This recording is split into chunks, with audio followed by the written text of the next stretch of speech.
the words. Okay, so if I wanted to order a baguette, what would I say? You would say, voulez-vous Voulez-vous coucher coucher avec moi? avec moi? Voulez-vous coucher avec moi? Perfect. I'm gonna go try it out.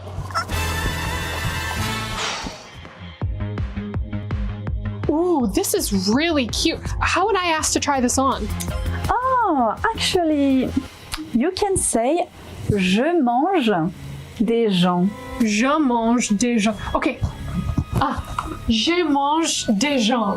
Non, on mange pas les gens. Des gens mange. Je mange des gens. Non, on mange pas les gens, c'est une robe. C'est. Where am I messing Vous up? voulez essayer la robe? No. Je mange des gens, s'il vous plaît. Non, on mange pas les gens chez moi. Kitty has been the best teacher so far. I feel like I'm picking up the language really quickly. I mean, whenever I speak with real French people, they seem so surprised by how good my accent is. I'm doing très bon. Oh là là, et puis ça y est, je suis américaine. On a compris que t'es américaine. On a compris. Kitty, I did it! He gave it to me for free. Oh wow, that's amazing. Come with me. Yeah. What did I get? Do we get jam? Okay, so as I get it, the French don't really like the American tourists, right? Not really. So what can I say to have them truly embrace me as a local? Just tell them. Mbappé et Plumer!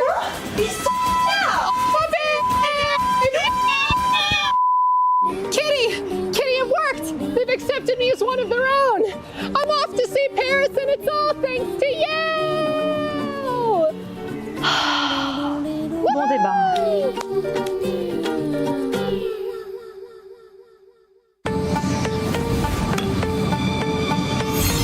Starting from the top is where I wanna be. Give everything you got for infinity. Party only rocks on my command. How to play a hero, how to take a stand. Heads underwater, feeling golden. Carried away above my shoulders. Wanna talk game, better lock aim. Take your best shot, drop it red hot. Ride with the game, rise with the flame. You see red dots, what have we got? Down to my bones, it's burning me up like a flame to stone. And I hang down for the ride, for the gold, for the throne. No, I'll never stop. Here we are for the show. Can't play this part. Make sure it ain't that you can't be stopped. Reload and take your best shot.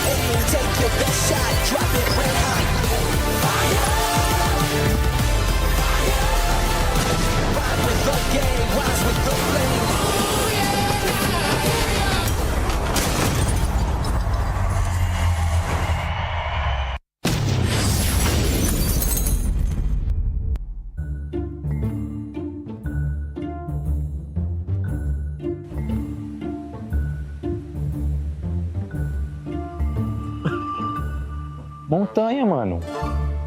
Torre Eiffel. Escada. Vive. Escada. Torre Eiffel. Buia. Boia. Eu acertei primeiro. Vai puxando o VAR. Põe pra frente não, cara. Eu não posso.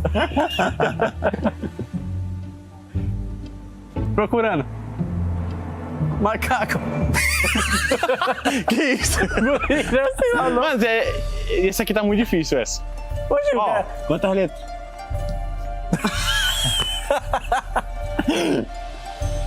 Uma palavra. Uma letra. Uma letra. Comer. hambúrguer. Não, mas... Croissant. Uma maçã. Banana. Bandana, cara. Hambúrguer. Eu amo hambúrguer. Hambúrguer. Pão.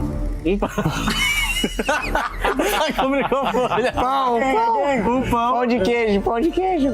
Um pão. É um pão. Você correu. Você corre. Correu. Pão. Você Pão. correu. Você correu o pão. Você correu. Ah, vai. Você correu. Você Correu pra pegar o pão. o pão. Correu. Isso aí, que é? Eu sei que esse não. Ah, tá, o pão. Aham. Correu. Você correu o pão? Eu matei o pão. Ah, o pão. Tá. Correu. Correu. Ele roubou teu pão. O pão correu de você. Correu. O pão correu dele? Pão. De você? O pão. Pão. E você? E você foi atrás dele? Atrás dele. Aham. Do pão. Sim. Você. Pão. Correu atrás dele. Você correu atrás de mim com o Beleza, pão. correu atrás dele. Isso, Bonjour, it's Yunso, and right here I'm at our co-streamer place. Once again, we're meeting our famous character, Backgao, and of course, our super fan from Team Secret, Cyrus. Xin chào tất cả mọi người, thì hôm nay cũng là ngày thi đấu thứ hai của Free Fire EWC 26 rồi. Thì không biết là mình nói về ngày hôm qua một chút đi. WEG cũng như là Team Secret đã có cho mình một cái ngày thi đấu khá là ổn khi mà có được một booyah và cũng như là một cái số điểm tương đối để có thể tiếp tục trong ngày thi đấu hôm nay. Thì bác Gấu có suy nghĩ gì về ngày thi đấu hôm qua của ship Team Secret ạ? Chào tất cả mọi người. Thì nếu mà nói về ngày thi đấu của Secret WG ngày hôm qua thì bản thân mình thấy là chưa ổn vô lắm các bạn. Hôm nay sẽ là ngày thi đấu quyết định của Secret WG. Các bạn biết là một ngày thi đấu, sau 2 ngày thi đấu thì chúng ta chỉ lấy 2 đội thôi, 4 đội thôi. Và hôm nay buộc Secret WG phải thi đấu hết sức có thể để ghi tên mình vào trận chung kết. Không biết là Cyrus thì cảm thấy như thế nào ta? Thì em nghĩ hôm nay WG phải bắn hết mình để lọt top 4 vào chung kết. Tại vì thà vào top 4 ngày hôm nay chứ ngày mai thì em thấy là khá là căng đấy. Căng hơn hôm nay rất là nhiều. So as we can see from yesterday, WEG from Backgao said he doesn't feel that good, that well about Team Secret since they are doing just only a decent ranking in our group stage A, of course. But overall, he said that in today we have to try our best, especially get into the top 4 as soon as possible. If not, getting into the group tomorrow would be a criminal to them. You know, it's going to be very difficult, very hard for them to compete. And of course, for our old teammates, here's Cyrus, our old teammates of Team Secret, also having the same discuss with Backgao that they have to try their best in order to get into top 4. Today is a very important day for everyone, both in Group A and Group B. We all must get into the top 4 if they don't want to be left behind. Of course, if you're not getting into top 4, you're still having chances.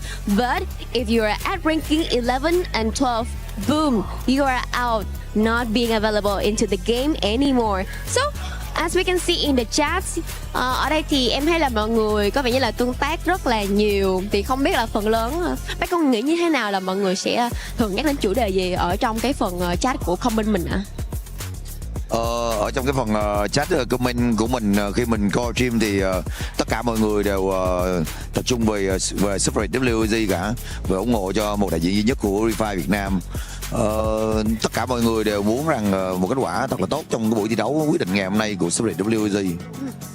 Vâng ạ, và nghe kết quả có vẻ rất là khả quan và cũng như là tinh thần của người dân Việt Nam mình rất là đoàn kết với nhau. Thì em cũng không biết là, em muốn hỏi là thường những cái buổi livestream mà nó mang tính chất quan trọng như thế này thì bác Gấu sẽ ngồi xem cùng với bao nhiêu người ở trên livestream của mình vậy ạ? Thật ra là vào những cái buổi livestream quan trọng như thế này thì xưa giờ mình chỉ xem một mình thôi. Nhưng hôm nay thì có cậu em Cyrus của mình đi theo thì tất nhiên là có cậu ấy. So normally in the chats, especially in those important occasions like this, everyone in Vietnam, because we are having only one representer from Vietnam, especially for the Free Fire World Series Vietnam. Here is Team Secret, or as known as WAG. They are trying their best to support for their favorite team. Overall, as you can see, normally Pekka will only sit and watch the live stream alone, but today, of course, he has a very special company, whom is Cyrus. And overall, I can see normal, his number is very impressive because for your information, Pekka is one of the most famous Free Fire streamer in Vietnam. Normally, as I can see, he will have around like 10k or 20k viewers at the same time watching the live stream with him and support the best for Team Secret or any Vietnam representer in the game and everyone in the game as well. So it's a very pleasure for everyone to be here with me so we can enjoy this very amazing atmosphere right here at EWC 26. Cảm ơn Pekka rất là nhiều. Vậy thì không biết là anh có lời nào cuối cùng muốn gửi đến cho tất cả các bạn khán giả tại Việt Nam cũng như là Team Secret của mình tại sân khấu không ạ? Mình mong rằng tất cả các bạn đang coi livestream ở trên toàn các kênh sóng của Free Fire Việt Nam sẽ cổ vũ hết mình cho Secret WAG và đồng hành cùng họ hành trình này nha. So, here's one last thing I want to send to the viewers. Please continue to support for Team Secret and of course to all of the rest team at EWC 26 Free Fire at this time. Thank you so much for your cooperation in this interview and we will catch you guys later.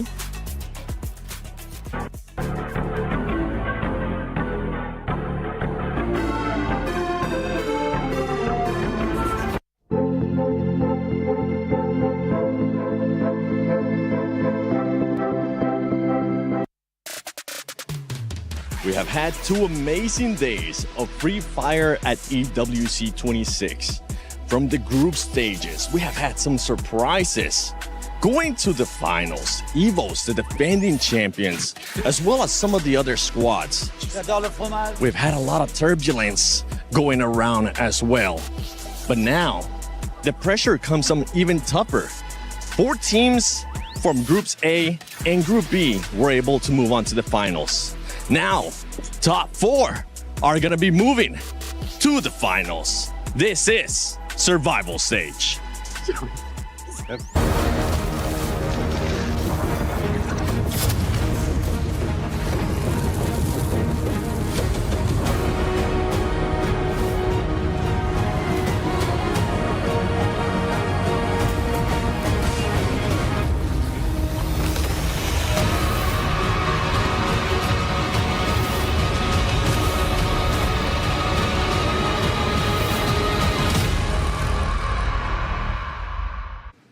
Welcome to the SDC Rewind. My name is AJ. I'm the Mustachio down here with the one and only Dash Bunny. Today is day 3, but what happened yesterday was full of heartbreaks and a tad bit of celebration as well. 4 teams, unfortunately, had to go home. Yeah, it's unfortunate, but after all, it was still a day of celebration, tenacity, and even comebacks. Group A, hailed as a group of death, was it really though? Yeah, absolutely right. I mean, the Group A, group of death dubbing, most definitely played true. There were a lot of points in Group A if you want to compare them to what happened in Group B. And of course, the fight at the top was tough as well. Gun Dynasty on day 1, they were absolutely explosive, representing LATAM and showing us all what their mechanical skills could do. But unfortunately, we could not see that same tenacity on day 2, and Loud from Brazil had replaced them, making a total of 3 teams from Brazil getting into the grand finals early. Yeah, it was really crazy, but also as crazy was Group B, because Group B, despite not having the group of, was also as insane. A day of comebacks, as I've mentioned, the Straw Hats from Bangladesh decided that despite being at the very bottom of the ladder, they wanted to climb all the way into the game once more with fire, with comebacks, and with tenacity, ending the day with 115 total points. That was ridiculous, but not just for the Straw Hats, for Bangladesh in totality. Because on day 1, if you look at the bottom of the leaderboard for Group A, that's where you saw TEC, the Titans Esports Club from Bangladesh as well, scratched and clawed their way out with a much better performance on day 2, escaping relegation. Unfortunately, we had to send Al Ahly as well as Paradox home. That's right. And now when we move over again at the very top of the ladder, and they decided, you know what, Twisted Mind said we want a free ride all the way to grand finals. Oh, yeah. decided to just pop off in the middle of the day and went all the way home. So in totality, Paradox, Demon Sprite, Al Ahly, as well as MiaCorp, unfortunately, their journey at the Esports World Cup Free Fire ends, but their holiday in Paris definitely does not end just yet. We've got a few more teams. We've got today the survival stage, and some may say this is the most grueling stage of them all, even before we get into the grand finals. Although we have unlimited games at the grand finals, we are guaranteed 10 games in here today. That's right. It's about to get nasty and it's about to be unpredictable as well. As much as unpredictable yesterday was toward the end of the day. Absolutely. But of course, only the teams who can go in there with big points, remain consistent all throughout the 10 games will be able to stay alive. Because once again, on day 3 here, we are only going to focus on the top 4 teams within this group. And there are only 12 in there. May the best ones survive. May the best ones get into the grand finals. And of course, it's going to be explosive. No doubts whatsoever. And for now, we're going to go into the game. We'll see you guys there. All right, everybody, it's time for another club championship update. And today, we're going to be taking it from the top down. What do I mean by that? We're taking a look at the leaderboard, okay? Because Navi is the one on top. How did Navi get there? Navi won Fatal Fury. That was the first big step in the journey. Then next was MLBB MWI, which is going on right now this week. They've already secured a top 4 finish, which has guaranteed them a minimum amount of points. However, Vitality has also gotten a top 4 in MLBB MWI. So the semifinals today is going to be a very exciting face-off over on that stage. Then we're going to take a look at League of Legends. Now, not too many heavy hitters that we've been mentioning so far when it comes to CC. However, we do have AGAL, and they will be facing off against Carmine Corp if they wish to continue on in the competition. Why is that important? Well, AGAL already have their required top 8 finishes in order to be CC eligible. Will they now also get their required win? Only time will tell. Then we're going to take a look at Dota. Another situation here where Dota 2 actually doesn't have too many of our CC eligible teams. But you know who they do have?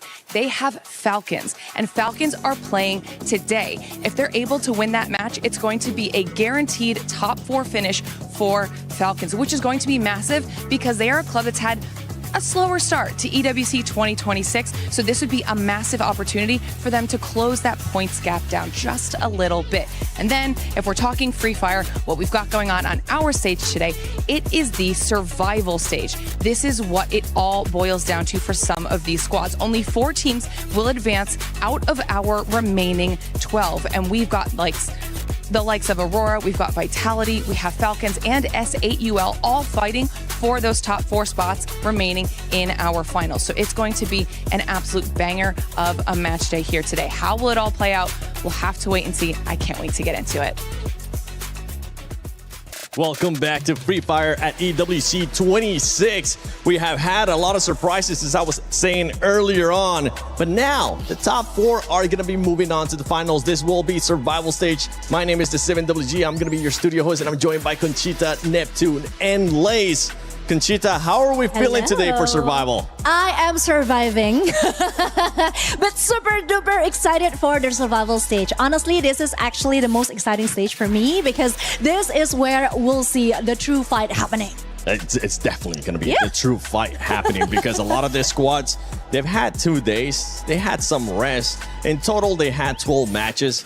But today, it's just going to be straight 10. And while you're at home watching, make sure you check out the Esports Foundation Creator Program. There's going to be a QR code that's going to show up at some point. Scan it. You can actually earn rewards. And maybe tomorrow, you might end up getting interviewed by us. There you go. There's the QR code. Someone win that PlayStation for me. Yeah. Ooh. Apply, co-stream, earn rewards, and maybe you'll also get interviewed. And while you're at it, check out the EWC website and the app and put in your predictions because there's some cool stuff that you can earn over there as well. While you're doing all that, stay tuned because we might have even more surprises around here. There you go. Pick them. 300,000 in prizes. That's a championship in there. Right. It's not just for one person. It did say and prices, to be fair. And for all the Free Fire lovers out there, we do have a new mode kicking off. And it's called the Free Fire kickoff mode, because this weekend there is going to be a massive football match happening. So make sure you definitely check that out. It's a new mode coming into the game. It's something that I'm going to be trying. I don't know if I'm going to end up winning. I'm hoping that I do.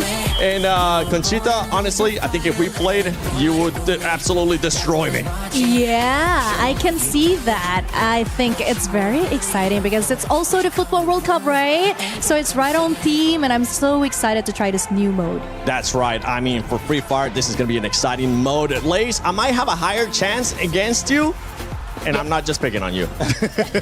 Well, you suck at golf, so you'll probably suck at this as well. So true. And basketball too, apparently. But for Neptune, you know what? Fire kickoff, Neptune. We might get a chance. You might coach me. Oh, yeah. Well, at that point, yes. Because I've been playing for quite some time now, but I haven't played this kind of mode yet. So I'm really looking forward to it. But let's see. I mean, we might tag up right there, and probably we're the ones who are going to dominate that. I like the way you think. Yes. You know what? He's not cursing me right now. Sorry, I shouldn't be jumping right now, but I got hype after that. He cursed one team and then he blessed a bunch. That's Neptune for us. Oh, yeah. But for everybody today, I mean, we're going to talk about this because there's a lot at stake, right? We have some heavy hitters that we thought that we're going to be going to finals. We'll get a chance to talk about Falcons. We'll get a chance to talk about Vitality later on too. But honestly, I want to talk about GD Neptune because this squad, I know you were looking at the rotations, what they're doing in the game, and you were able to spot something for us. Yeah, eventually at some point, or in most instances, for the side of Gun Dynasty, Benel is one of the playmaker at this point. The game changer, I would say, going solo, reviving a squad, and then bringing them back into play. And that's one reason why they dominated first day. But unfortunately, from yesterday, same situation happened, but he was gunned down. I think everyone has read that already out of them. They were a threat in day number one. So it was just tough for Gun Dynasty to not be able to make it. And let's talk about the pressure for some of the squads earlier on too. As I mentioned, it is going to be 10 matches straight. They're not going to be getting a chance to, after 6 matches, okay, you know what, we go back to the hotel, relax, maybe do some VOD review. No, it's 10 straight.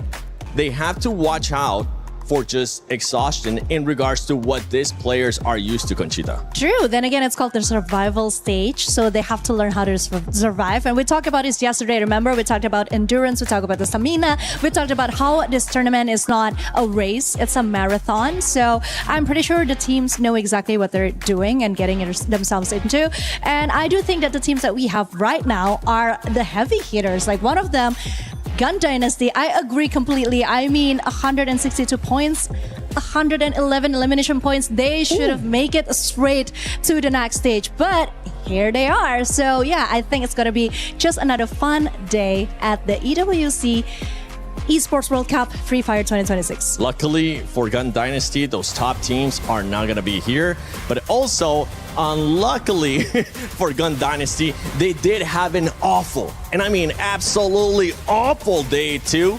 Today will probably be different, but let's switch it up. Let's talk about some teams that actually ended up performing on day 2. One of them being none other than the Indian powerhouse of tag. And I believe we have an interview with them.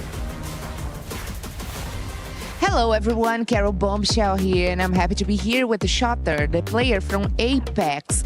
Alright, today it must be a hard day for you guys, but anyway, qualifying phase was a time for you guys to forget. So I want to know, how was the preparation for today matches? Like today we are confident, we have studied everything and we can qualify today. Oh, I heard that your family are here and supporting you. How important it is to have your family here to support you? It is very important for me and I am really proud of my parents and I am representing my country. So we have to qualify today. Amazing, amazing. Is there any map that we will have such a surprise from your team? We can surprise in first match only, Kalari. For real? Yes. Do you guys have anyone in a specific that maybe you guys study a little bit more, that you guys are keep an eye? Is there any team here that are going to play against you today that's going to be a threat for you guys? Team secret. Ooh, can you tell us a little bit more and why? Like they have good firepower and they can give us good competition. Okay. First, to finish our interview, because I know you are such in a mood for preparation. Yes, we respect that. I want to know. So, in which place of our overall standings are you guys gonna to finish today? #3. Okay. Are you confident for today? Yes. Okay, guys. So I hope to see you doing good, doing well during the matches. I'll see you soon. Okay, tag the confidence. I'm loving it. Remember what happened to Vitality yesterday when they got really confident? Hopefully that doesn't happen today. Hopefully it's a completely different scenario. But them saying that they want to finish in 3rd place, Lace. I know, Lucifer, you're currently just back there smiling. Deep down, I'm smiling too because I want this squad to be able to make it to the finals. Can they do it?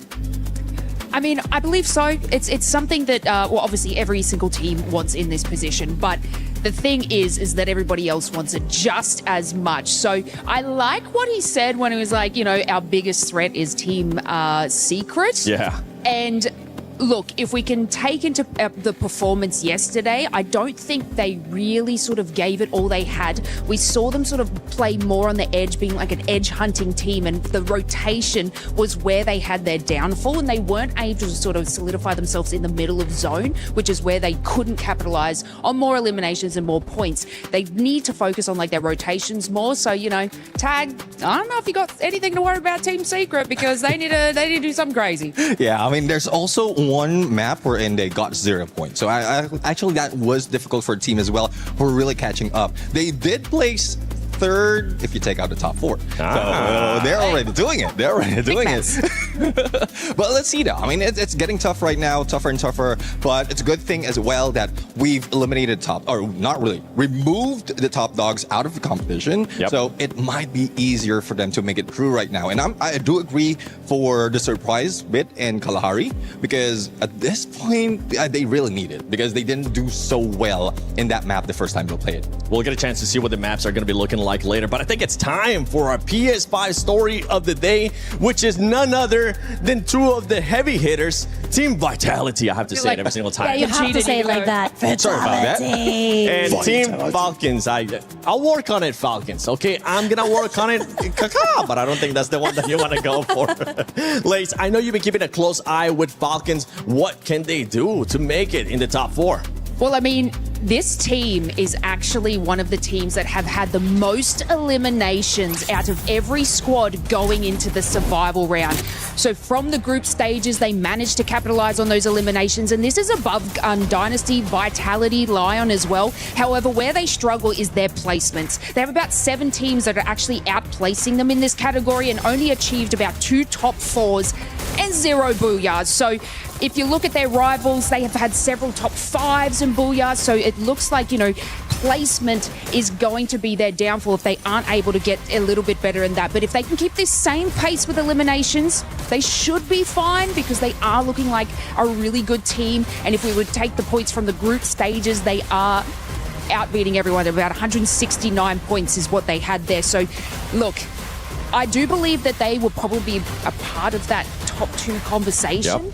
But it's not going to be from placement unless they can pull out something crazy here. But I mean, yeah, it's only time will tell. We'll see if they can actually do it with the placements. If they're going to be switching up something, one team that wants to make sure they're also consistent, Team Vitality. Yeah, but I have to agree with Lace first. I mean, finishing 5th without any booyah, that is quite impressive. I mean, 124 elimination points. And mind you, elimination points should be Team Vitality's biggest advantage, because they have 2 snipers, right? But something just isn't working yesterday. I mean, something was definitely changing on the 2nd day. I mean, just look at the head-to-head over here, 199 versus 163. I mean, 169 and 163. That's not much of a difference, but what saddens me is actually Team Vitality only got 97 eliminations. And this is quite shocking to me, because I honestly thought that Team Vitality would be able to make it through to the next stage without going to the survival stage. I mean, they did try try a play rotation the other day.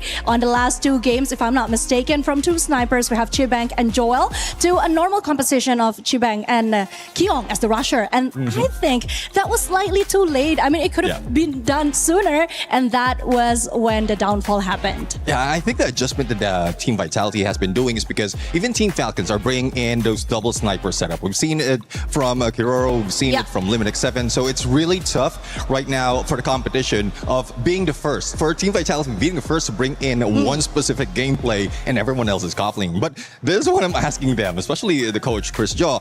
Do they have a counterfeit? Because at some point, if you're the one who bring out that gameplay, that you should have studied how to counter that. But speaking of counter, you were talking about numbers, the stats, right? So Team Falcons is elimination heavy. We have Team Vitality who is more on placement heavy. So, and one thing is equivalent between the two is they also placed 5th from each group. So I guess the firepower as well as the expectation that they will be the top 2 out of the survival stage is still there. From the start, right? You're saying top 2. A lot of people, especially not just with the club championship that's going on, they expect them to be in the finals. What kind of start are we expecting actually out of both of their squads? Are we expecting a booyah right off the bat? I mean, right now, Vitality has 2 booyah secured, right, from the group stage. But I don't think that's going to be the thing that they're focusing on right now. Because, again, I think they're still doing the same thing to snipers. And they're going for that elimination points, playing it a little bit more safe. Because that's what happened on the second day of the group stage. Everyone is playing it more strategically. And I think that is the right way to go. Because, once again, it's the survival stage. We have 10 games. So they need to survive as best as they could. Yeah, I mean, if we look at Team Falcons, they're going to be elimination heavy. That's what's been their strong suit, and they're going to come out the gate swinging hard because in the first group stage, that didn't happen. In the second groups, they found it. That's what worked for them. So, of course, they're just going to start with their eliminations and find their placement later. Falcons, it's time to shine and fly high or just crash and crumble. Can you get another championship here at Free Fire at EWC 26? Ladies and gentlemen, this is Survival Stage.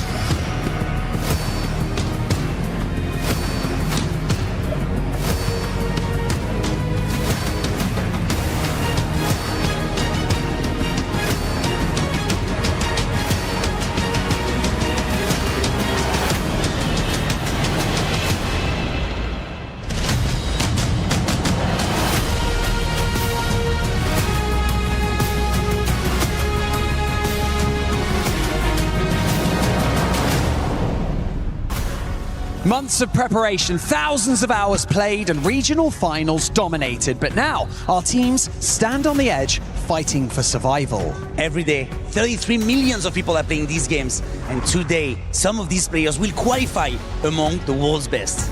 It's a battle of the smallest margins, Luti. One failed elimination, one wrong turn, one incorrect decision could cost you your place at the Esports World Cup. But Barney, we have to forget about yesterday, because today all the points are reset and it's just about these 10 games coming. So no time to wait anymore. I think it is time to introduce our teams, starting with Gun Dynasty.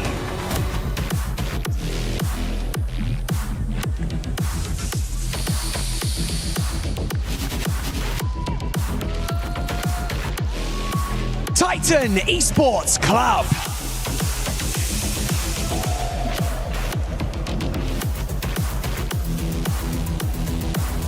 Lion.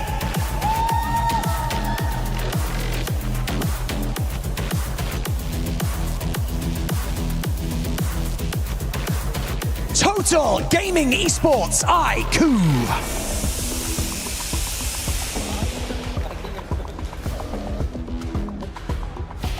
Team Apex Gaming.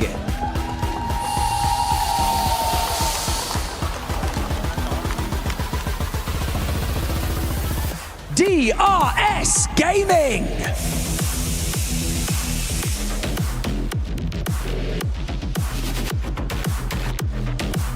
Aurora Gaming.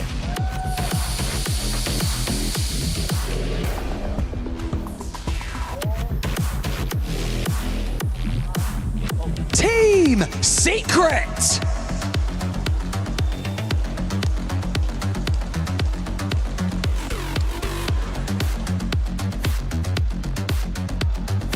S8UL Esports.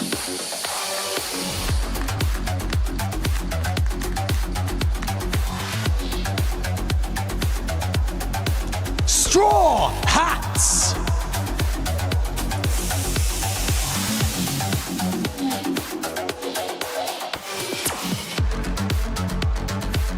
Notre équipe française, Team Vitality.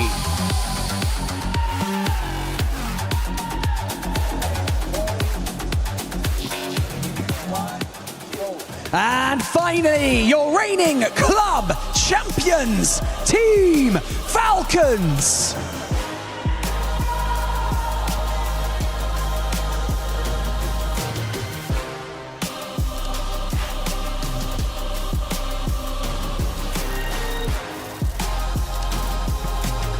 Twelve teams enter the Gadia City grid, but only 4 can fight for the title, the trophy, and $1 million. It is time for the survival stage of Free Fire at EWC here in Paris.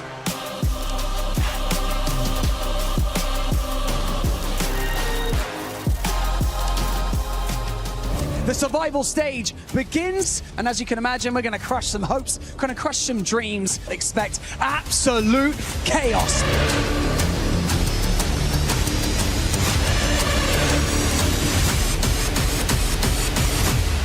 Ami आफ्नो best try दिनेछौ. Dạ em nghĩ là 70% tụi em vào chung kết, còn 30% là hên xui thôi.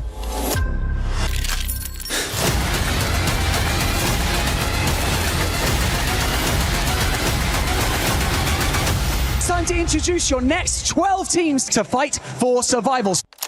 Aurora, S8UL, Vitality, Lion, Apex, Total, Falcons, Titan, Esports, Gun Dynasty, Straw Hats, ERS, Team Secret. Easy win. Thì em nghĩ là áp lực thì tạo nên kim cương thôi. Vô tới vòng này thì tụi em không sợ gì cả, vì không có gì để mất cả. So we are not afraid about anyone. हामी कोहीसँग नि डराउने छैन.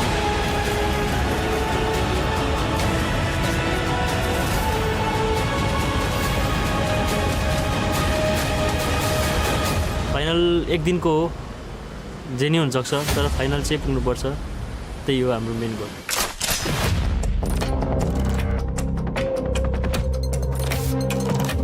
Vì đây là giải thế giới, chỉ với một trận top 1 thì chưa thay đổi kết cục của trận như thế nào được, nên là tụi em nghĩ tụi em phải cố gắng nhiều hơn.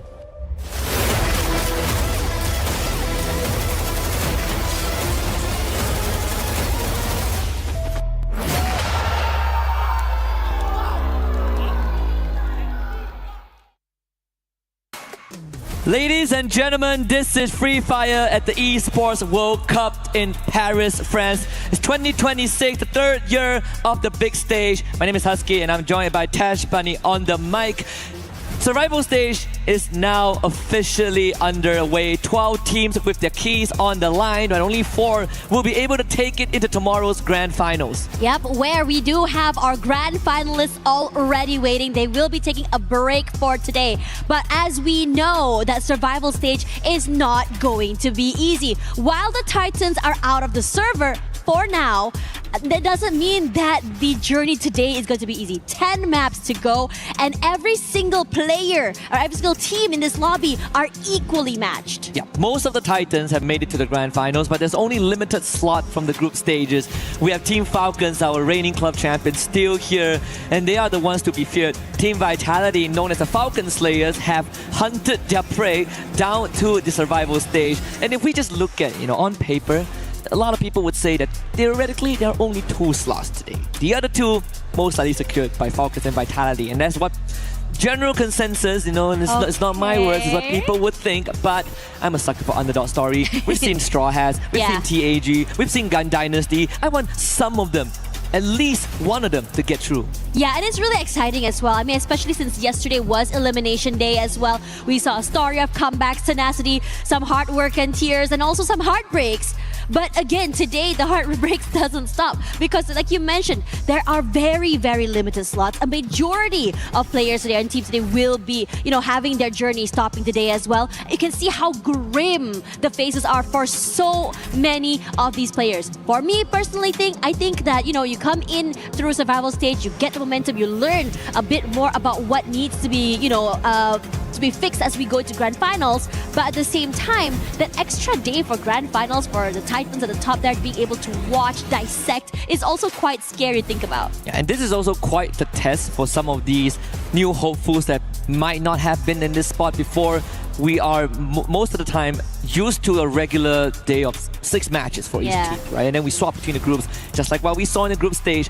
But today is different. Today is 10 matches. And if you make it to grand finals tomorrow, last year we had 10 matches. This year is unlimited with an extra 10 point added to the threshold. We could go beyond 10 matches if it really comes down to it, which means that the teams who are playing 10 matches in a day for the first time, they're going to be put to the test. It's no longer just a sprint, it's a marathon. They have to keep their wits throughout the entire day. Yeah, and on top of that as well, when you are going about it, right, the stamina, there are some teams that do better, as maps go by. I think we saw that happening to Twisted Minds yesterday, where they went completely nuclear toward map number 3 and beyond. But after that, you have some teams like, say, Bram United, day 1 strong as heck, and day 2 a bit more quiet. And we are questioning, are they saving strats? Do they run out of energy? And I really hope that for today, these players in today can bring the energy as much as they have here all the way to finals tomorrow. And then, to add on to that, I want to give a couple of shout outs to the teams who are playing on stage today, right? We talk about TAG,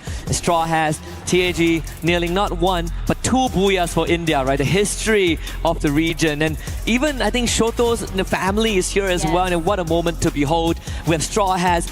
It came down to the final match of Group B. They not only started Group B placing top 3, but they finished everything with a booyah, and that booyah was enough to push them over the edge into survival stage, and they had to knock out Al Ahly on the way out, which was quite the heartbreak because it was a single-digit point in difference. But at the same time, we also have, Titan Esports Club, for example, who are also here to represent their region.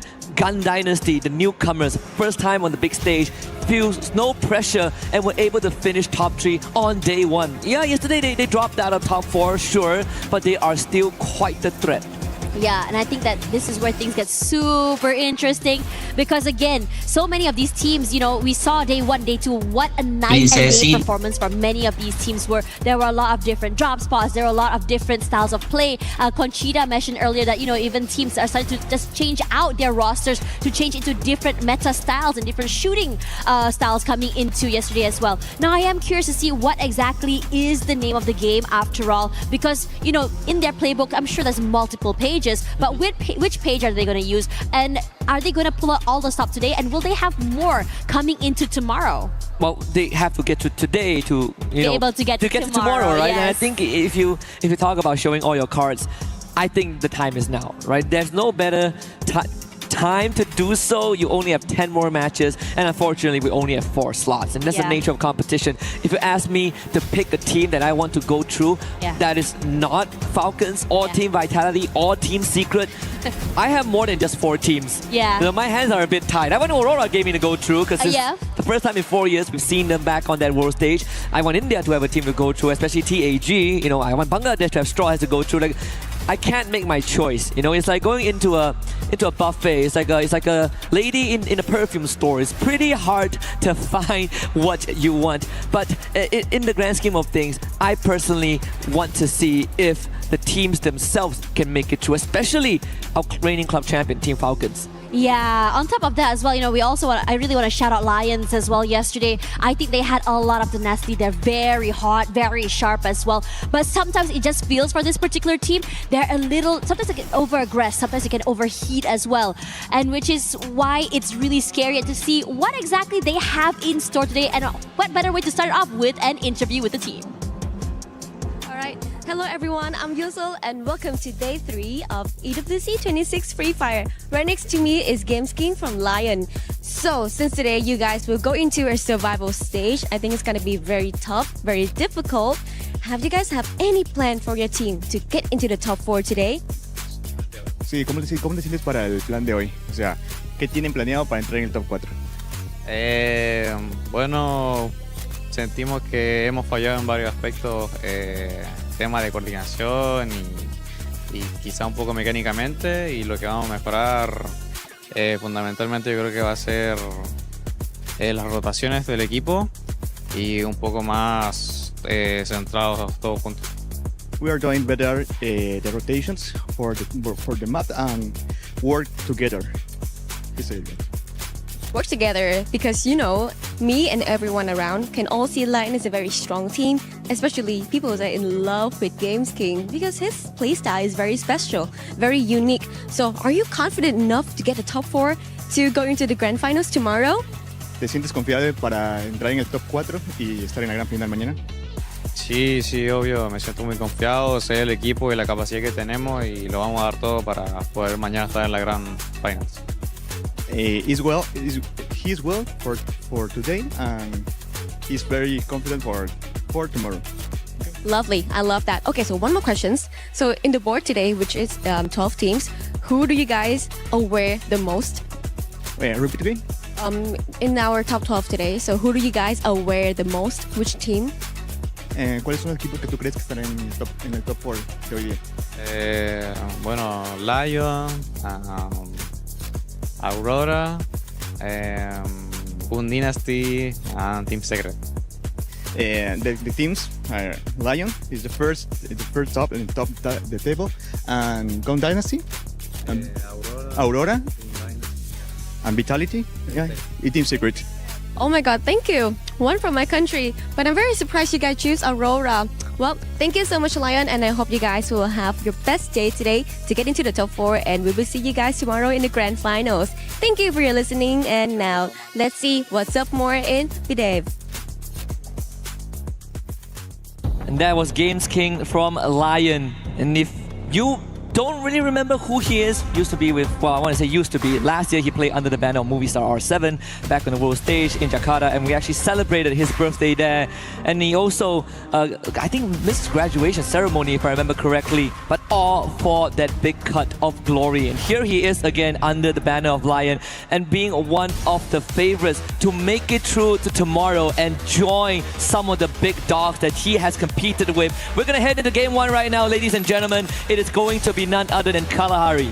Yeah, exciting stuff coming through here as well. And in this situation, as much as I want to say favorites, I mean, we did have, right, Vitality, Falcons. But at the same time, I would love a world where other teams can challenge these two, where other teams can take away space from these two as well. And I am curious to see whether or not we're going to be seeing hot drops happening. And looking at where things are going, Refinery straight toward TG, Straw Hats coming in toward the southern side, I wouldn't be surprised if these two were to clash. So I had a conversation with Lucifer yesterday, and he said that if only an Indian team made it through to the finals from the group stage, because there is a high chance that some of these South Asian teams, being used to each other's rotation, might end up hunting one another down. And that could, you know, shift the balance and the scales and their chances of qualifying. Straw Hats already losing a member. At the start, we got Falcons up against DRS. The Real Soldiers, not really that of a threat in the hands of Pina, who dispatches two of them in a row. Pratik and KD got go down. Turn around moving, drops the dome, but Pina still has the help out to work with. And Pina single-handedly taking care of the South Asians. And now he's looking for his third elimination. And of course, he gets it. My gosh, Pina somehow managing to deal with 3 different players at the same time, different angles, somehow managing to not only buy time for rotations, but also these isolated 1v1s. Scary work coming in from the Falcons, and they are dropping in super, super hot. There's a lot of early fights happening as well. SAUL are going head-to-head up against the Straw Hats as well going on here. And I think for the rest of the teams, this faster pace will not be stopping. Early on, Games King did have Aurora Gaming on their list of teams to watch out for, even potentially qualify for the Grand Finals tomorrow, when they actually faced off in Santa Catarina, with Aurora Gaming coming out on top with 2 points. So that actually sent Lion Esports rotating away to Stone Rage on the south side. I believe they either used a hook gun or took the launch pad to get away from the situation. DRS again reuniting with TAG. They both actually ran into Falcons earlier on. Shoto actually is the first one to go down. The tip of the spear broken in half by DRS, and now they're pushing the envelope right into the dome. Is Woman trying to bring his teammates back and gets the job done. So now he's gonna try and fight his way out. Gets Alu down as KD God joins in, but unfortunately Pratik was watching the flank, and DRS comes out on top with 2. Crazy stuff coming in from DRS real quick, knowing that TAG would be somewhere here to go in for that revive. No rocks unturned, as well as Team Secret looking to go head-to-head against Gun Dynasty here. Waiting for timing here, Tikoy in the front line, putting a bit of damage, and Venja barely alive. Rushes forward, one player from Gun Dynasty knocked down, and for Tikoy, it's all about finding the last member, and death from above, and cleans up house. Team Secret looking real good right now with 2 eliminations already, and the rest of GD running away with their tails tucked between their legs. Only one surviving member left for GD. Benel, again, the star sniper player of the team, showed up big time on day 1, but day 2 was more of a whimper. The stealth bites will get him out onto the edge of the map, but it's going to be a slow game from this point onwards. There's actually some concern for Team Secret's chances today, the heavy hitters. His Vitality shows up on the feed as well, taking out members of DRS. Stroax actually clapped back. Aurora now running into Falcons. DRS Gaming wiped out. Here comes the Falcons, still on a rampage there. On fire, forced to reposition, with one of their players getting a knockdown as well. Quick with the break onto those blue walls. The Valentine looking so good by the Falcons, and it's a complete wipeout. Aurora Gaming, the first team out of the lobby. Joining DRS, Falcons cuts down the ranks. Straw Hats, cool, catching up onto Benel. And you find a finisher here. Teammates not anywhere in sight. He's gonna take it slow. If Benel gets removed, that's gonna be Gun Dynasty out of the first lobby. You can hear how loud the players are down there celebrating as soon as they manage to get a wipeout here. With who waiting for that opening toward Bentley. Shots come through, but no full committal quite yet. And for good reason, the lack of information, the lack of ideas where other teams might be, that's keeping them at bay. But now out of there, Stealth Bite came back off cooldown, but Straw Hats are calling in reinforcement, and there's an interception there. Shocked, lying in wait. There's the glue wall used, but now bringing his teammate back just in time. Heroics from Straw Hats, or in this case from Gun Dynasty, to keep that lifeline in this game. But that does give Straw Hats the second point. It's Vitality continuing that rampage. And look at the STC replay here. Vitality up against DRS. Sebang and Joel, and even with Deeks in the front line, making quick work of DRS. Vitality players trying to get a bit more space just to go for that full-on advantage, not able to do so. Waits in the wings. A lot of noise made on the other side. Nice knock coming in from 2 different players as well. Rahat falls, but at the same time looking to trade. Nejat's already knocked out already. Koja comes through from the bottom side. Their angles are great. And Vitality goes big here already. 7 elims in the bag. Yeah, that's one rears his head as well with the knock onto Sebang, and actually takes that one away. So it's going to force Vitality to get out of there as Team Secret rotates in. But Koja was one of the biggest breadwinners of that entire encounter, having the Aurora vision with the Koja, giving it information that there's actually 2 teams fighting in front of him as he makes the call to vulture and scavenge points instead of directly participating. So smart and tactical decision there from the Hornets.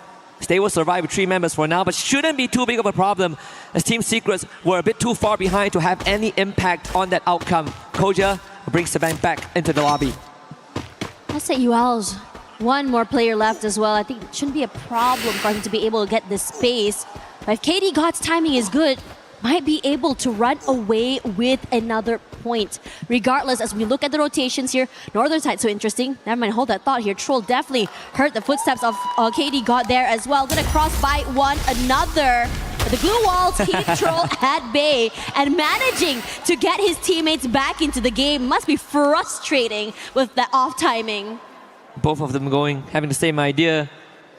Survival first, elimination second. So both of them just wanted to do some shopping at the vending machine.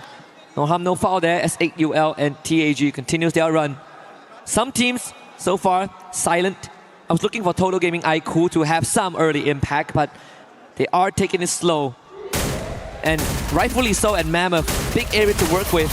Falcons running into Gun Dynasty, and this time it's Benel to take the hit. Quad 4 on fire. And double digits now for Falcons. Shairu getting found out on the P now, wins the 1v1, but there's 3 more Falcons about to descend from above. Shairu needs to make this quick, and Falcons will make it painless. Gun Dynasty out. It feels like they're the Grim Reaper in this server right now. Moving around the map, taking these fights and eliminating so many different teams here. Shocked, knocked out already, and Team Secrets will follow suit, wanting to go huge in terms of eliminations as well. They're not done quite yet. Looking for the final member, or at least one more member of the Straw Hats there, who will fall and eliminate a PLS1 on a rampage. Team Secret already with 9 eliminations, even taking that damage dealer right now. Damage dealer and leader, excuse me. That's what's been missing for Team Secret. A couple of recipes need to be fine-tuned from yesterday, especially when we look at some of the key players. T-Kui and PLS1. They need to work hand in hand and have a good day. It's the biggest advantage and also the biggest weakness of Team Secret, and yesterday it really is ugly hit. So far, good start to game 1, 9 eliminations under their belt and counting. Straw Hats though will again get that revive in, same as S8UL. Not out of the game just yet, but nor actually dropped into the dens of the Lion. So that could be another 3 points for the LATAM representatives. Interestingly enough, we're seeing some of these teams start farming these eliminations, and there's so many of them. Falcons, Vitality as well. Team Secret is also another one of them. It's so scary just seeing them move around the area, and also so decisive on how exactly they move, rotate, and crunch so many of these players as soon as this execution happens. One thing's for sure though, is not as aggressive as I thought very, very early, and understandably so, as these teams start to get a feel of each other with their new strats, plays, and even drop spots. And this circle should finally force Total Gaming IQ to start making a move from Mammoth. And usually it's an area that Twisted Mind likes to contest, but thankfully, since they are in the grand finals, it was freed up for TG. The Falcons once more, multiple UAVs deployed just to cover the ground, get the lay of the land out. 12 eliminations with Straw Hats within the vicinity of Limit's line of sight if he so wishes to. When we look at the radar as well, Team Secret so far out, and actually Falcons with the scan catches all 4 of them at shrines. And this is great, especially since they are going to be advantageous enough with the compound and the area. If Team Secret decides to just rotate over from northern side straight, they have to take this fight against the Falcons. Regardless, the circle will shift a bit more toward that southern side there, where TEC does have that middle area in full control. If anything, they can be the one that lays the law of the land, keeping the rest of teams out if they are strong enough.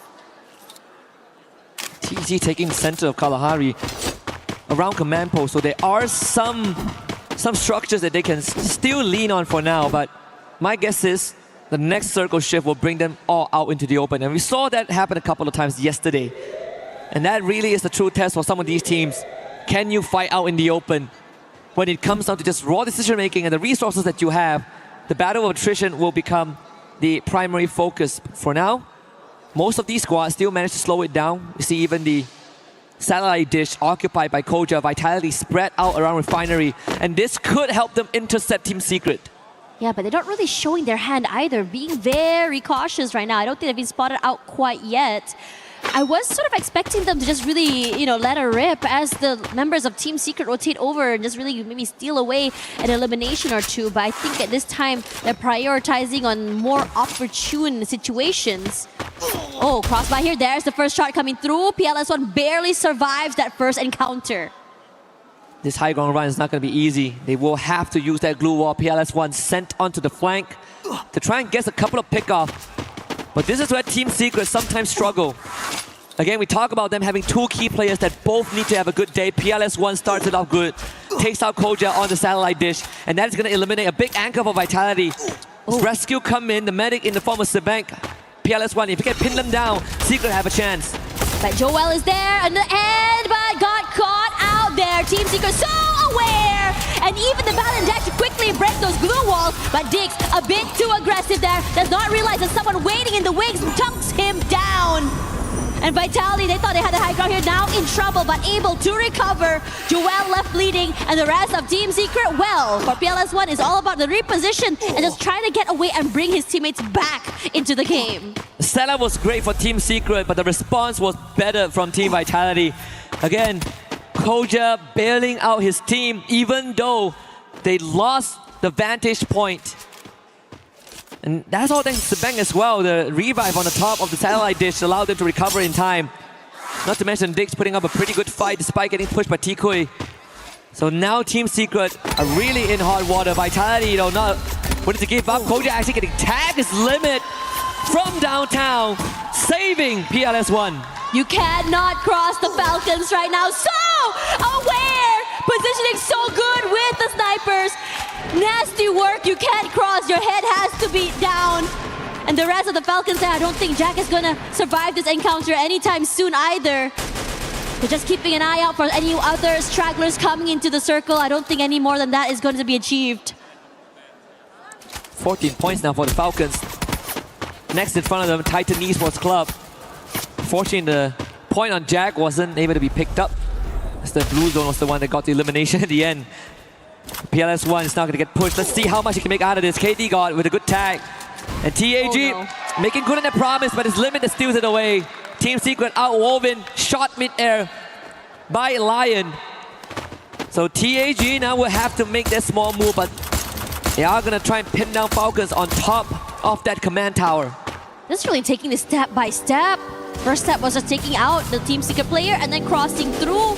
Straw Hats as well, going to be pressured.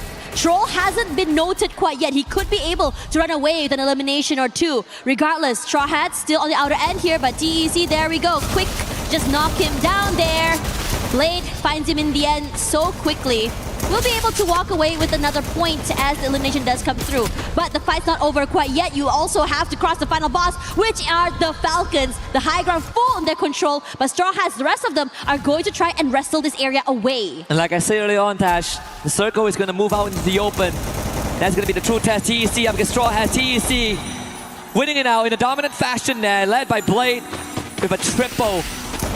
As we down to the 5 teams. Falcons was early on pinned down by Lion, but now they descend from the skies and pick up a couple again. Najat tried to run away, but not possible. Could just responded on fire, but no confirmation there. TEC tried to fight back, but Falcons fight harder. 19 points. Honestly, scary how they just waterfall down and completely obliterate TEC. Only Kutush is left alive. Hasn't been spotted quite yet. But the Falcons are still being super cautious, knowing that there's another team watching and just seeing them close by. But it's Pina to open up that space, checking those corners, dotting their I, crossing their T's. They spotted out TAG, also the Lions as well. But for the rest of TAG, they're not able to rotate into the zone and get completely annihilated. Clamped down by the Lions, and the rotation was just too late. Even the Hail Mary didn't work out. Falcons getting pushed, but still able to retrieve that teammate's Kororo, bleeding up profusely, but in the end was able to patch himself back up. So Falcons back up on their feet and now are in a prime position to take the first booyah, unless Lion has something to say about it. They're just still waiting patiently right now. There's a lot of pressure coming in from so many different angles. The Lion cannot come through the front door, so they're gonna move away to a different compound and just really barricade themselves inside. Total Gaming have a chance now. The circle in their favor is gonna start shifting, so TG, they can move and let Lion and Falcons play this out. Waiting here, Aztec going to rush forward, cannot do so quite yet. Wata, great opening onto On Fire, just to cripple down the Falcons a little bit more. Play slow. Slow and steady, you do not need to rush this. Circle in your favor, TG. This is your chance. You've seen your friends do it yesterday. You know it's possible. Falcons now threatened by the blue. Have to move forward as well. Here's Gameskin keeping the rest of the Falcons away from the zone. And they're forced to move away. Zone down, On Fire, knocked down, and eliminated Mafia, doing the damage and taking away that space. The Falcons, numbers dwindling, space not in their favor. And as for the rest of the team here, TG forced because they have to be aware that the Lion is close by. Great rotation from Lion on the flank as well. TG, can they stop the Aztec? Gets traded out by Hax. They had the position, but Lion knew just where to strike hard water in to try and salvage the situation and get a couple of points for himself. It's Games King drops down the building, but he does have Aztec and Shanky left with him. This is still very doable for Total Gaming IQ. Timing is so good, and thanks to Lion, they have a bit more space to work with. But the shots coming in from Joker is just incredible. They can do down. And now for TG, gonna rush forward here. Lion, only one member left. Joker gonna try and make some magic here. But I don't think TG is gonna allow that to happen. A reposition is there, the glue wall sat down, but it's going to be broken.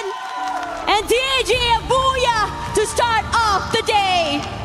Another booyah for the region. Total Gaming Esports IQ Aztec with the lifeline for the team. And again, great decision at the very end. They get the favor of the circle shift and they played it cool, calm and collected. But flowers to Lion as well. Finding the flank, taking the back end rotation and almost catching TG off guard. And that is the true test we've been talking about. When you're forced out into the open and have to play the battle of attrition, can you manage your nerves? And TG says, of course we can. Aztec, Water, they held the front very, very well and just good enough to allow the game to play it out. Honestly, incredible stuff. I was a little bit worried just now, just seeing the Falcons all the way till the end. The circle fortunately giving them that space, but I have to say that being able to pick and choose who your foes really are and being able to just, I would say, take it step by step, round by round to be able to secure that final moment. But if we go back into that game, I love to see how aggressive and how quickly teams are going to move. But let's have a look at the comms. आराम से sniper एक चूतिया की कर रहा है मादर चोद चल मां की चूत बैन चोद जी आराम से ऐसे खेलने बस चार. And there you have it, Total Gaming Esports IQ with the first booyah on the big stage. We just say this is the stage where dreams come true, and it did come true yesterday for a couple of teams. And history will only keep on writing itself as long as the players are putting in the legwork. Now with TG on the board, Lion definitely will be looking for their first couple of close calls, but close calls aren't enough. And I think Lion also knew that they had it. They had that rotation, but we did see Water holding the flank, and it was just good enough to keep them in the running. A couple of teams know that bombed out early. DRS, Aurora Gaming, gonna start stepping up now because they have 2 days to warm up. Today, every single round counts. Yeah, and I think it's really scary as well, granted that how many of these teams have started to just really become the Reaper to move around the map and start to farm these eliminations. One of them are the Falcons. I believe they got 21 eliminations throughout the entirety of that lobby, moving there on the area, forcing these fights. And when they go for these fights as well, it's very decisive on how they want to execute, and they chunk in from different angles, not allowing any of these teams to go for those revives. Even when we look at the match standings, right? Aurora Gaming, Gun Dynasty, and DRS, talk about them having quite the unfortunate start. S8UL getting 7 points, Straw Hats getting 8, and even Team Secret having a good drop on the Team Vitality onto Refinery, but unfortunately weren't able to convert that initial pick. That did cost them a little bit, but even for TAG, right? They had a pretty decent run up into the top 5, but once more they were pinned down by Lion and the rotation just came in a bit too late. So overall, this game one really did set the stage. Falcons once more showing that it really doesn't matter if the booyah goes to them or not. They still were able to rack up the most points on Kalahari, and this should be a reoccurring theme for the rest of the survival stage. But we have plenty of action awaiting you guys. We'll be back in just a bit. Play is in our DNA. Whenever we let it out, it becomes our superpower. Now imagine an entire city being built to supercharge it. Kadir City, powered by Play. He thinks he can come in here and play my game. Let's go. He knows nothing. Let's go! Tyler 1, you're done.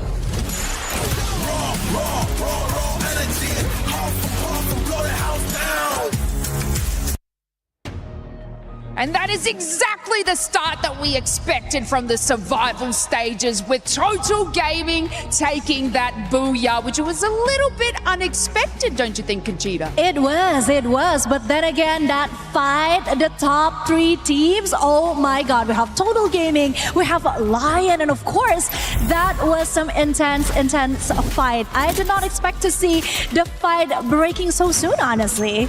Yeah, and if we have a look at that sort of earlier fight, you know, we were chatting about Team Vitality against Team Falcons, and from the initial start, did they come out kicking and swinging? I mean, Vitality had about 8 eliminations before Zone 1 closed, and the Falcons was on about 7. But obviously, if we touch on the Falcons there, they actually ended up with about 21 eliminations at the end. Yeah. And I did say that, you know, they needed to work a little bit more on their placement, and they hit out in 3rd, so that would have secured immense points for the Team Falcons. And honestly, the wipe on Aurora from them is something that they'd probably be a little bit cheering for, not for Aurora's sake, but obviously Team Falcons being able to eliminate these teams that really need to do well. Then again, they were the 2024 champions, even though they came in with brand new rosters. I'm pretty sure Team Falcons are here to stay, and they are here to survive the day.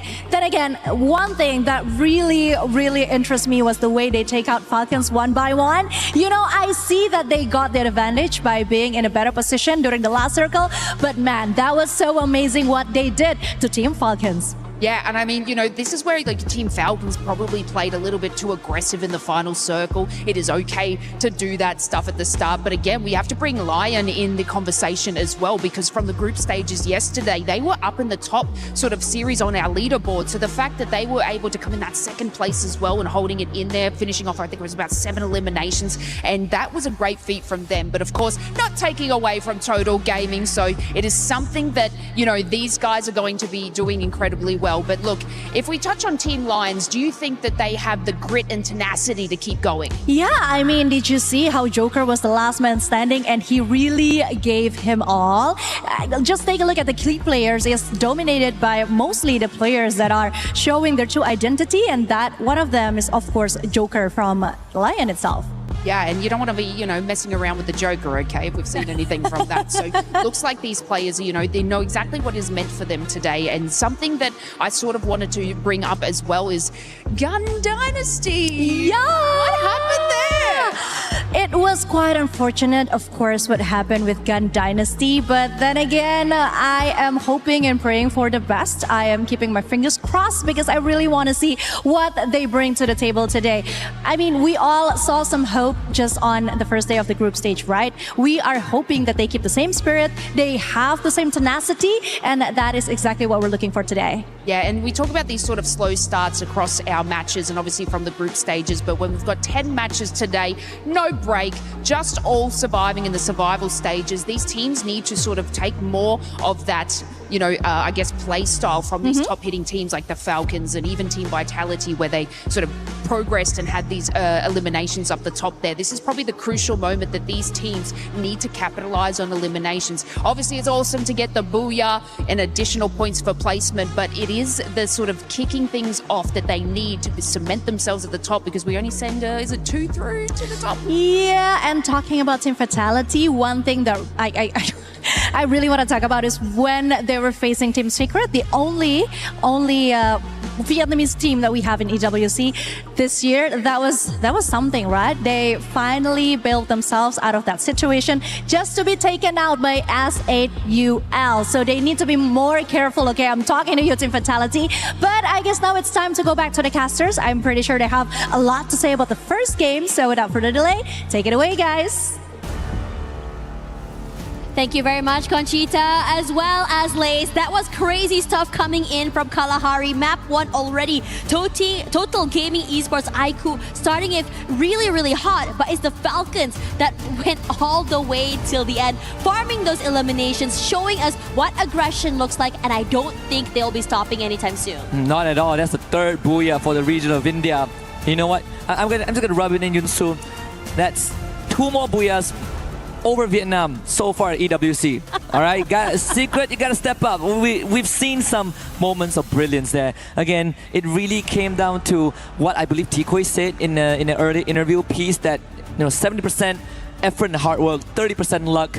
And as much as we look back at the final circle of game 1, you have to sprinkle a little bit of that pixie dust, because it was the circle shift that really caught Falcons off guard. They ended up from being in the best position in the final circle to being in the worst position. So of course, with some stroke of luck, TG got the booyah done, but it's not in any means taking away the effort that they put in to make it happen, right? Because if not, then Lion would have been the team that won the round.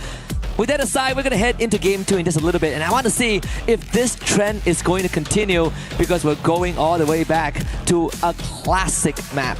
Yeah, we're gonna go back to the basics as well. We saw a little bit more of the aggression early. Now, for some of these teams in the lobby, I believe that when we look at the bottom, right, Aurora Gaming, Gun Dynasty, DRS, we haven't really seen too much from them as well. I believe that throughout out of all these last 3, only Gun Dynasty ended up going out of the game with about 2 eliminations. So these are what I would feel for teams like, say, Daryl, Daryl, and also Gun Dynasty. They are a team that I would say love to go for eliminations. They love to go for skirmishes early. We didn't get to see that. What we might be able to see, so here as Alu in the front of the compound, head-to-head up against Vitality. It's been a tough fight. Quite the challenge to pick for yourselves, DRS. Rimnam Village, not really too much area to work with, and they did drop on the edge, so the bigger compound given over to the Hornets. Gun Dynasty hunted down by Titan Esports Club. Another start that just not in the favor of GD. DRS actually finding an early knockdown as well, but I think Vitality are fighting back at Rimnam Village. GD again sent on the run. Look at these rotations there as well. DRS finally here. Ooh, Koja may have bitten more than he can chew there. Also going to be the next one sent back out, as the other 2 members of Vitality are just going to move away there, separated from one another after all. I think this is a good thing, since C-Bank is the one that is close to our factory, being able to bring back his teammate into the game. Good recovery. Yeah. And I think for Team Vitality themselves, it actually has, making it to the grand finals means more than just qualifying for a chance at the trophy, right? Like last year, the 3 Indonesian teams in the grand finals were Vitality, EVOS, and RQ. And of course, they won that reunion there. Right. And people usually don't remember second places, but Vitality finished 2nd in Ria last year. So this is going to be quite the pressure for the Indonesians. David finds a isolated Ninja, does get the point for his team, but the rest, the TEC are coming in. Let's see if David can build himself out of this one. Less than 100 health to work with. Blade around the corner with the Bison. That's the 3rd point for TEC. Quick with that as well. You can hear the team just celebrating there. You can hear how loud they're cheering throughout all of that. Except for Aurora. 2 eliminations already super quickly. And this is great for them as well. Gotta make up for those lost points after they had gotten eliminated a little bit too early from that last map. This time Circle should have a good chance of going over to the northern side. S8UL against Straw Hats. Something that was predicted by Lucifer earlier on. GD gets full revive. And now another visitation made to Rimnam Village, this time by Team Secret. Earlier on, DRS were able to drive out the majority of Vitality. But Team Secret, they're looking for some redemption here for day number 2. Let's see if DRS can build themselves out of this situation. It's Lion. They do find, I believe, TG. That's going to be 2 points for them. Just reading the games right now. Positions, not seeing anyone in the corner as well. I am curious to see where exactly the trajectory of these Team Secret players are going to be as well, since Pratik is being pressured by Joel all the way top side. Knocked down already. His teammate trying his best to just really maybe bring his teammate back into the game, but Tikui sees otherwise. Bit of cover, and being the gatekeeper after all takes a bit of damage, but securing that point, taking it away from Team Vitality, feels rough. Yeah, I do like what Team Secret is doing right now. They're going to take Rimnam Village and play that late rotation game, which might benefit them in the end. So I think at the state of the circle, it is going to move pretty far up. So a lot of teams would want to look for that early entry, which does give them more leg room to work with. Now it's just about clearing out the compound and make sure that there's no one who is hunkered down here Don't really want any squatters in this area. Team Secret, they found their 5th PLS1 on the Joe. And now they have control of Rimnam Village. Loving the way how Team Secret is taking this step by step. First of all, find that first player in the front. Do not allow Joel to really pressure us and then come in together. The team do not allow him this 1v1 fights. Now it's about the long rotation into that circle as you have Pina here on the screen. Try to put a damage toward Jack. Nothing really connecting as he will be repositioning quickly away from his life. Crossing past 2 teams! But it's Vitality that is waiting in the wings and taking away that point. Vitality is so slippery. There's so many close calls from that first map all the way to here, even yesterday. And for them, being able to just really stabilize and bring themselves back into the game all the way to the end is what they aim for. And get the full revive on top of that. S8UL unfortunately bows out early. 8 more games to go after this. As we slowly cross out the list, Falcons. And contrary to game 1, this is definitely one of the more slower start. TAG against GD. Vergab against Wolvin. Dome gets dropped, blocked up by the glue wall, but Wolvin is going to start receiving extra resistance there. Shairu, good stuff. Wolvin getting it done. And the backup from Shoto confirms Gun Dynasty's demise. Another early exit for the hopefuls. Twice already and such a heartbreak. The crowd's so excited at this outcome here. Shanky barely alive right now as they're able to just really rush forward, wants to take away the space from Vitality, but Z-Bank huge on those 2 knockdowns. Walter and Shanky down and out. Is Vitality happy with this outcome? That's a double elimination from this guy. And they will be rushing forward into another area. Trying to find the final member if they can. Mafia, you gotta get out of here. You gotta bring your teammates back into the game if you want to prolong your survivability. And it should be achievable. He did use a dynamic clears at Kautalistwa where Vending Machine is present. Won't be able to get a full team revive, but you gotta start somewhere. Shanky and Aztag being the choice. And Vitality, of course, catching Total Gaming Aiku. Completely off guard from behind and now putting out a hit list on the Mafia. They aim to finish the job. Falcons just passing by Observatory. Would it say that there's a good chance that this circle goes all the way up north? Now we see that long rotations come in. TEC actually already in the circle along with TAG. The South Asian teams taking center stage. And they had someone used the Dinoculus on the northern side. I believe both of them now did. Of Riverside and Mill. They might be looking for the same rotation trajectory. We'll check in on that in just a little bit. DRS out from the jaws of Falcons. Limits somehow his Stroax right there. Oh my gosh. You do not want to cross this guy. Not able to get that final member. But it's enough damage already. With 4 eliminations. A little bit slower than the first map, but still so confident on where they go and how exactly they want to be able to be taking this fight. It's going to be quick launch pad? No. Yeah, quick into the zone as well. Have to be careful because the majority of teams have started to rotate northern side because this is a hard shift to the top, so that southern side is about to get super busy at peak especially. Yeah, most of the teams inside the safe zone, clearly comfortably tucked in, are the South Asian squads. And TEC is one of them, right in the center. Slightly north of Riverside, as we check back at the earlier ambush by Team Vitality on the Total Gaming. Against Z-Bank with the opener, with these coming in as a follow-up, completely catching them off guard. Team Secret now running into Aurora Gaming. And the blitz is a bit too much for Aurora to put up much of a resistance. So that's already 2 bodies dropped. Jun now is going to be next on the hit list. And T-Quay chases him down. Can Jun hold a candle to this man, the prodigy of Vietnam? The answer clear as day. T-Quay secures the 8th for Team Secret. This guy is going completely nuclear right now, and we already expected that the southern side is about to get super hectic.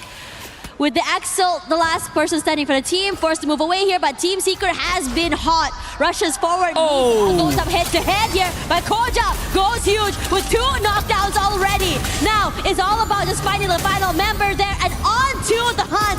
That's a quad kill for him. And the rest of Vitality, PLS1, what are you gonna do here? You gotta survive, you gotta be able to go forward there. High ground advantage, his head out in the open, but he tries to rally back, but his HP being chunked down. You can't hold on more than that in the end. Could possibly survive longer thanks to the glue walls and movement. But Joel finally finds him in the end. Team Secret a bit too early than he would have liked. A reoccurring nightmare for the Vietnamese. The second time Team Vitality bested them today.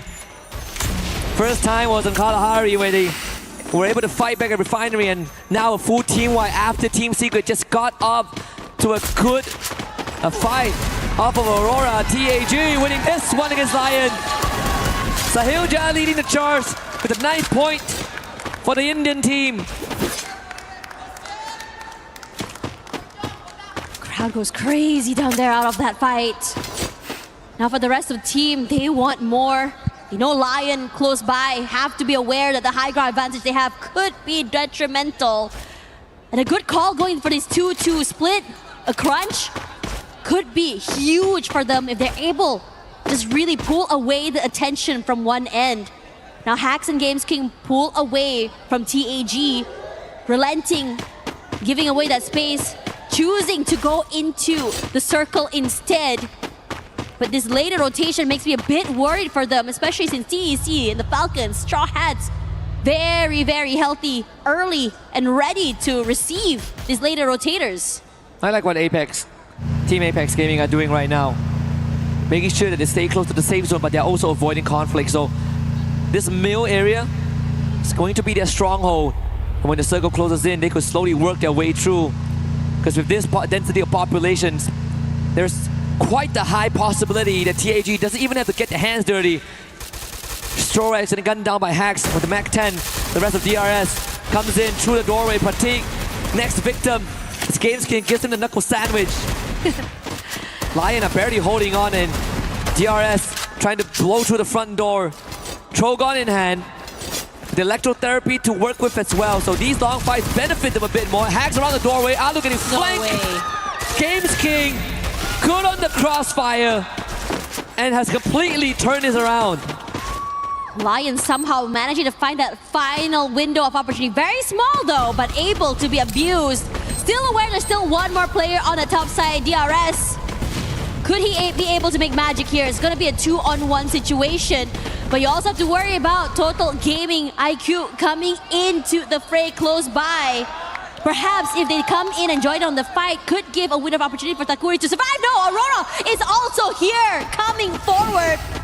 More bodies, more advantage. As Lion gonna try and find Team Vitality in that cross. But Team Vitality undeterred. Koja takes a bit of damage, but the total bodies and gun barrels a bit too much to bear. As Aurora also were able to pick up a few eliminations of their own. Team Apex Gaming actually was scanned out by Dinocular early on. So we'll see if that information is going to translate to anything. I believe they now drop their own Dinoculars and they spotted out the Bangladeshis of TEC. Team Vitality with 12 points in. DRS around the corner, but the compound also surrounded by the Aurora players. The Malaysian team, they need to get rid of Sebek right now. He's holding too strong of a flank. And Zuez sent to execute the task. Breaks the glue wall with the Oscar, but Koja and Diggs covers all of the area. The Sixers so well dealt with by Vitality. Joel is just making magic happen. So hard when you are getting pressured by Joel and the collapse happening as well. Just too much to deal with. Aurora now in trouble. The Axel is just all alone. And the Kuri, the window of opportunity presented on a silver platter. Seabank gonna try and go in for the flank. That was exactly where Axel is, and he was not aware! So the wipeout happens. And Aurora knocked out of the map. But the zone is closing in. TG waiting in the front, hoping to pressure the members of Team Vitality, but also aware that Falcons are close. And TAG just got a wipeout as well, but not without a cause. They lost 3 out of the 4 members, and only KD got his left. Is it enough to be a lifeline? The vending machine no longer an answer right now. It's a 1v1 between him and Couture. So we need to talk about the dynamics, scanning out both of these squads. And the result is going to be KD gone around the corner, having most of the health bar and getting the confirmation in. 14 points for Team Apex Gaming. More than enough. Vitality now finally find the Falcons, but the Straw Hats are also there. A three-way fight, and Falcons, they're going to get feasted on. Limit looking for a way out of this predicament. But they were able to find Kuro at first, the glue walls, buying a bit of time and space. Yeah, managed to go for that revive as well, but the Straw Hats not allowing them to go for this reset. Clean up house. 6 eliminations already going in for that reposition. Aware that somewhere on the other end there, you also have Takuri on the outer side. I don't think he's going to be able to get into the zone. Vitality's on fire right now, already 6 eliminations in the bag. DRS will be eliminated, but he did survive a bit longer. As KD God, an off angle will be abused. Another point for them. And KD God doing the most to prolong this run for his team. Doing more than enough. The only team with a full squad left are the Hornets. Team Vitality denied in game 1, but game 2 solid as a rock. KD God now getting rushed. Koja as the first participant, but this is a team game, so Vitality calls in a full squad, but they're also making sure that they don't give up too much ground, so KD God gets freed up for a while. As shocked as he finds the water off screen, Joel though steals that point away. Z-Bang now finds Aztec. Yeah.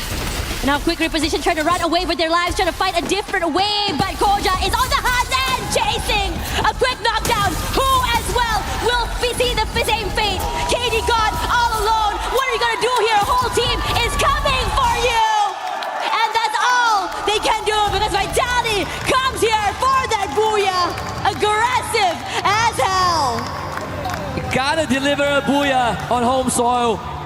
In the heart of France, Team Vitality gets that boon. Again, definitely do not want to miss the grand finals, a grand reunion. And in a lobby where you are doubt the Falcon Slayers, you better make good on that name, and indeed they did. I believe 21 eliminations and a booyah, that's going to be 33 big points. Hornets now in a strong spot, but once more, the Indians and the Bangladeshis, they put up quite the performance here on Bermuda. Straw Hats in top 4, TAG, Total Apex Gaming, Team Apex Gaming. Same situation, KD God doing more than enough, above and beyond to give themselves an extra inch of that survival, of that placement point. But once again, you can see that Team Falcons is just not slowing down on those eliminations. 21 total they were able to farm up before going down. A similar elimination count to that first map. And again, I think the desk kind of broke it down right about how Team Vitality likes to prioritize placements versus the Falcons that like to prioritize those eliminations. Both teams achieving what they came to do, but at the same time, in terms of where the positions are going to be, you know, out of nowhere, you start to see Team Gaming Esports IQ not only take up space, they're loud as heck, they're fighting back, they're shooting back, they're showing us what their region also has to offer coming back to the world stage. I think, you know, all things considered, I am very happy. I'm delighted with what I'm seeing here. Of course, again, we can't have all of them into the grand finals. I wish we could have. There are going to be winners and losers. Now I'm looking for Gain Dynasty to step back up. There's 2 games of no-show. I'm looking for Aurora Gaming to step back up. They had a better run on Bermuda, but I wish for more. But I also want to see Team Secret really polish that mid-game because they did struggle 2 games in a row in the hands of Team Vitality. But for now, we're going to hand it over to the stage to Carol Bombshell. Hello everyone, Carol Bombshell here on the stage, and I'm happy to have here with me Pina from Team Falcons, the first champs of EWC 2024. Thanks so much for your time. We are very anxious to hear everything that you have to say for us and to share your insight also with us. Okay, so you start the game really well with a lot of eliminations, and how important it was to get off to a strong start in the survival stage and set the tone for the day. ก็วันนี้นะฮะออกตัวกันได้อย่างร้อนแรงเลยอย่างทีเดียวเลยนะฮะสำหรับทีม Falcon นะครับผมอยากถามว่า มันมีผลอะไรต่อรูปเกมของวันนี้ที่เหลือไหมฮะ ก็ดีเลยครับเปิดมาดีก็เดี๋ยวจะทำเรื่อยๆครับสร้างมาตรฐานครับจะเข้ารอบครับไปรอบชิงให้ได้ครับ Yeah, actually, like we are quite satisfied with the result, and like since we are like coming out like very strong, we gonna try to keep that as a standard. So like we will try to make sure that we qualify for the champions. Perfect. That's definitely a great strategy. We want to see this kind of things come more from you guys. All right. Before the games, we highlighted your high eliminations versus placement points.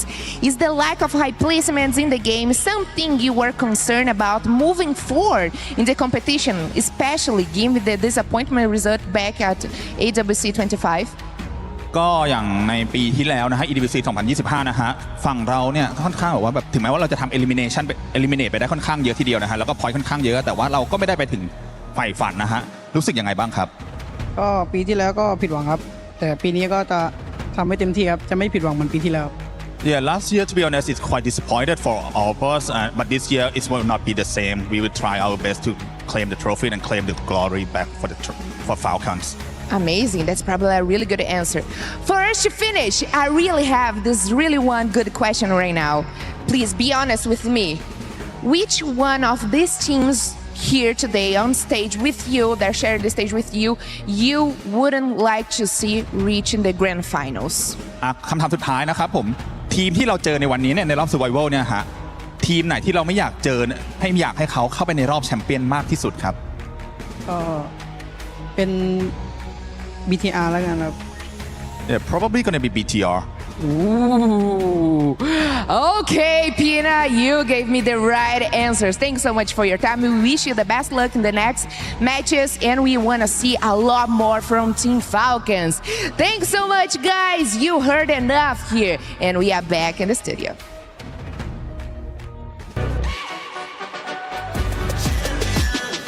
This ain't no regular thing. Came for the ring, you know what I mean.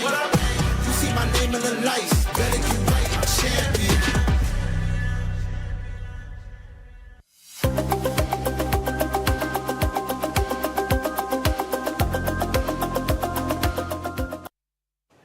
Seven, I accept your challenge with Neptune, but I need an expert. My name is Lucifer and I've got Carol Bombshell, the Brazilian golfing expert, to take this challenge on. Wait, Lucifer and Carol Godshell. We got it, guys. It's going to be us taking the leaderboard. Now, are you ready with Carol? Let's start? Okay, come here. Let's get it started. We'll play golf and we're going to beat the rest. Let's start. There you go, 10 seconds. Come on, Carol. Let's go. Ooh, almost feels like a gunslinger right now. Let's go. Yes, you got it. We have to get it close, Carol. We practiced, you know this. You got this. Yes, feels like it. Yes, hit this side. Yeah, it looks good. Hit this side as we practiced. You know, we did this already. Hit, go for it. Ooh, nice swing. Oh my gosh. That is closest. Oh my God, let's go. There we go. That's what we needed. We got you. We're the best. We're the best here. Yes, we did it. Oh my gosh, it's your turn right now, okay? So, I did it. I trust you. You are the man. You got this. We're gonna humiliate them. Everyone, we got it. Okay. You go, man. Wait. Oh, that's so... Let's go. Can I push the button? Yes. Are you ready? I am. Okay. Do it. Let's do it. Let's do it then. Okay? Okay, 10, 9, 8, 7, 6, 5, 4, 3, 2, 1. I'm with you, Lucifer. Let's go. You got this, man. We gotta win this. Oh my gosh, you gotta prove we are the best. Whoa. No way! Oh my gosh. See? We are the best! We are the best. All right. Guys, I'm not gonna say this on camera, but don't say a word anymore. If you want to say something, say Lucifer and Carol Godshell. Okay. Can we talk about that for a second? You were amazing. What the hell? That is me and Carol Godshell doing golf and taking over all of you. Calm down there, Vitality, okay? Because right now, that's exactly what you guys were looking like. 99 scores? Are you we need to go back and check that machine. Something that we don't have to check is if Vitality is going to show up, because they're definitely showing up. They started off really slow, Neptune, but the one thing that we really noticed with Vitality is they're using a new skill. Yeah, exactly. I mean, I'm really loving that the plan is to go aggressive. Up close and personal on a 4v4 with that array skill, Bond of Eclipse, they can spot anyone up close. And this is rare. Especially in this kind of stage. It's rare to see that kind of active skill being used right now, and I think Chris Jaw has a lot in his playbook. I 100% agree to that, Neptune, because it's not a skill that we've seen anybody use, right? Especially with stakes as such of survival. Only 4 teams make it, and Vitality pull off something like that. Unbelievable. 21 elimination points, but can we also talk about Koja though? I mean, that boy literally saved the day. Just looking back into the first game, Koja was the one to bail them out of the whole secret situation, right? Well, before they got taken out by S8UL, but still, Koja was there to save the day. And now, I think this boy is definitely someone to watch out for. I'm just looking at the match standings earlier from page 1. By the way, in Gun Dynasty, what the heck is going on? We'll talk about you a little bit later. But 33 points for Vitality. If I'm not mistaken, Neptune, I know you were keeping track of this earlier. Is that the record so far right now? Well, it's close to the record. In terms of elimination, it could have been. If that was elimination, it could have been the record already. But again, these teams are just trying to get on those aggressive push. The game style right now, from what we're seeing, is just chasing the opponent. And another team that Vitality has been meeting up so often, even from game 1 up until game 2, is Team Secret.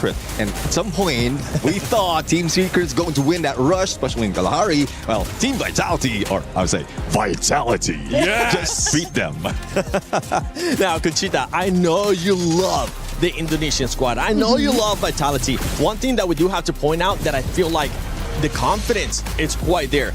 We saw Vitality just driving by, and I believe it was Leon that shot at them, and they were forced to engage, and it ended up being a total of about 4 teams fighting in one spot. Yeah, because actually what I see from the players is that they were trying to do it a more, I don't know, they were kind of trying to wait till the right moment come, but that's not really the case when we talk about game 2. So they had to change the strategy. They have to adapt. And of course, with the amount of talents that the individual players have, I think it is something that's not quite of a challenge for Vitality, right, Neptune?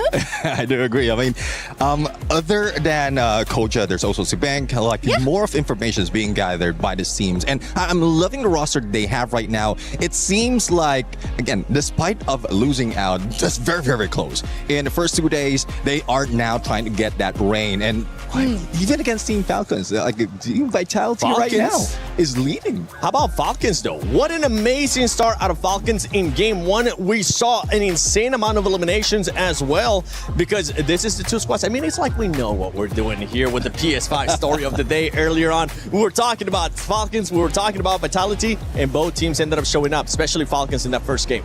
Well, Falcons did show up. They did get the points. They're sitting at the top, but there's one team that got the game number 1, right? Total Gaming. Now, for them to get it on the survival stage, game number 1, get that booyah going on, is a right direction for not just them, but all the other Indian teams. And you just saw Tag what they did in game number 2. Getting 14 eliminations, KD got surviving till the very last. That tells you the caliber that these guys are packing. And that is the reason when we were having this discussion earlier, I was like, hey, I think there is one team that's going to make it through. But it's going to be difficult. But what if both you mentioned? I mean, it came down to KD God there towards the end. Surviving, making sure that he was just sneaky about it. Didn't go after anybody. Played out that wonderfully. And while I have you here, just in case, Lucifer, I don't get to see you here because I know you're going to be casting later on. Yeah. I'm going to put you on the spot. Okay. It's time for you to decide. Earlier, we heard Tag saying that they were going to end up being in 3rd place. They're currently playing like that might be the case. Is that what's going to happen? Are we going to maybe possibly end up with 2 Indian squads going to the finals? Yeah, as I said, right, whether is going to be 1 or 2. 1 is what I have a high hope on. You can clearly see of how game number 1 went. Aztec performing. Mafia, this is something that Mafia needs to for the team. That's where the pillar stands. While Aztec might call the shots, it's Mafia getting it through. On the other end, in game number 2, you ended up seeing KD God. He's the pillar for the team. These both snipers playing that game to perfection, surviving for the team, and playing the long range, especially for communication, is giving the right direction for both the teams. And I believe, as you asked the question, there is a possibility that we see, because they've read in the very first game and second game, you can clearly see they know the rotations, especially of the South Asian teams, and now they're reading even into the Southeast Asian teams that are trying to compete with them. We'll get a chance to discuss that even more later on, but right now, that overall ranking, you can see right there in first place, Team Vitality, Team Falcons, Team Apex Gaming, and Total Gaming with that amazing performance from earlier on. Don't forget, if you're just tuning in, if you for some reason missed the beginning of the show, the top 4 teams will be moving on to the finals tomorrow. The rest, their keys will be crushed. I'm looking at 6th place because we have to shout out an outstanding performance from Shocked. He was carrying the squad.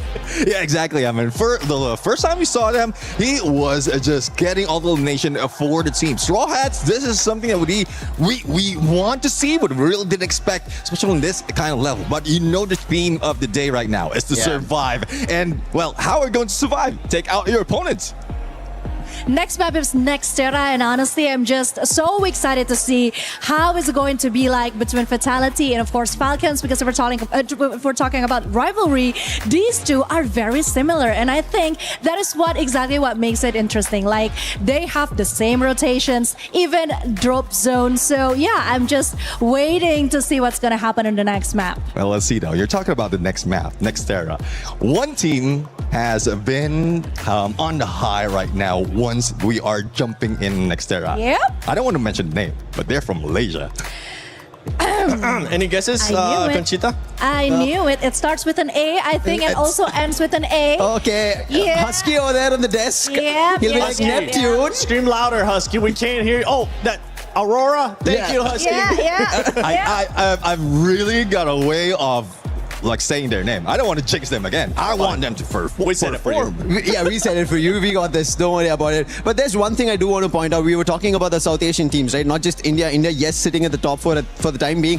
But the South Asian teams, they are also troubling the lobby. And especially one to add on is going to be DRS. They're having a really good start. And that start might mess up for some teams to close it out and to get to the top 4. I mean, a good start, it depends on what you look at it as a good start for that squad, especially when you compare with some of the performances that we have seen from some of the other top squads. A team that's actually not having a good start, and you know what, because I'm kind of disappointed right now with what's going on with this squad.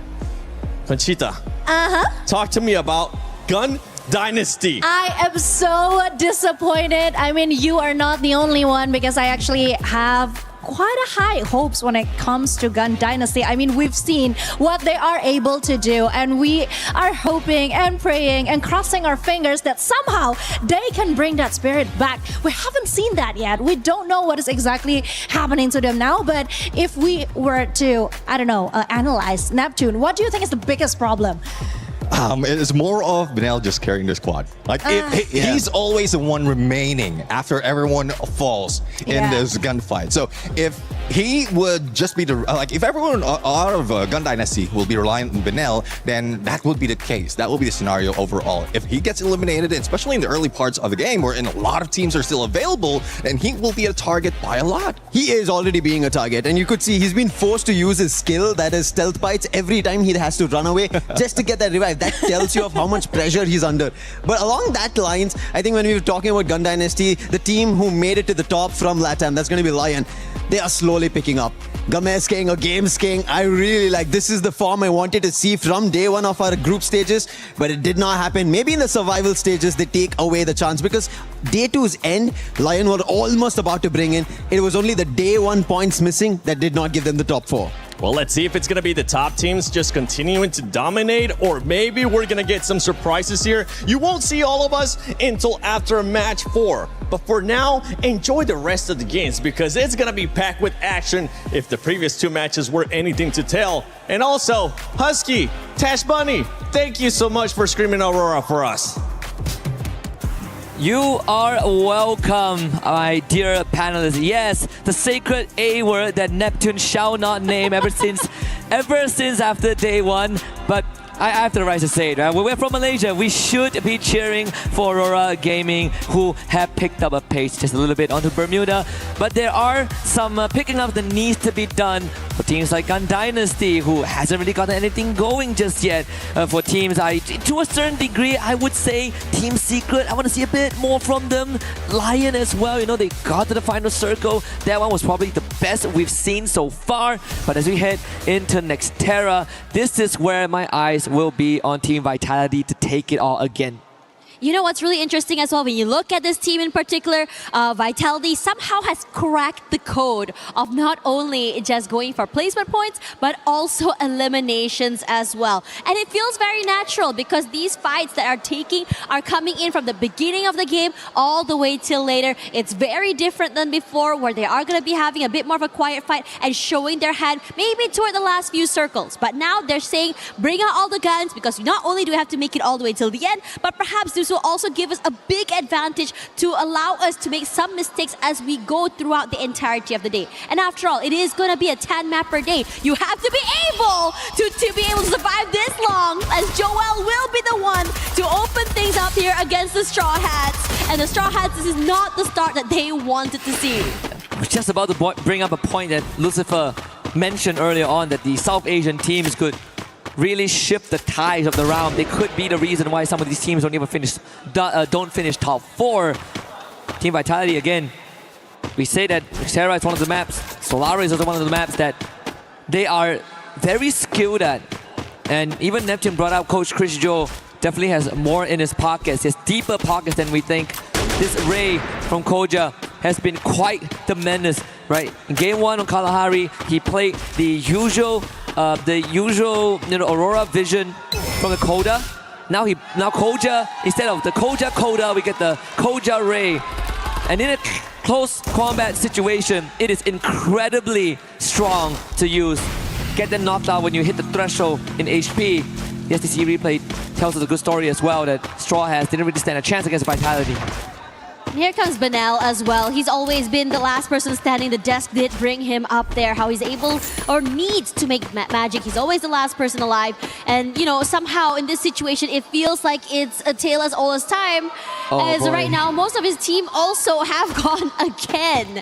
Now, the rest of TAG still hasn't been able to finish him out quite yet. So if things go well, if he is left alone, they could go for that reset. Really hoping that his team will be able to come into game a bit stronger as well. After all, recovery is so important. Not just recovery, but also being able to stabilize. Now, the same could be said about DRS, as Alu, as well as TEC, are just being able to come back here.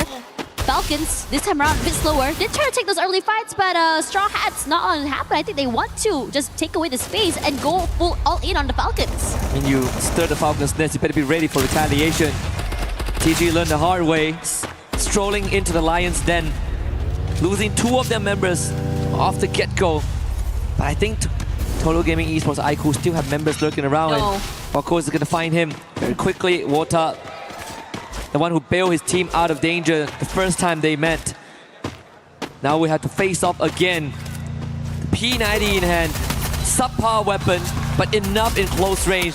As backup comes through, unfortunately no confirmation there. Wota perishes. Did try to be able to secure that point before, the rest of Lion come by. Unfortunately for him, a bit too slow. The hesitation cost him there. As for the rest of the team here, the Falcons still very much online, but Vitality also joining in on the fight against the Straw Hats and them somewhere close by. You can start to see the Hornets super active, moving on the map, moving on the area, joining in whenever the sounds are super loud, when the sounds of the gunfire are here as well. This time, Aurora Gaming playing it slightly slower around mud site. There is a potential to rotate to Decker Square if they need more time, or straight to Boxing Gym with DRS has nested in. Joe receiving some gunfire. It's them and Falcons. Again, even the theme of the day at the start of the show, our host pointed it out, it's going to be the battle of the Falcons and Limit this time. It's going to show Joel how it's done. Out in the open, the Reptile Rhythm gets the job done pretty quickly. Completely swarm him. Yeah. I mean, Vitality didn't really commit fully to this, right? Yeah. It's just a poke and prod. Lose Joel, sure. The rest of the Vitality players already out of that area. So low commitment move there. Lion, we under pressure. TAG definitely want some payback after game 2. Yeah, the Lion are really paying for it right now. Chunk down, HP so very low, and the pressure coming in from the entirety of the team is a bit nice to one. work with. Nice shots coming in from Sahil Jat as well. Gamesky knocked down Hacks as well. Stolen away by that nade.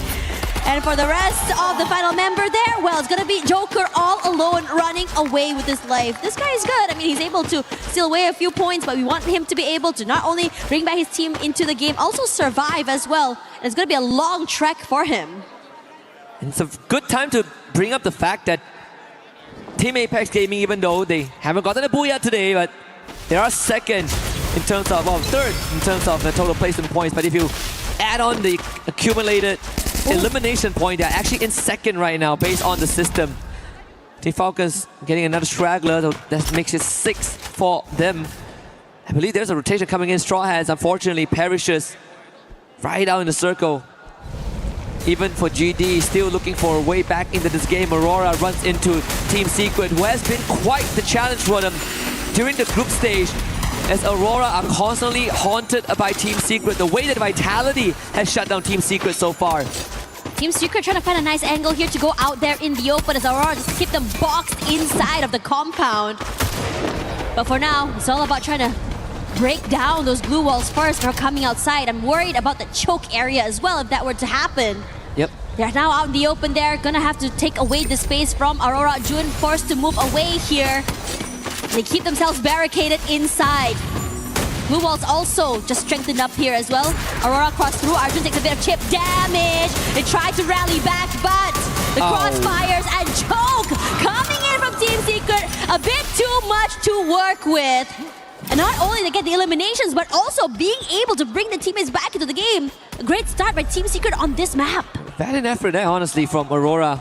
But unfortunately didn't expect the grenade launcher to be brought in by Team Secret. So quite the disadvantage. Aurora Gaming will have to find that reset for now. Axel bailing away. This is sort of what was written in the stars at the start of the game, looking at how Aurora Gaming chose to drop to mud side and the trajectory to the circle. There, we did speak about the possibility of them going to Boxing Gym, but instead of DRS, they find Team Secret nested there. Sort of an unfortunate situation, but not all hope is lost. Falcons now up against TG. You see utilities being tossed. They need to get on fire out of it, flush him out from this high ground. Shanky inching forward. There's a backstab angle on fire, still hanging on well, but Shanky good on the numbers there. Also have Keroro is keeping a good eye out, but this time around they do not want to mess with this. I'll let that go, gonna just move away as well. They're super aggressive today, they're not stopping that from happening. But in this situation, you just really gotta cut your losses, be able to just bring yourselves back into the game and then just go aggressive one more time. So TG there, Aztec got knocked down. And GD this time around already 2 eliminations. I would say they're surviving a little bit longer than the previous 2 maps earlier, but definitely not the usual fire and tempo that we saw them playing in the last 2 days. Yep, definitely need a bit more out of GD. Both in placements and eliminations. And that's sort of the challenge you have to face as a first-timer on the big stage. You come in swinging on day 1, you better be able to adapt because everyone else will. And I think that is the current issue, right? Teams have sort of read the moves of GD. It's getting harder and harder for them to kind of use the same playbook. Here we go, Rahat. That's a bit of damage now. Zayljat somehow managing to turn things around with one singular shot. Very good stuff from TAG. Lucifer was right. Day 1 is going to be it's going to be slower, but when they pick things up on day 2, they continue to carry that momentum into the survival stage. Lion getting a 9-point here, finding S8UL's Jack. Now taking over Zipway, there is the boat maker being called in. You have Falcons waiting in the wings as well. And this is also another rivalry that has formed in the survival stage. It's not just Falcons against Vitality, it's also Falcons against Lion. The three big beasts taking on each other. But I feel like Lion shouldn't be looking to take Falcons out actively. And Joker will be on the flank. Now Falcons might have to deal with TG. It's just as we noted. Gives away the game, Binoculars.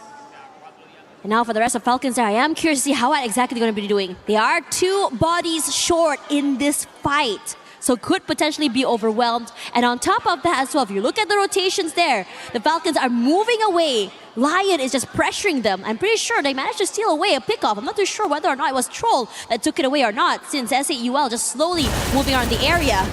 And now, on fire, goes down, and the Falcons eliminated early. You can hear how excited the crowd is below, since it does give a bit more space and less of a worry to the whole entire lobby. Wow, Lion, that is going to hurt a little bit for the Falcons. We even heard in an earlier interview that Falcons admitted that yes, last year's run was a disappointing one, but they have a promise to keep. That they want to bring it back this year. Still some chances. They're still our favorite team to make it through today.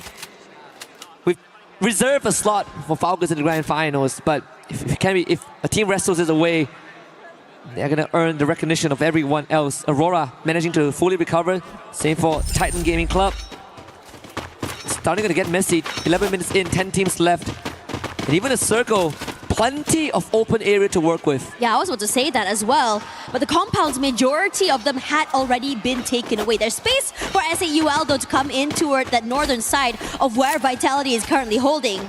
Now, for TEC, just waiting the wings as well. DRS putting in that pressure to the members of Team Secret, keeping them away for now. Hoping to see whether or not can play some chip damage. If one knock does happen, just know that they're going to be collapsing if possible. As Aurora rushes forward, TEC in trouble. Neja takes a bit of chip damage, but Aurora's push is going to be delayed by these blue walls. But for now, they are going to get completely chunked. Space taken away by TEC here. Kutush winning the wings. Rehat does manage to drop down another glue wall. And I just feel that Aurora is just breaking through unlimited amounts of space. Blaze takes a lot of damage here. May have been more than he can chew. Knocked down. And as for the rest of the team now, Azriel gets one more. TEC, 2 more players back. Nejat brought back into the game. Lion wants to join in as well. Has to the outer side has been knocked down here. The shots are good. Lion waiting, very, very patient. As for TEC, they're being crunched. This is going to be a tough one because Lion was the one to set it up. Games King, round the corner there. 2 teams at once, not a problem. Lion roaring to life here. 14 eliminations, and count that number out. TEC have been wiped out. Aurora, they're going to come in and make something happen. Make the best out of this mess. But we have a 4th team arriving. It's S8UL. We're waiting for quite some time as well here. Lion decides to slow it down. Aurora somehow managing to reset their whole entire team, but they're boxed in, forced to break in those blue walls. But Lion, Joker still on the outer side, caught out in the open. Zeus was ready for him. A double kill for Aurora, 4 eliminations already. Now for the next part here is going to be S8UL. The shots are true. Lion barely alive, eliminated quickly as Azriel will be the one to take him away. The rest of S8UL, will be able to make a little bit of space away from Aurora, and they're just waiting things out. Can Aurora find that conversion here? They managed to get a bit of a breathing room. Again, Aurora not overheating. Very good discipline. Tro is going to start feeling the heat, but Aurora back into the building with the blue zone closing in. Azriel could open it on a Jack. Didn't know the numbers now. Lock Soul out of the exit. Bunny wants to put up a good fight, but Aurora steadfast. A triple given over. And S8UL are out. TAG on the radar. Vitality wiping out Total Gaming Esports IQ. They were so aggressive with it as well. There were just so many fights happening all around the map. And the Hornets, you can start to see them swarming toward the right side of that circle, being sure to cross through these buildings, hoping to see whether or not there's any stragglers, also getting a bit more space. Now for TAG, finds the last few members of Aurora. Unfortunate situation, but definitely a better run for this team as Vitality turns their attention to DRS. And I gotta say, TAG, another great rotation. They preemptively use the binoculars to scan out their next move towards the western side of the earlier save zone. They rotated it, and now you look at the overview. They are in the best spot to have a chance to get a booyah. Third for them on the world stage, including the one from the group stages. Was sharp as heck as well, but TAG will be the one who goes huge here, completely wiping out the members of DRS. Oh, this is so good for TAG. But now TS is just stuck inside of the compound. Yes, they can just fortify their space, but there's not a lot of space to work in. One nade will be able to completely chunk them down. And in fact, they are getting completely crunched by GD as well. A deeper run for this team compared to the beginning of the day. And they're making sure they don't get knocked out so quickly. Seabek, a lot of damage taken, barely alive right now. One more for Hwang M is enough. No, able to recover his life. And HP finally knocked down here, but Nell ready for it. Steals him away, but TAG that goes huge, wiping out GD! Like I said, TAG have the best shot right now. They got the read so well, and even the circle ship benefits them. Riptide rhythm out of the defenses of Vitality gone down, KD gone with the shot. And Sahil Judd finds Hwang Am as well, Team Secret in the rough spot. And TAG are feeling it, they're going for Secret as Vitality books it for the exit.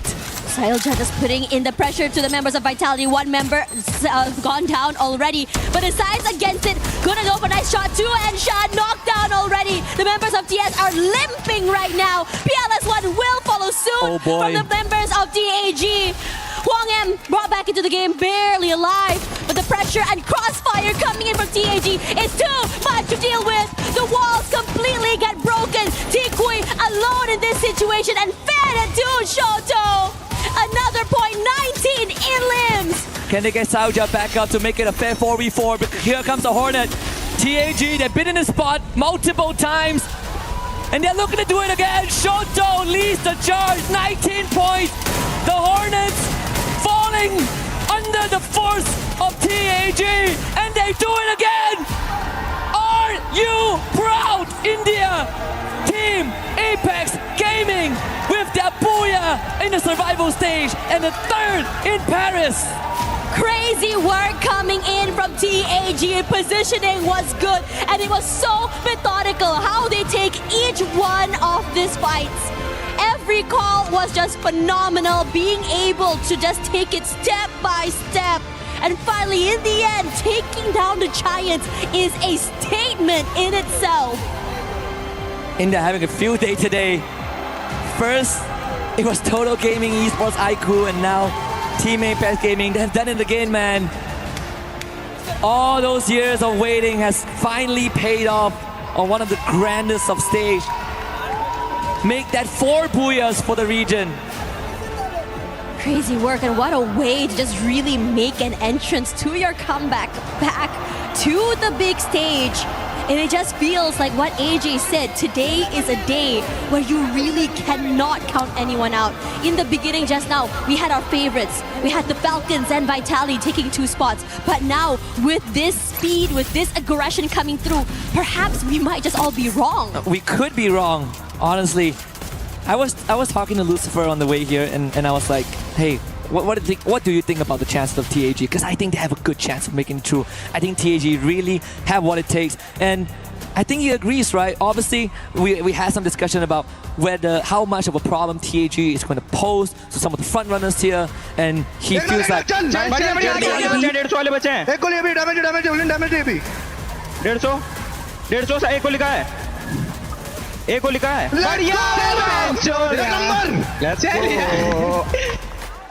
And that's the best punchline I've said. Bees into Vitality replay. The Bees got taken down. The Hornets dispatched. But yes, maybe they are going to pose as one of the roadblocks for the other South Asian teams because they know each other too well. But based on what we've seen in game 2 and 3 specifically, I'm looking forward for TAG to get into the finals, if anything. Yeah, you can't help but just get so excited for them. The energy was just so loud. If you guys are here in the arena, every time they get elimination, every time they get a team wipeout, they just completely go loud and it just shakes the entirety of the space. 34 total points with 22, matching up with the stats that we saw from Falcons in the beginning of the day. Absolutely. And even when Game 3 started, I believe that TAG were actually third in the overall standings. Now I feel like they could be first by the end of this, right? I'm 99% sure that they are going to be first. But we'll let our statistician do the confirmation because I think the teams, they're going to take a breather. So we are going to be back in just a little bit for more survival stage Free Fire action.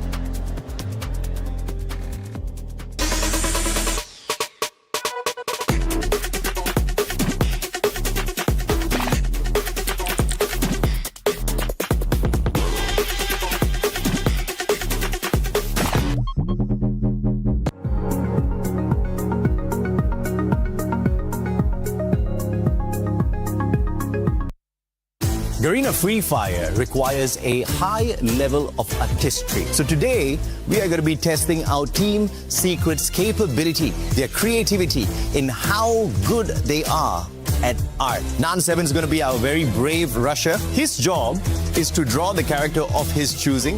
The rest of his team members will have to, first of all, guess which character that is, and second of all, give him a score of 1 to 10.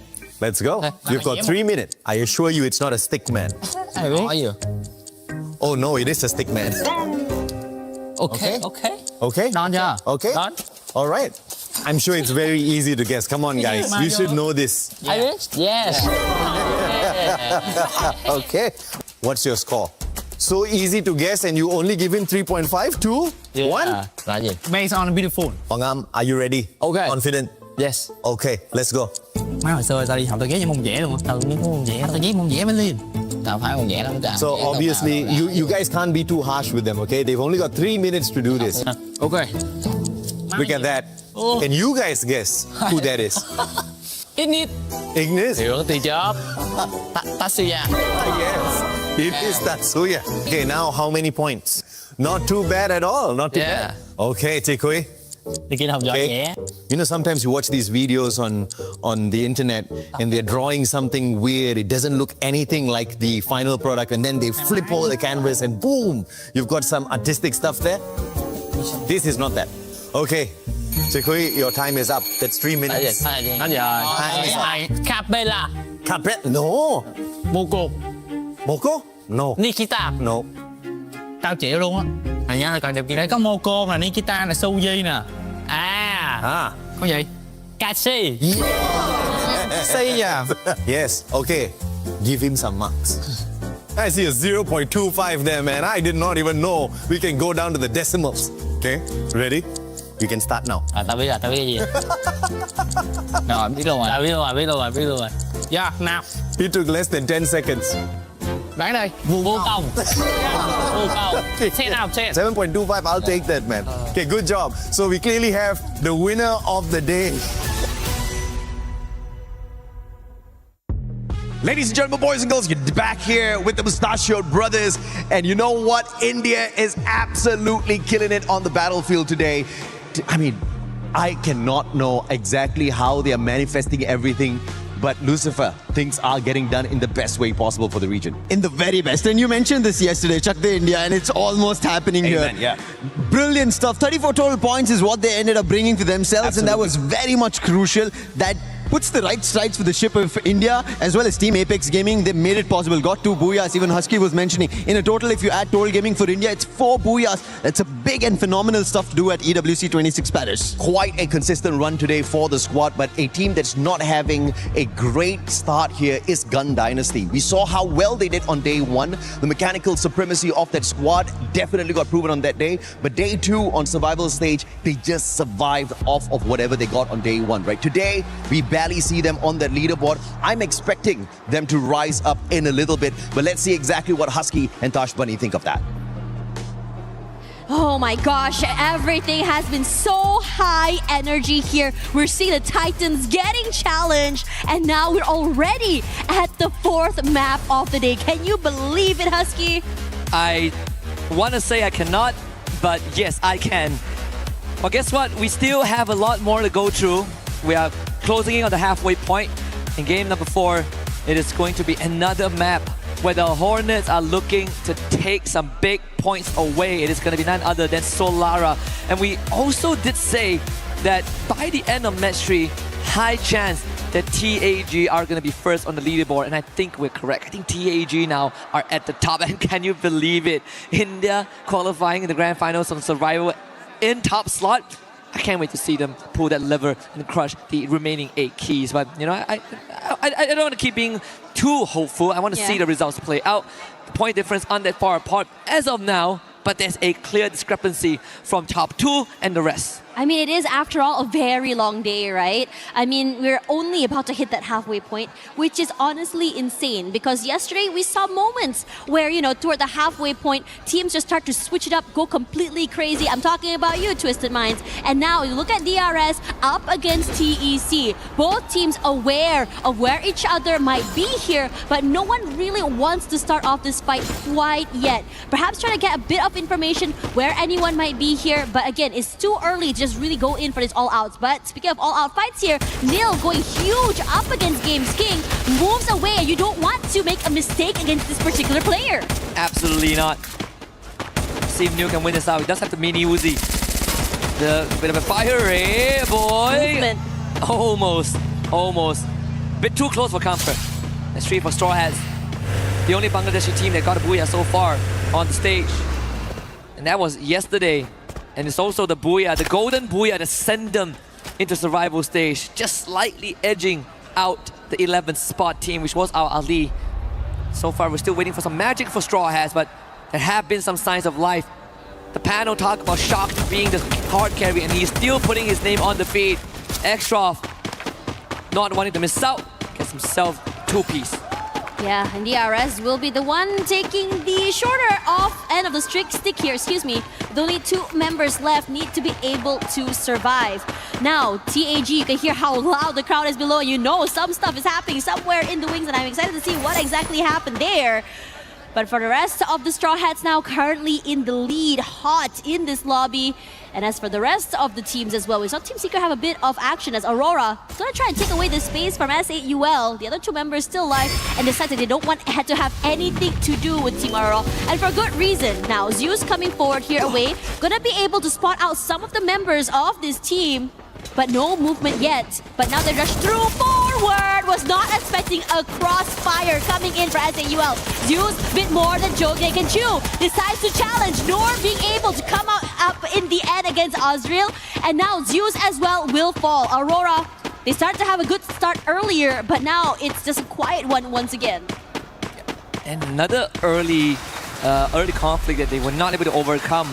A lot of times we look at Zeus and the Axel as sword in the shield, but today it seems like the shield isn't holding. So Axel again left to his own devices to bring this back, but it's about to run into Team Secret. Long-time rival. Hong crosses paths with him. More than enough time for Axel to get the revive in. It's not really blessing in disguise, honestly.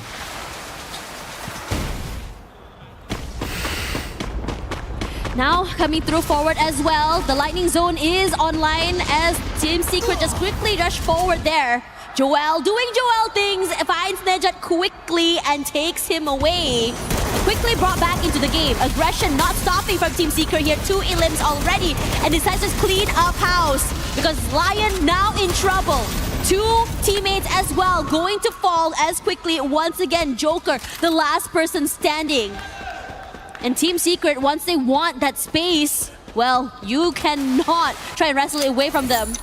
I think one of the, I wouldn't want to use the term underdog, but one of the teams that a lot of people are really looking forward to have a monstrous performance today. We have agreed on this Lion, right? Right. So far, it's a no-show. Aside from Game 2, I think that was the best we've seen. I mean, Game 3 was also okay, but I think it's that inconsistency that, you know, sows the seed of doubt It's Extra getting gunned down. Raha trying to huddle around the corner there, but not against Bunny. You know, but they're in trouble because Vitality is coming online here as well. Troll knocked down already here. Bunny gonna try and move away. Seabank in his sights, but immediately the Valiant Rush takes down his defenses and they rush through and knock him down. But SAUL gonna try and rally back here. 6 eliminations already, but gonna be forced to move away as DRS also in the area. They're actually doing a very good job standing up to Team Vitality. And now the Ray comes through, the Bond of Eclipse in favor of Team Vitality. Koja is down though. Sibang might be looking to back off and reposition with the stealth bites. And the Boatmaker, unfortunately, ending up forcing both SAUL and Vitality away. Bunny trying to cut down the glue wall and into the gun barrel. Balu, DRS intervening and getting themselves their third. Just really hunkering down, waiting for time. But Joel, you do not want to show your head into his peripheral vision. But now TAG decides that they want more. The Hornets will be hunted down. And Koja not able to hold on. Joel will be the one to run away with his life. Shoto, he's been doing phenomenal. Call it a family buff if you want. Top performer for his team here. Into stealth mode. That's the superstar that India has been waiting for on that world stage. 3 days in a row, Shoto has been the consistent factor, the constant variable that allows Total Apex Gaming to show up in the darkest of times. They might not see them at the best a couple months ago, but right now there's no doubt that TAG is the trendsetter. 72 points at the start of this game, but with those eliminations, it's definitely only going to go up. And Vitality being crippled and forced to hard reset as well. Team Apex Gaming, they're gonna have a very good shot of extending the lead. But they are on the southeastern side of the map. I believe they use the binoculars and scan out one of the Aurora members, which is Axel. And now I want to see if TAG are gonna move up north first, because that's where they might run into Vitality again. But instead, Apex, they run into Aurora. Yeah, and Zeus now in trouble. The rest of the team completely collapsing. June barely alive right now. Being one with the tree, surviving for quite some time here, but you know Tag, once they put in that damage and that space, they do not let go. Movement is seen. Shoto as well as teammate rushing forward here from 2 different angles, forced out in the open. Defenses falling, gets that final shot. June, well, that's no more than you can do here. 13 eliminations already. Tag also trying to show us that they too are the Reapers on this map. This is a team that's feeling themselves. They're having a lot of fun, they're having a good time, and they're having a great game. The Axel once more sent on the run, this time with no vending machines in sight. Stroex picked off. Tikui actually getting tagged from 10 miles away. The glue wall's gone down, Riptide Rhythm. Too dangerous for Team Secret to linger around for too long, and PLS1 will try to look for a bailout angle here. As Lion pushes forward into Team Secret, I think they might be forced to fight back. Yeah, Hensha's already back into the game as well. And speaking of that, Lion, final member running away with his life, somehow surviving here. PLS1 trying to make a good situation out of a bad one. Pratik will be the one to fall. 9 eliminations already. They've been hanging around this area for quite some time, catching so many rotators here on top of being able to wipe out almost a whole team. Alu forced to give away that space, hoping that he doesn't get hunted down by this team. Takes a bit of chip damage as Troax also close by. If timing is good, could be able to snag another point onto the last member of Lions. And Excel's expedition. Again, the adventures paid off again, bringing its whole team back. A third chance in this game. Lion, unfortunately, after the early encounter with Team Secret, came out on the battered end. There's the vending machine nearby, but they are DRS members. And unfortunately, the Skylar, not really the best character for you to sneak into these areas. Takuri also bringing his teammates back. DRS might be sticking around here for just a little while at Studio. A lot of teams barely inside the zone as well. Really just taking their time, and for good reason there. Let's just see bit of a struggle coming in from Team Vitality, but TAG from the southern side, a lot of space to work with. Good timing. And TAG are on the ball with the rotation today, man. Vitality is still down 1 and having to face up against Falcons. So far the head-to-head is 2-2. Well, 2-1. I think in favor of Vitality. Let's see if Falcons can tie it up now with the man advantage, but also have to be careful that S8UL could find a couple of pickouts. In fact, Joel, who is far away from his frontline digs, found the Aurora members, and Axel, he's hitting back, Sabang. The double sniper of Team Vitality paying off big time. Yeah, and it's really good because they're just so aware. If you don't get the instant elimination, that it's over for you because your position's been noted. On fire, barely alive, but brought back into the game. And Vitality tries to make things work. Dix was the one who was cornered. But the Valiant Rush gives away his position and game. Out there in the open, you can't do much against a double player hold. I believe Joe went down to the blue zone, so unfortunately Sabang is going to be forced to get that revive. And there is a vending machine nearby where he is, so not a problem there. He also has the Steffi ability card. It can help them to do utilities if they make it later stage. So Falcons free themselves up in this compound. The circle closes in just slightly northwest side of TV Tower, but again, a lot of open areas. At TAG right now already with 13 eliminations, truly marking themselves as the Reaper. And this is interesting because the slowdown is happening. We saw the first few games coming in today, the few few maps, very, I would say, aggressive from almost beginning to end. But this time around, everyone's just being so cautious about this final few circles here. But Team Secret wants to break the noise. Wata immediately knocked down quickly. And now they are hunting for more. Positions noted. Shanky tries to bide his time, moves away, cannot use any utility either. So Tikoy should be able to just pick him off. And they want more. The rest of TG want nothing to do with this. Rushes forward into the arms of GD. Not going to be a better option either in this situation.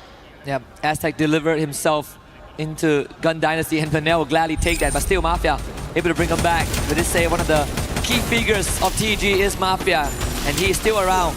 Koja getting chased now as Team Secret. They look for round 3 to right the wrongs of what has happened in the past few games.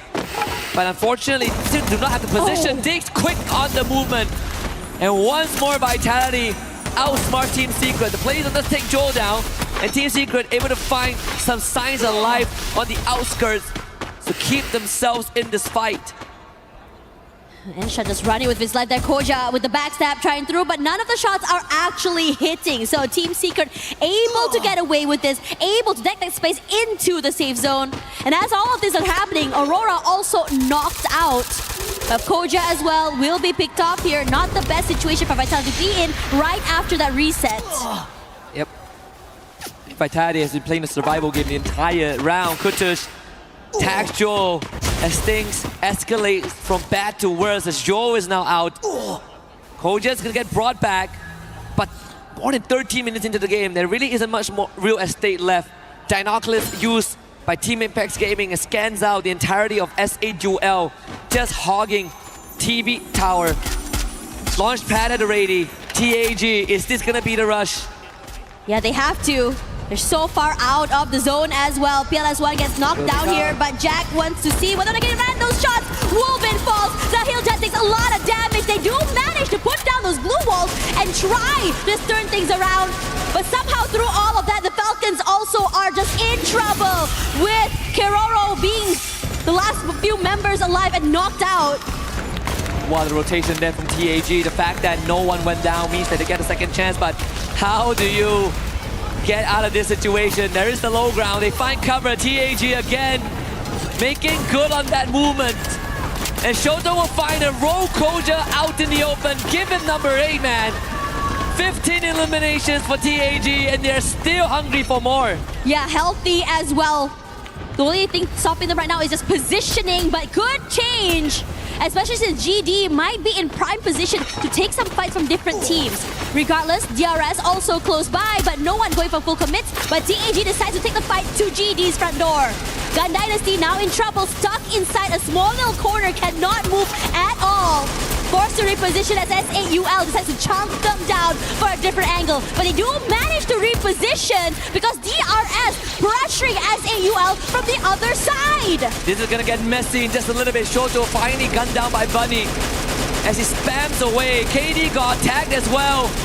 The captain and the star player down. Moving, trying to bring them back up. KD got up and down again. SAUL relentless on their gunfire. And this could be the undoing for TAG because SAUL do not want them to get too far ahead and is starting to break down the foundations of Apex Gaming. So much pressure and the circle shift is coming. C-Bank, the only thing he's got is just that tree, but Emergency Kutush not able to get that elim. Must be frustrating, but able to reposition. And throughout all that, Prati and David from Gun Dynasty also fall. It's hectic on the other side of the map here, but I have to say for C-Bank, this is a huge window of opportunity with this later rotation. He hasn't been spotted out at all. Yeah, unfortunately for TAG, they're sort of constantly stuck with SAUL and DRS. Gun Dynasty out in 6th spot. TAG down to just 3 members. As I believe they did lose one of the members here. DRS and SAUL are moving. And Alu, plenty of pressure onto both of the other teams there. Sibang actually tagging Shoto to a pixel angle. Things are getting rough now. TAG and SAUL springs to life. It is their chance to make good on the opportunity presented. Wolvin barely alive right now. HP gonna be able to, no, not able to. And that point goes straight to SAUL. Excited to be able to take down one of the giants in the lobby. Our top 4 already here with SAUL. Numbers advantage in their hands. The space as well, the high ground in their favor. Alu does try to come close here, but Kutush not aware that C-Bank is close by. One knock is here. Rahat barely alive. And they try to rally back. Are you seeing what I'm seeing here, Tash? What? This could be a potential South Asian lobby, and I'm all for it. We've lost DRS Gaming, but there's still the Indians and the Bangladeshis here, TEC and SAUL. Sibang is really good in hiding, trying to heal up, but the blue zone's gonna push him out of position. SAUL on the rush, Jack on the Rahat. SAUL, they have a good chance. India looking to be on top. Sibang with the first knock on the Jack, but SAUL, they have the numbers, they have done it. It's their turn now on that list. SAUL scores a booyah here in Paris. South Asia rally back, rise up, looking so good through these past few maps. And SAUL wanting to join in on that and show us that they too belong here. Crazy work coming from them to be able to survive as a squad and remain healthy. On top of that as well, a huge chunk of elimination points just really boost them forward. They now have a chance to be actual contenders, big threats to the top 4. But one thing has remained a constant so far. TAG, I think they had 17 eliminations before they got wiped out. Team Vitality, another podium performance here. So these constants is going to be the key ingredients for them to make it to the grand finals. And I gotta say, I am nothing short of impressed. I am now a big fan. I mean, I was a fan.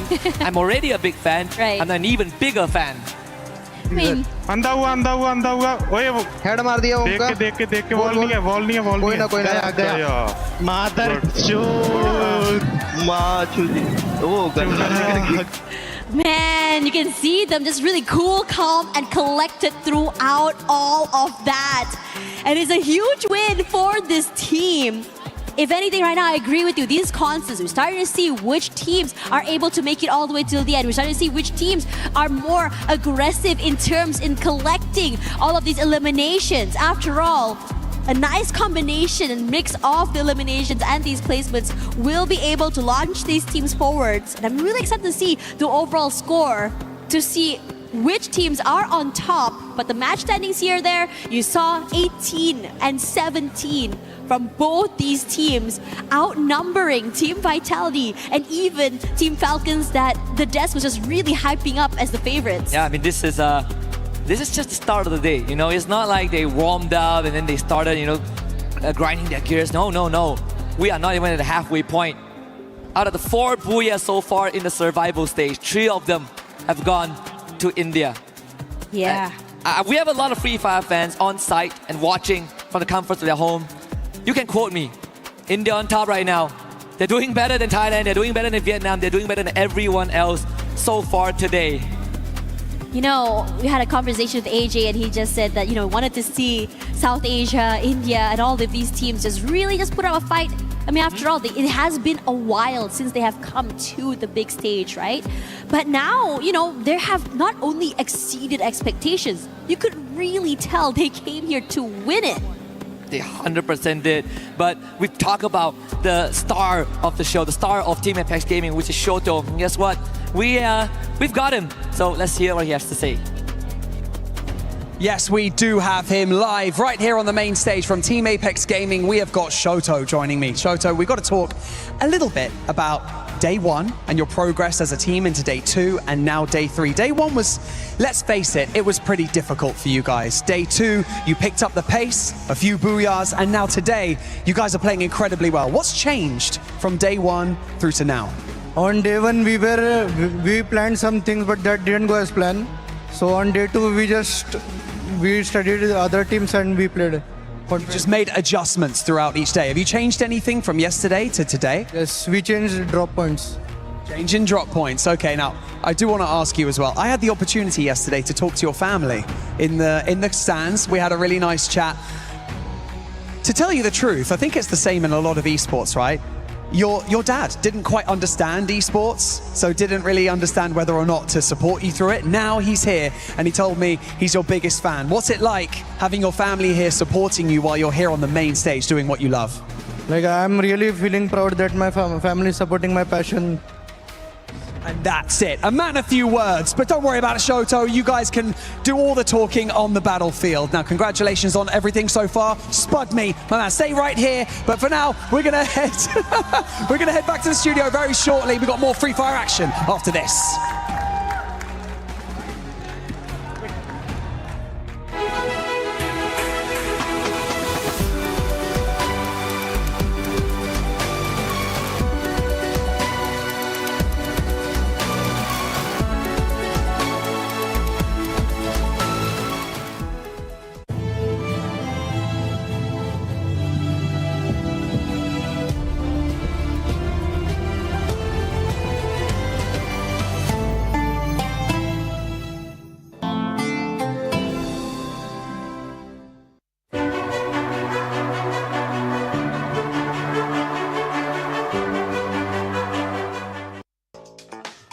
Welcome back to Free Fire at EWC 26. I'm here with Glitter Explosion, the person that's currently in first place with the golf competition that we're having. And since you're in first place, I need to find a way to redeem myself. I don't know if it's possible, but I'm gonna let you try. If I can't win, somebody's gonna win for me. We got Husky, Lucifer shooting basketballs. How about this? Yeah. You pick somebody for your team. I'll pick somebody for my team. Whoever actually scores a bucket gets a point. I just heard one go in. I don't know who shot it, but I heard one go in. Okay. Well, you're winning right now, so I'll let you pick first. Who are you going to pick? I'm picking Husky. Husky? Yeah. Okay. Lucifer, you're on my team, baby. Husky, you're on my team. You guys get a chance to decide who's going to be going first since you're in the lead. All right, fine. Husky, what do you want to do? Let's go first. Oh, That's what we like to hear. Okay, all right. Let's see if you actually make it, Husky. How about this? Come on, please. Miss it. Miss it. Get out of there, Seven. Leave him alone. I'm going to do this. That looks good. Oh. Yes. It's all right. It's all right. It's all right. You got this. You were meant to do this. No, you can't do this. No, he can do this. Oh, the dribbles were a bit off. Okay, you know Both what? hit the rim. We'll, Both hit the rim. That sounds like a tie. You're still in the lead. Yeah. Damn. Okay. I hate it.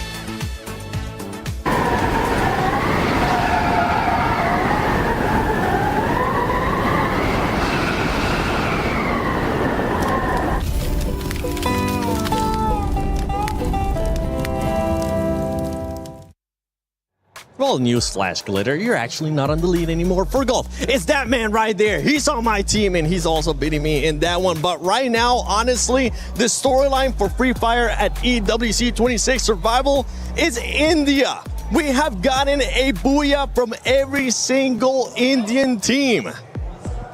Feels unreal. When me and Husky were on the desk yesterday casting these games, and when Tag got the very first booyah, he mentioned this is history being made. While that went into my mind and all the viewers who were watching back in India, I realized one thing. This is not just history being made by Tag, but it is them paving way for the future. And you could see what just happened. Total Gaming getting the very first booyah. Now SATL following that suit. And that is not just India, but even South Asia getting close in that lobby. And it's the confidence that the squads are playing with. We saw Tag willing to take the early fight with Vitality. Out of all the squads, usually we would see them maybe being shy from it. They were like, nah, we want the smoke. Yeah, I mean, and they're just waiting for the opportunity really to eliminate Vitality. That is the greatest threat in this lobby right now. And it seems like it is working. Though they are not familiar with the drop spot as well as rotation of Southeast Asia, because we were talking about that, right? Southeast Asia is familiar of Southeast Asia. South Asia is familiar of South Asia. And they are going against each other. But I'm really loving that final situation where despite of all the pressure, there's still some fight in them.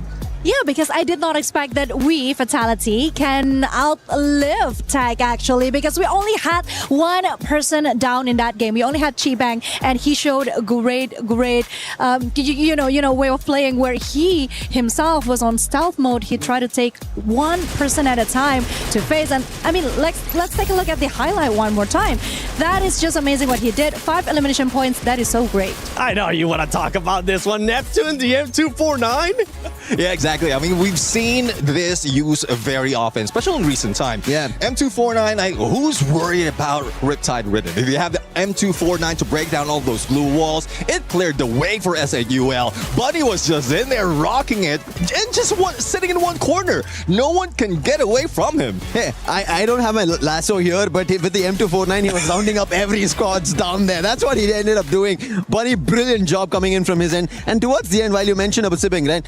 The end fight that we ended up witnessing was almost South Asia versus Sibeng. That's all it was. Yep, Sibeng was carrying his team and carrying Southeast Asia.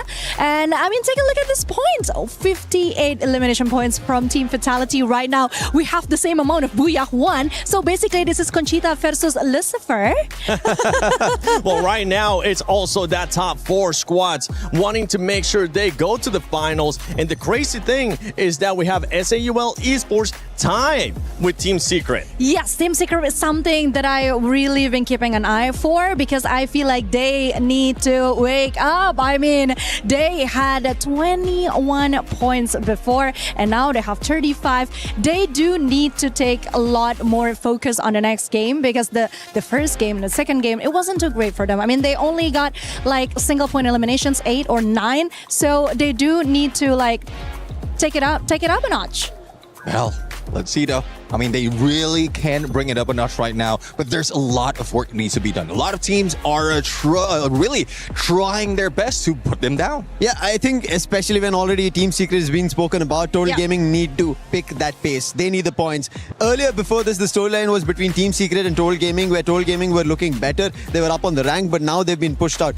That is, yes, South Asia is rising up the ranks. They're picking up the competition, the fights as well. We ended up seeing Straw Hats trying to do their own. We also spoke about Shocked earlier. So a lot of things happening at that point, while Southeast Asia, as you already mentioned, right, they knowing better about themselves are causing trouble for their own region, and South Asia is taking advantage of this. With the performance that we've seen out of the top 2 squads, you can now start seeing a bit of a sponge point there towards the top. Don't forget, top 4 move on to the finals, but those top 2 teams just absorbing so many points from all the other squads, and the squads that are currently on that second page.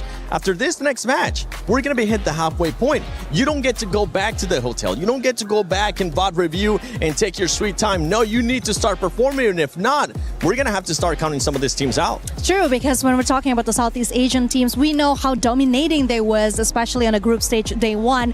They were literally all over the place. So right now, we need them to refocus, I think, and show the world what they're really made of. And the next map is Solara, so I'm so excited for my friends in Southeast Asia. Yeah, Purgatory, the game 5. What are we looking on that one? Oh, well, Solara, Purgatory, there's a lot of things that need to be done right now, especially in this map of game number 5. Like, Purgatory, this is where a lot of chaos will be happening. Even in first game, we saw this cute flight path, and we saw how a lot of teams fail there. This map, like, I would say 40% a skewed flight path might happen. It's not only that, even the final circle might end up in the water. We've seen that in some days within this week. Yeah, there could be a lot in terms of the flight path, especially as you can see the players themselves, right? They're taking a look at what happened in the previous games, especially rotations as well. Which team is going to be where? Because we already saw on states when Shoto mentioned that we've changed our drop spots. That's something that teams are going to be checking on. Do we have a newer challenger, maybe a drop clash happening, and that's what they want to change and figure out to better their strategies. As you said, Seven, it is the last chance on survival stage. Well, let's see though. I mean, I'm looking at my stats right now, the numbers in Purgatory and Team Apex Gaming. They'd get a booyah in here, and out of all the teams in a survival stage, they're the ones on top. So it seems like Team Apex Gaming will still get it once again. I really like it that while you all say that it's tag is at top, their hashtag is also tag on top, and they are doing it. That's the best way possible for us to see here, and for India back home. Everybody's happy for them, because this is what I think once India made it to the global stage, in the very first representation, they wanted to make sure they make a statement. And oh boy, 3 teams all out loud there. But honestly, I mean, we're talking about India. I do read some articles that India is actually very big, and I'm so glad that they finally made it to international level. So, because international level, sorry, what was that? Again, I'm just so excited talking about you guys, because after the 2 or 3 years break, it was so nice to finally see the new talents and the strength that India have. I mean, just take a look at the comment sections. Most of our viewers are Bangladeshi, Indians. They're everywhere. They're definitely going to be everywhere. And you were mentioning that hashtag tag on top. Don't forget the hashtag EWC and hashtag EWC26 as well, because I know tag's owner, none other than Jonathan. He's going to be looking like, oh yeah, we might be going, oh, you know what? We're definitely going to be going to the finals. What are you expecting? Because Lucifer, I know after next match, you're going to go back to casting. You can see some of the comments there. Vitality, I mean, they've definitely been performing well. So far today, 8 placement points average every single match. And then eliminations, 14.5. That is just ridiculous. Now, when we go back to the Indian squads, because I was saying you are going to go back to casting after this next match, what are you expecting for them to finish like? Obviously, you want them to finish strong. I think while we were already mentioning, and you spoke about, 1 is there, what about 2? And now the 3rd one's entered into the question. This man's greedy. Maybe we want to take it all. That's what we want to do at the global stage here. And I think it has been coming. It's a pressure that was there on everybody's shoulder, and they had to step it up, and it had to be the IGLs itself, these long-range sniper players. And that's what I was mentioning. KD God, look at him, 10,000 plus damage is what he's delivered. You mentioned about that. That is crucial. When your IGL is able to take off so much burden, the players are able to play freely. That gives them those chances, and that's the reason Shoto went all out in this game, if you saw. Absolute cinema. I know somebody else put that, but it's pretty much exactly what's currently happening with this squad. On the opposite side, we had Nepal, and they were able to perform pretty good in that last match. But we did see something out of Nepal, Neptune, and that was that they might have been playing it too passive, considering that when we're talking about tag, they have 62 points just from eliminations. That's more points alone than what Falcons currently has. And I feel like, correct me if I'm wrong too, the lobby feels way more aggressive. Yeah, it is. I mean, last day of some of the teams right here. So that makes it more difficult for them. For Nepal, I know they're excited to be in here. Day number 1, they were showing up, but now this can potentially be the last day, so they are just bringing it all out. Hopefully they're not that pressured. Yeah, no camping, no playing it slow. Take notes after what some of the other teams are doing. Make sure you get those eliminations. Tash, Bunny, Husky, this is your last match for today, and I know you guys are excited for it. Super excited, and in fact we are now officially at the halfway point of the survival stage here in Paris, France. Again, it's South Asia Day. More specifically, the Indian teams, like the panel pointed out, all 3 of them have gotten a booyah under their belt. Total Gaming IQ with 1, SAUL Esports with 1, and Team Apex Gaming with 3 in total so far on the world stage. Better than all the other regions we've seen so far. And I gotta say, we are starting to see the hierarchy, right? The hierarchy in the food chain. The top 2 teams, TAG and Vitality. And then the big separation, before we got to Team Falcons. So if this continues, it's going to be slightly more challenging for teams like Team Secret, DRS, and everyone else to catch up. You know, this is where things get super interesting as well. Because you know that the South Asian teams want to continue the streak, but at the same time, after seeing the comments, right, everyone's super excited for the usual teams like Brazil, like say Thailand and everything else between. When you are in this situation, you want to be able to break this streak. And from what I've seen so far, South Asia not only is streaking, but they're also on a very hot streak. TG and Lion gonna drop off at the same time here. Della takes a bit of chip damage. Gonna drop off at the very top of this watchtower. But for now, being able to reposition where Shanky will be able to get knocked down here. Still very methodical as TG made a big mistake of peeking out one by one. And this gives Lion a huge advantage to just completely almost wipe out this team. I'm almost certain that it was on purpose by TG. Took a gamble and lost it. But I believe TAG also doing the same, dropping onto Aurora.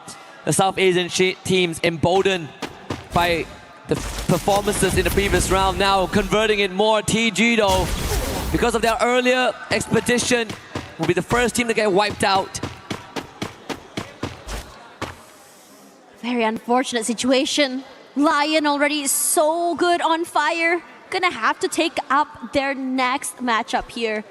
Team Secret managing to be able to just equalize here, bringing back teammate into the game. Even PLS1 somehow getting one more member to the name. Lion, though, will be rallying back. Joker has been so good on these long-range fights. PLS1 forced to move away and straight into Joker's crosshair.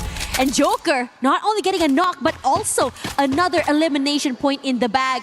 And this is a great start for this team. A bit quiet early today, but this start should propel them in terms of momentum forward. Incredible stuff so far. I mean, it started with them basically almost getting a full wipeout on TG. And they sort of converted it into a team that picked the pieces. Aurora actually eliminated Della. So the backstab train continues. We say backstab train. The team tailing behind Aurora Gaming is actually TAG that ran into them early on. So it might just keep on paying forward right now. Interestingly enough, this area is just so hot right now. It feels like everyone that just meets up with Lion is just falling like flies. Great shot onto Zeus as well, not aware where Joker has been holding on. And I have to say, this hold and positioning coming in from Lion allows them not only crossfires, but also be able to go for these trades in case need to be. But Jun is rallying back. He wants to start something here, wants to be able to flush away Joker from this corner. Forced to move away, takes a bit of damage, but also being able to bring Zeus back into the game, but pays for it with his life. Yeah, Jun actually beat Joker in that. So a positive outcome. The chrono time turner slightly late. That's gonna potentially cost Azrael.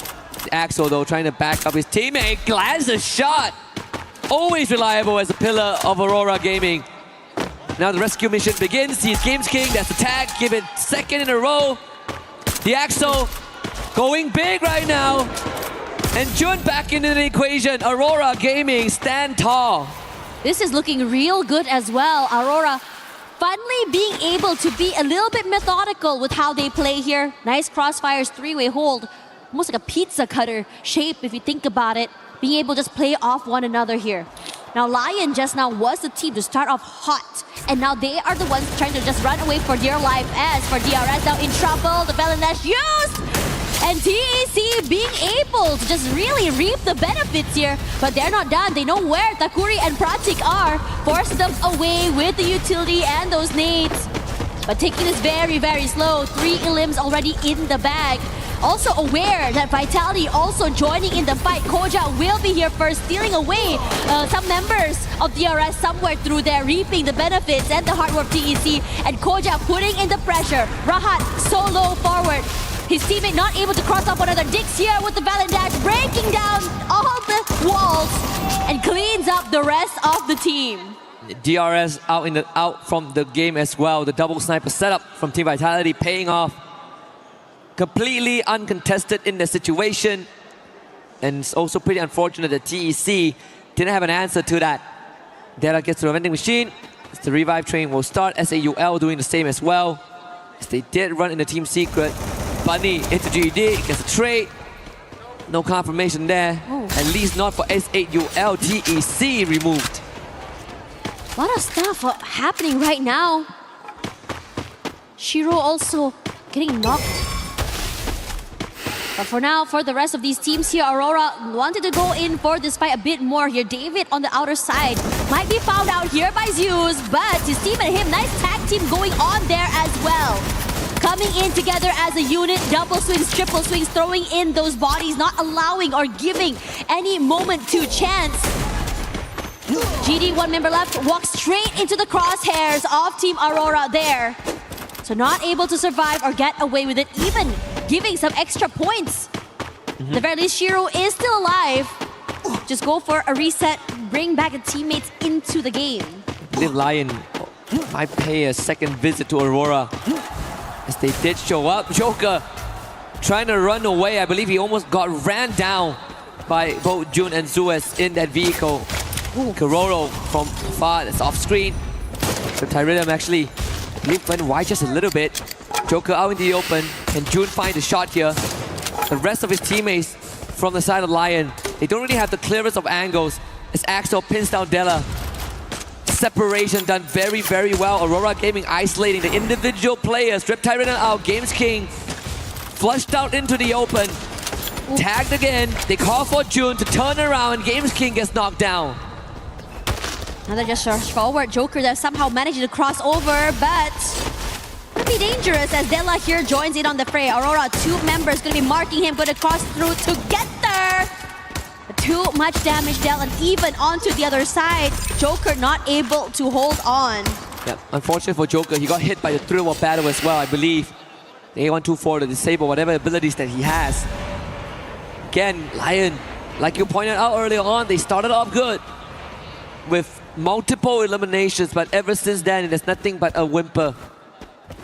And Aurora, they are rocking at 11, their best round so far. I mean, yesterday they did set a record for the most eliminations and total points in a single game.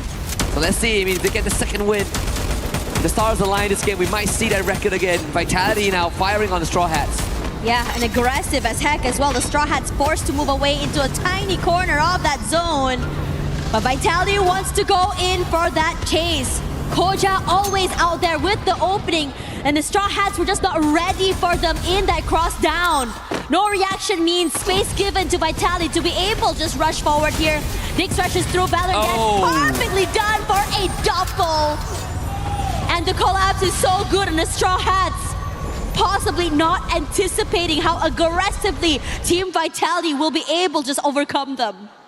And this was something that I believe Neptune and Lucifer discussed earlier on. The Bond of Eclipse in the hands of Koja as they changed their playstyle from not having just double snipers, but having a very aggressive front. So the Bond of Eclipse plus the Valiant Dash, you break down the glue walls, and you use the Ray ability on your enemies, it instantly erases them from the fight. And they are making really good on that. And I remember talking to Ma'ao, and Ma'ao said this is probably a Clash Squad exclusive, but Team Vitality are trying to bring that potential into Battle Royale. So far, the results have been positive. Bit nervous with this rotation coming in from Team Vitality. It does cross by SAUL.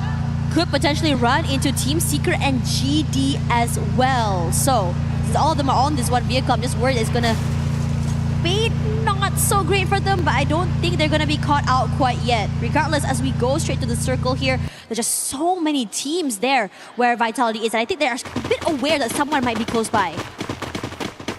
Just checking back on the radar, TAG making a very, very late rotation this time. Coming in from the south side. They've been doing this for the past few rounds, but this time the pace is slightly slower than what we're used to. Vitality against Secret. Another rematch now on the mountain, on the hill. Vitality opting to go for the low ground. That means that Team Secret will get a bit of an advantage as the Blues one closes in again. But even for Team Secret, they don't really want to push the advantage. Relying on the UAV to scout up for intel, as both them and Vitality part ways in opposite directions. No one really wants to commit on this fight. And TAG, this rotation is just looking really rough on them as well. You start to see SAUL putting in a bit more pressure as they try to rotate into the area. They do make it in there though. And this is where things get interesting because Noor currently doesn't really have the support from his teammates. Troll out there in the open, so they are in a position to trade off one another. And on top of that as well, you can see Vitality definitely hearing the sounds, rotate over toward them as well. Look at this split from TAG. They definitely know that there's a third team around. Because Troll was stolen away, KD gone. Bit of a boost, just enough to get into the safety of his teammates.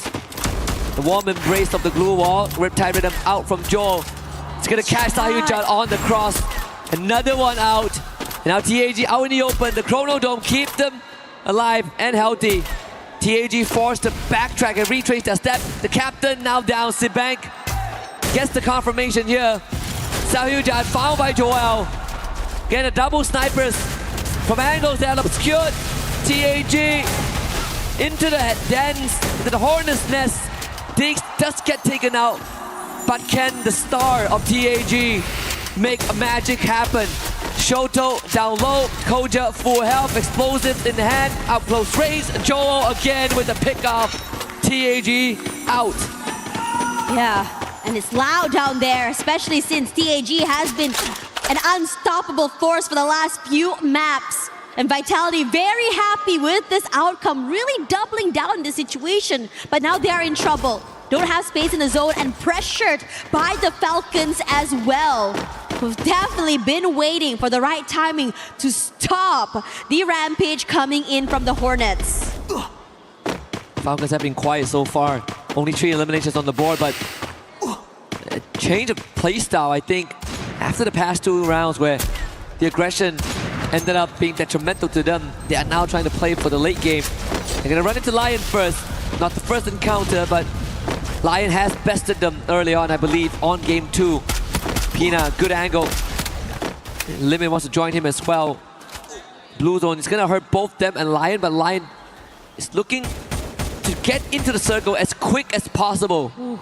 Games King barely alive at the end of that, on fire, making sure to put in that pressure. Joker as well, taking a lot of damage. Nice. But nice shot coming through here, knocking down one of the members from the Falcons. So the Falcons, not only did they try to pressure, but out of all of that, losing 2 members in that process. Being able to get into the zone is going to be painful, but they still shoot back here with one of the members of Lion dropping into their pockets. But Joker will pay for his life. Pina knocked down as well. Both teams just hitting each other and paying the price. Unfortunately, in this case, Limit left to his own devices again. Limit, good on 1. Need to do it this time. Do it again on the biggest of stage. Recovery done by Lion. A 2v1 situation. Limit doesn't really have much left in the bank as well. 8 glue walls. 10 med kits, but so much open area to cover. Ooh. So there's no chance there. Della finds the 11th point for the team. We only started to see Falcons come online just a few moments ago, and as soon as they showed their hands, suddenly they're in trouble. And somehow through that, the Falcons were trying to shut down the Hornets, but it's the Hornets that still survived till the end.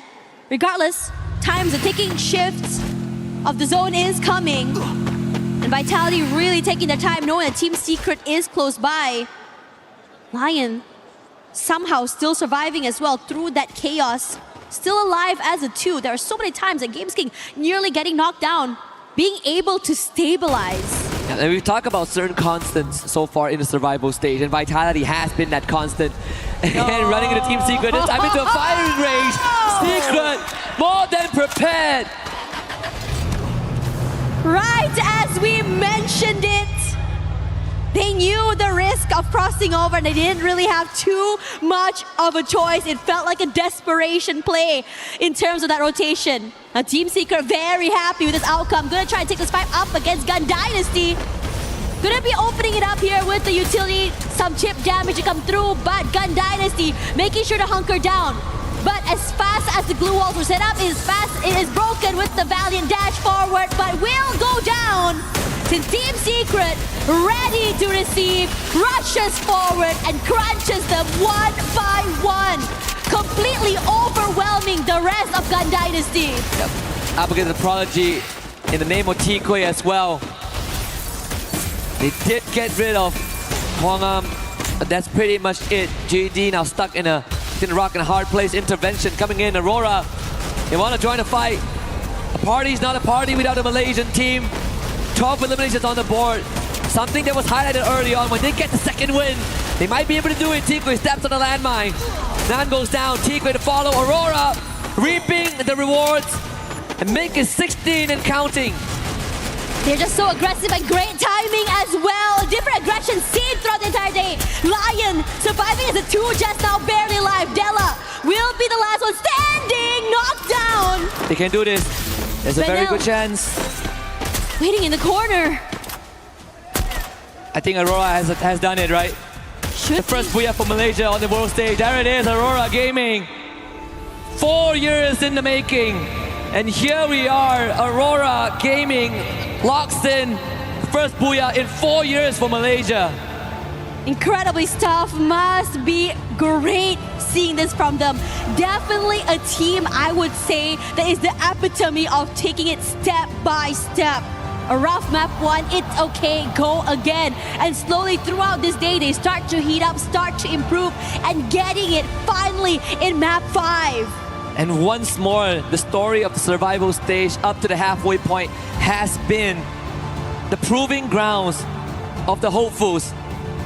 Aside from Vitality, every of the other favorites have been casted aside temporarily. We see India get 3 booyahs in a row, and then Malaysia adds themselves onto that name list. The only constant is still Vitality.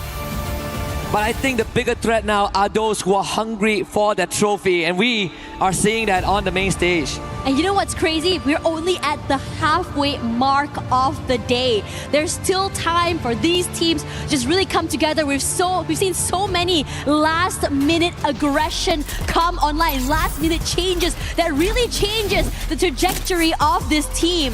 Aurora in this particular map really took it round by round, really take it fight by fight, and somehow being able to come up on top. Let's see what they have to say throughout that game. Satu lagi, let's go.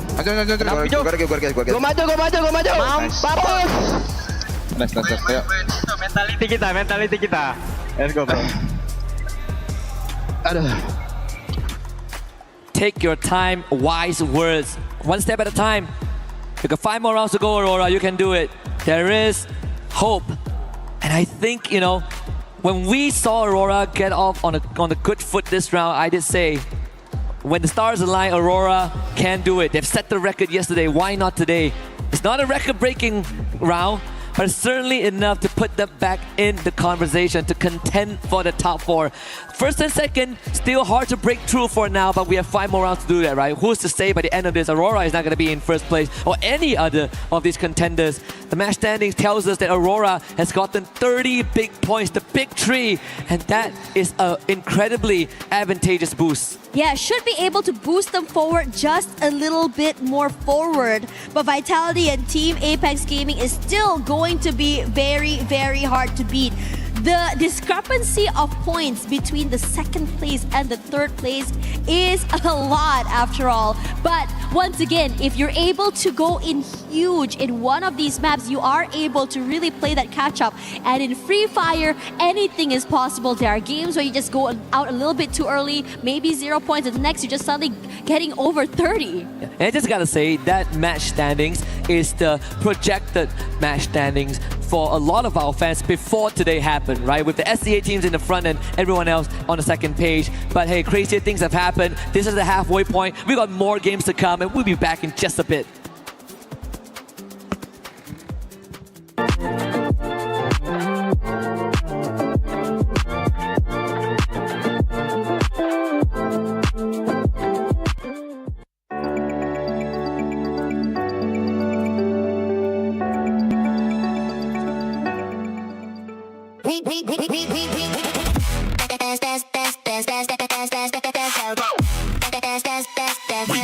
ESPORTS World Cup.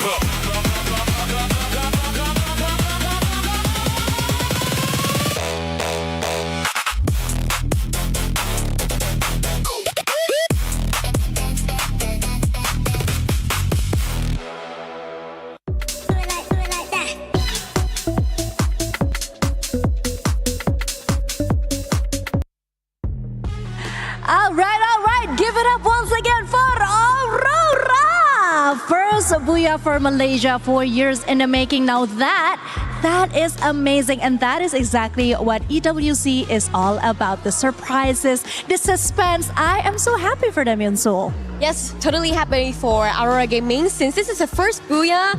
Finally, we can see a comeback from Malaysia teams, and I am so happy for that. But I must talk about TAG. Seoul's or overall Indians teams, they are on fires today. We can all see that. And if I remember, maybe currently they're at the first ranking, right? Yeah, this is the surge of India because this is the surprise that we needed when it comes to the survival stage. But let's go back to Aurora for a little bit, okay? That fight, that last circle was so amazing. I mean, going against Lion and of course, going against the team that is more favorable is always a hard thing. But they had the high ground, the first booyah once again for Malaysia. The positioning and the way they're reading the game is just so top-notch this time. Exactly, they move very stable. All of their gameplay, game skill, even the teamwork is very perfect during the game. And we can all see that the effort that they all put out. And overall, of course, we have to say, Aurora Gaming, after 3 days, this is the third day, right? Yeah. They have been doing the best and finally they got something sweet for themselves. Yeah, but we're talking about your team for a little, can we? Sure. What exactly is going on with Team Secret? Your team keeps clashing with mine, Fatality. I mean, yeah, we have been seeing Fatality consistently making it to at least top 5, but can you just please stop bumping into our team? Hello. We only got 4 slots and my team is suffering trying to get that slot as well. But I do understand your frustration, of course, because we all trying to getting a slot. Yeah. But at this moment, I still can see Team Secret is still playing their best, still very stable, not trying to mess everything up, especially Tegui. As you guys can see, a very crazy kid. Yeah. Trying to have fun in this tournament and of course, but at the end overall, I still can see that them still having some errors, still having some issues, but I think after this game, they're still fine to top 4. Yeah. So overall, nothing happened. But why do we always meet Team Vitality and Team Secrets? Always meet in a circle. That is my question too. But hey, you saw the map reveal. It's NextEra. NextEra is our next map, and I think this would be a great place for the Southeast Asian teams to once again show them what they're made of. Now, I think it's time for us to go back to the casters. Yes, and let's go back to the caster. Welcome back, ladies and gentlemen, boys and girls. My name is AJ. I'm the Mustachio down here with the one and only Lucifer. We're going to be bringing you guys through the final 5 games of the day. The next map's going to be NextEra. This is where your frontliners are going to shine. This is where those shotguns, those M590s, those Mag 7s are going to come alive, Lucifer. Next up, we saw Team Apex Gaming already get a booyah today. And now we're going back to it, the randomized map. And NextEra should be a place again. South Asian teams find their victory.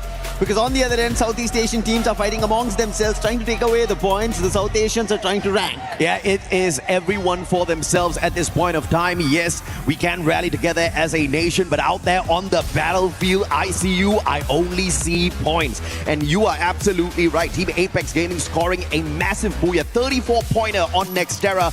And after that game, they haven't really been looking like that major run just yet. Let's see if or not they can jump back to that. Solara wasn't too bad for them, but Purgatory really tested the squad. A early exit from the lobby, only picking up a total of 6 points. So if there's anywhere to recover, it is here for Team Apex Gaming, because it has been a fantastic start, but they cannot slow down just yet. They need to solidify their spot in the top 4. You saw the favorites, and right now in the most eliminations, it's KD God at 221 being the agile and also doing the heavy lifting.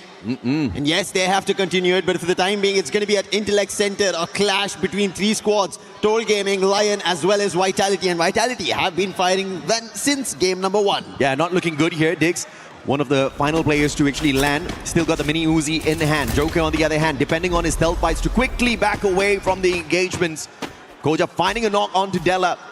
And Shanky saying, nope, this is not for me. Although he does have a good gun in hand, they don't want to take those risks just yet. Looking to quickly reposition out there as Lion tries to overwhelm the rest of the players on the side of Vitality. Dix taken out of the equation already. Koja bleeding out, and Joel says, this battle is just not for me. Lion, Games King, we spoke about it. He's picking up pace, gets the confirmation on the players, fallen of vitality. On the other end, SHUL bringing their very start. That's picks on Straw Hats. Now, Toll Gaming might be late, but they are there to strike. It's going to be Aztec on Games King. Puts him down. Should be getting the confirmation very soon, and Joker has to tuck his tail and make a run, but he's moving in the same direction where they pushed their opponents earlier. Absolutely solid play here from India once again. Total Gaming looking to take over the situation. Aztec though down on the ground. Nobody can save him just yet. Della comes in for the Punisher. Time Turner was pulled out, but it's the Indian squad that uses their Time Turner against them. Shanky popping in and out. Won't get the charge buster shut down. A double for him, but Water down on the ground. And it's now up to Shanky to save the squad, but he gets taken down. It's Vitality coming back in here for some payback. And India looking to snatch away some solid points, instead get tagged up and now left with one final survivor. Thankfully, the fight turned in the other direction. It became against, again, Lion. And therefore, Toll Gaming will have a breather, but they have to make a quick run. On the other end, even Team Apex Gaming had to get back their player. So a couple of revives very early in the game of Nextera, and that is bound to happen. A lot of eliminations going back and forth. And Lion now another trouble. That's going to be Team Secret. We already saw Conchita as well as Yunsul trying to look forward to steer their teams in the direction. And it's Team Secret who have now started it off. This is the replay from early on as DRS bumped into Straw Hats. And unfortunately, Xtrov just did not manage to get away from that situation in time. The VSS in the hands of Alu, more than enough to sort that situation out. Wolvin though caught in a tight little spot here. Shoto dropping by to see if he can help out his buddy. And it's the wild, wild west out here. Wolvin getting his glue walls broken down. Zuez wants those shots, but it's now a 2v1. Zuez has to back away from this battle. Azriel looking for that flank. If he can find this position, he might just be able to punish the Indian squad. Sahil Jad, he's on the back lines and Azriel has no idea about it. Finally had to put up a glue wall to stop that. And now Shoto, who was on the front line, will be shut down by Zuez. Wolvin wants to still pick the axle, but it's not working out, and Zuez is making mark on Team Apex Gaming, doing the damage. Sahil Jad is also caught out. He'll be put down. And Aurora, who just got the booyah, are continuing their elimination spree. But fantastic play from Sahil Jad. He already brought in those revives, so the squad will survive to fight a little bit more. Now it's all depending on where they find the drop on the way back in. Gun Dynasty, a team that has definitely been struggling from the start of the day, looking for a major recovery. Can they use this game to do exactly that? David taken down. Vinet's out as well. It's all up to Benel, and the super savior of the squad does it again. Always bailing the squad of Gun Dynasty, it's been Benel. Not just doing the eliminations, but also bringing them back into the game. That is a lot to ask from Benel, while he already gave his everything on day one, and that is the reason I feel like Gun Dynasty have not found their best yet. On the other end, DRS, they've always caused trouble for everybody in the lobby today, and now against Falcons. Pratik getting closer. Alu, can he put him down? And it is going to be Pratik who puts and confirms him. Yeah, beautiful advantage there for DRS, who had the numbers to take on the Falcon player. But now TEC with one wild player moving towards the vending machine, looking to see if or not he can help out the rest of his team members. The final player alive, Kutush, hits a triple revive. He sacrifices himself for that revive, but it was well worth it. Titans Esports will stay alive in the lobby because of him. We still have 12 squads in here. Nobody has been stuffed out just yet. 5 games are done. Now they know it's time to bring back those eliminations. And Toll Gaming, they're the ones in trouble. Team Apex Gaming, they were troubled by Aurora. And now even Aurora going against Toll Gaming, getting those eliminations quickly. Jun finds another, and that's going to be Aztec. And the last one going out, that is Toll Gaming out of the race. And the very first team here on Nextera. Total Gaming just not seeing the brightest side of their performance at this point of time. Messi se abraza con todos. Y esta es la bandera, la de los Chelsea. More games for them to run through, and a comeback is definitely possible. Messi para Di Paolo, otra vez con Leo. The performance later for the time being, 11 more still struggling out there. And DRS finding themselves yet another player from the side of Falcons. Can they punish once more? Kororo too far, on fire. Unable to set up much defenses there. Those glue wall melters just melting down every single barricade he puts up. Venus too far, on fire, will have to take the fight. Time Turner pulled out. It's a 2v1. Takuri. The backstab's just not enough finally to catch up with him. lose yet another player. AJ, the DRS are the troublemakers of the lobby. They're going to try and take these eliminations out. They're going to trouble them with points. And Pina once again, this time, shuts down Adu. But that's not the only one. Stroix was there. The bait and switch. He did not even get that point. This is what you need to see out of Nepal if they want to climb the leaderboard. It has been a rough day for DRS. The best game we've seen out of them so far was Solara with 14 points. But 14 points is just not enough to really make your way up towards the top. You're looking at the top 4 teams making the qualifier into the grand finals. Don't have many slots available. Team Apex Gaming, 5 eliminations in hand so far. Shoto on the way back. He can't get involved in this battle just yet. Wolvin will have to find a way to survive this, and the Indian squads, like you said, preying on each other once again. SHUL up against Team Apex Gaming. Tag in SHUL. It happened in the previous games as well, where SHUL ended up getting their booyah, but Wolvin now chasing Troll. Today it's not been Troll's complete day. We saw Bunny a lot more expressive. Wolvin on the other end, he has found eliminations for the team, and now running right to the race with Troll. He's only putting glue walls, but it's not going to work out. Tiger surrounding him, but Jack, he helps out somewhere, and Sahijat gets taken down. A Troll has an opportunity. Wolvin gets closer, and Wolvin trying to shut him down, and Troll will fall. But there was an exchange again. It is Jack. They are evening this balance. 1-for-1 elimination traded off. Yeah, beautiful positioning by the tag players. Team Apex Gaming just showing exactly who the Apex Predator is. Just through positioning, Koja will find a wild one for himself, but unfortunately there's just enough. They quickly recover and take him out of the equation. Vitality not in a spot to take the fight, but they'll try to force it because Nix just can't run away just yet. Joel with the cover from up top, but unintentionally Leon has just blocked away all of those shots with their positioning. And Vitality will be outnumbered here as they take the fight. Sibeng has been spotted out from afar. He's got the Morse. He will be able to get away from this situation, but can he find a vending machine for the rest of his brothers? Because they are about to fall at the hands of the Lions. Lion, 12 eliminations in total. Find another. That's Dix going out of the play. On the other end, we spot Sweeping a little too far. Going in for revives Joel. He's all about that root position, but can he pick this player off?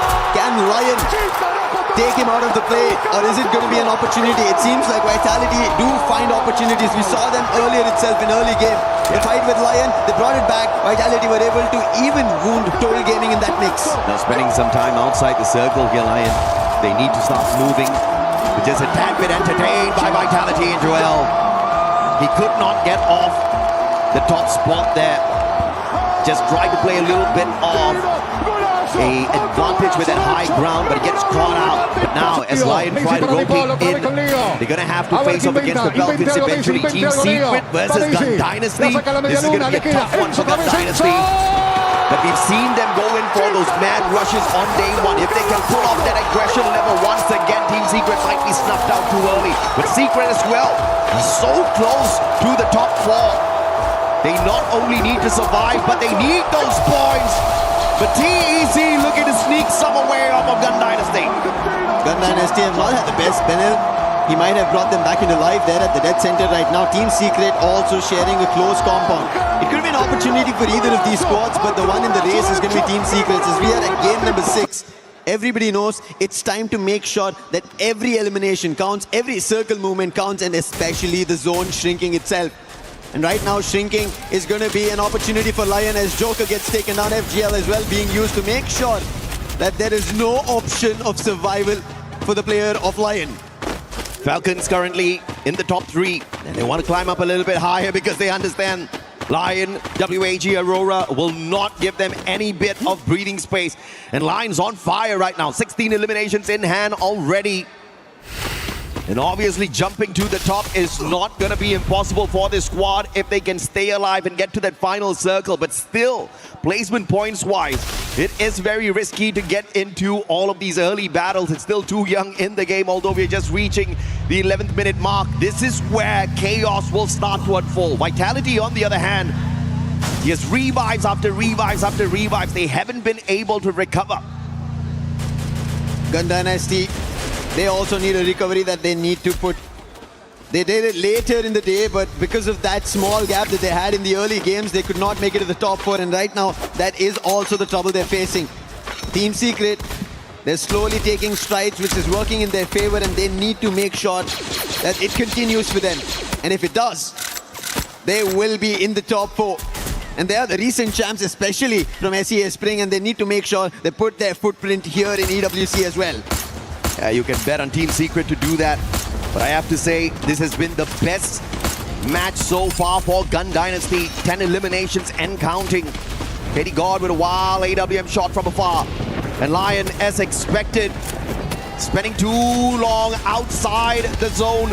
And now with the lightning zone called upon them as well, it's going to be tough, not just to survive, but to find those revives for the squad. We'll have to see how Games King manages this situation. DRS, on the other hand, losing player after player. The shots coming on through. Two teams aiming at them at the same time. Straw Hats under pressure. And the players on the side of Gun Dynasty trying to pick up as many points as possible, as they've got a perfect vantage point here up against Straw Hats. But Straw Hats, as they're making a run, they will be soon meeting Team Apex Gaming. With Team Apex Gaming, they have their quick attention towards Vitality. Extra off. I don't think it's going to be an opportunity for him to get out, as the zone's also closing in.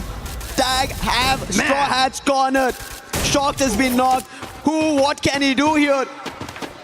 Unintentional assist there from Gun Dynasty, and Team Apex Gaming saying thank you very much, sir. We will clean up the rest of their act, as they shut down player after player, sending these Straw Hats back to the lobby to wait for the next game. 12 eliminations in hand, and Team Apex Gaming again looking like the Apex Predators out there. India looking absolutely strong for the day, but now Team Secret, they spent a lot of time in this defensive compound already. Problem is now, they'll have to travel past Gun Dynasty, past DRS to get into the next circle. If they play their timing wrong, Team Secret's going to make another early exit. Yeah, the entire pathway towards the circle is completely empty. There's only one compound which SAQL has, and making an early rotation was Aurora, and they're right next to them.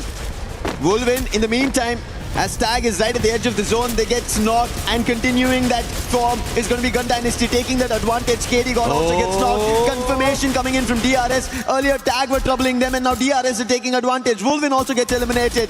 And Team Apex Gaming, who just had eliminations, who are looking at top 12 in total, now have lost 2 players. Had the vending machine earlier, but because of the zone, it's compromised. SHUL looking to take down a couple of players before making the move here. Gun Dynasty shutting down the Apex Predators themselves from India. Team Apex Gaming out this time. Team Vitality snuffed out as well. And Falcons up against Team Secret, who turned the tables on them, but Limit single-handedly shutting them down. But unfortunately, the Circle and Aurora from afar will put an end to that battle. They take the best advantage, and Team Secret's out as well. SAQL, Aurora and Gun Dynasty together trouble Falcons over there along with Team Secret, but DRS still surviving. 13 total eliminations for them, but they'll game found. That's SAQL right now. They've gotten their very first booyah. Looking forward to another. Jack and Nude together, they're taking DRS down. Confirmations working their way, and look at the position they have on top of the roof. Will not even let Aurora get closer, but before Aurora gets any intention being closer, they toss a nade, put an end to both Gun Dynasty as well as DRS. Can Aurora do it back to back? They got a massive game at Purgatory, and here at NextEra they're on fire once again. But SAQL from that high ground could just ruin their party, but they're a tad bit distracted now by TEC. Blade tagged up as he tries to make his rotation, but great glue wall lineup here, and they've left Kutush behind. Kutush's job is to play distraction as the rest of the players make their way into that safe haven. As they line up those glue walls, they've given Kutush a great opportunity to survive, and SAQL could not take advantage of that rotation. But TEC needs to be careful. The zone's catching up with them. SAQL, they might have let Aurora walk past, taking an advantage of the zone, but they need to make sure, put a stop to Aurora because of the high ground advantage. Titan Esports Club, they cannot climb it. They have to traverse around it, and that's what they're planning to do. Aurora want to spot either Titan Esports Club or SAQL, who would make a jump for it, because right as ahead of the game is Aurora. The distraction now from TEC, Titans Esports, trying to call SAQL and ask for their attention, and the Indian squad will say, no problem, brothers, I'll give it to you. Nude trying to take those shots. We'll find the tag, and Troll gets the follow-up with a VSK. Kutush down, ground. No pickup for you. TEC down by one man. That's a big disadvantage, but they spot out Aurora as well, who have not started moving just yet, and Aurora doesn't have to. Aurora find an opening on SHU. Let's stall. At least it will stall the fight for Titan Esports Club. Maybe a recovery for them.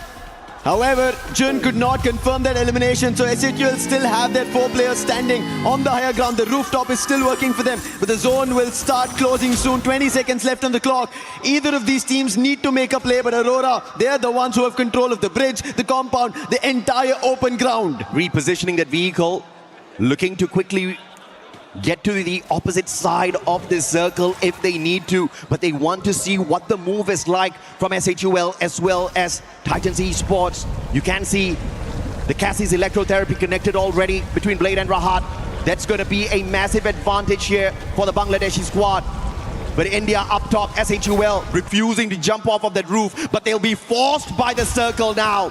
And this is going to cause chaos between them and TEC. Rahat trying to get away. Great blue wall. Time turner pulled out by SHUL. 16 eliminations in now. They pop the Cassie. It's Seppi as well. And the Painted Refuge will keep them safe from all of those grenades. But Aurora from afar. It's that AWM shot. Suez popping off with the F590 as well. 19 eliminations strong. And Malaysia about to go back to back on the Booyah. Booyah is what Aurora end up pulling.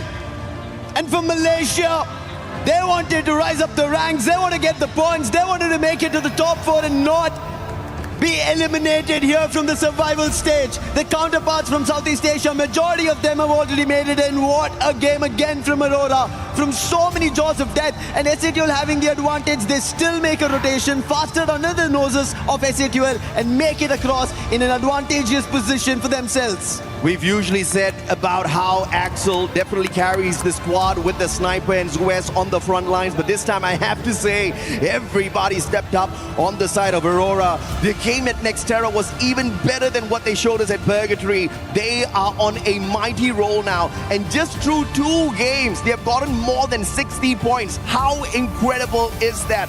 This team, the players have not seen the international stage for so many years, and to make a comeback like this on the survival stage shows us that they truly have got what it takes to climb the leaderboard. But is it going to be enough to squeeze themselves into the top 4? Because they've lagged behind in the initial couple of games. Yep.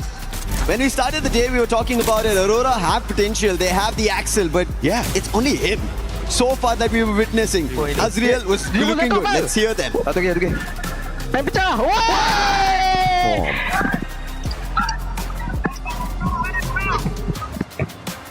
And I have to say, just with 2 games alone, they might have done it. They might be in the top 4 with an incredible jump. Malaysia keeping the hopes and dreams alive for the nation. The only representative of Malaysia showing everyone that when you dream and when you hustle, you definitely can pull away a shocker of a gameplay. I mean, not just getting the booyah, right? But the back-to-back booyah on the survival stage when you've got so many other Titans in there competing for the exact same thing. Vitality this time, they just could not continue their run. Unlike what we saw at Bermuda earlier on in game number 2. And Aurora gaming 32 points through the 20 eliminations and the booyah. We were talking about potentials, right? Aurora showed us that potential yesterday. Almost a record-breaking performance. And we thought, hey, this, if pulled off a little earlier, they could have qualified in the top 4 before they stepped into the survival stage. At least here, a couple of the games went away, 5 to be named in exact, but finally they end up pulling their socks and taking everybody down one after another, irrespective of who is against them. We saw Team Apex Gaming, we saw Total Gaming Esports do so much better at the start, and SHUL was lagging behind. But in this game, we saw the twist of fate from the Indian squads. I mean, 17 eliminations on this on the previous Nextera map definitely put them in the crosshairs of everybody, right? But this time they have managed to step it up once again. It is a beautiful game that they have played in here, but SHUL, their journey is not over just yet. They have got a few more maps to travel through. Hopefully they can keep the momentum up. Let's see what momentum is going to be there, because right now in momentum terms, we have Team Secret's interview with Yunsul. Let's send it over. Thank you to our caster, Yunsul, and welcome back to the stage. And right next to me is PS1 from Team Secret. So let's have a little chit-chat with him, shall we? Into our first questions. we have just passed halfway through the day and you are on the cusp of being in the top 4. So what do you need to do for the rest of the day to keep yourselves in the competition? Well, would it be mechanic or even a teamwork? Xin chào Players 1. Thì đến với câu hỏi đầu tiên là chúng ta đã đi qua được nửa ngày thi đấu rồi. Và tất nhiên là cũng sẽ chỉ còn lại 4 trận đấu nữa mà thôi. Thì cả đội của mình là sẽ cần phải chứng chỉnh những gì để có thể là tạm thời giữ nguyên cái vị trí của mình trong cuộc đua đến với top 4 hiện tại à. Thì em nghĩ team của em chỉ cần giữ vững tinh thần và kiểu bớt những cái lỗi vặt lại thì 100% vô top 4.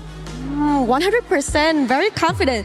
So overall for PS1, we just need to be stable for our mental and also keep reduce our small errors, and that should be 100% for us to secure the spot in the grand finals. So to the second questions, you came into this event as champions of the C regular seasons, but also the FMVP of the tournament as well, but have struggling for the consistency here in Paris. So what do you think has been going on in some of these games?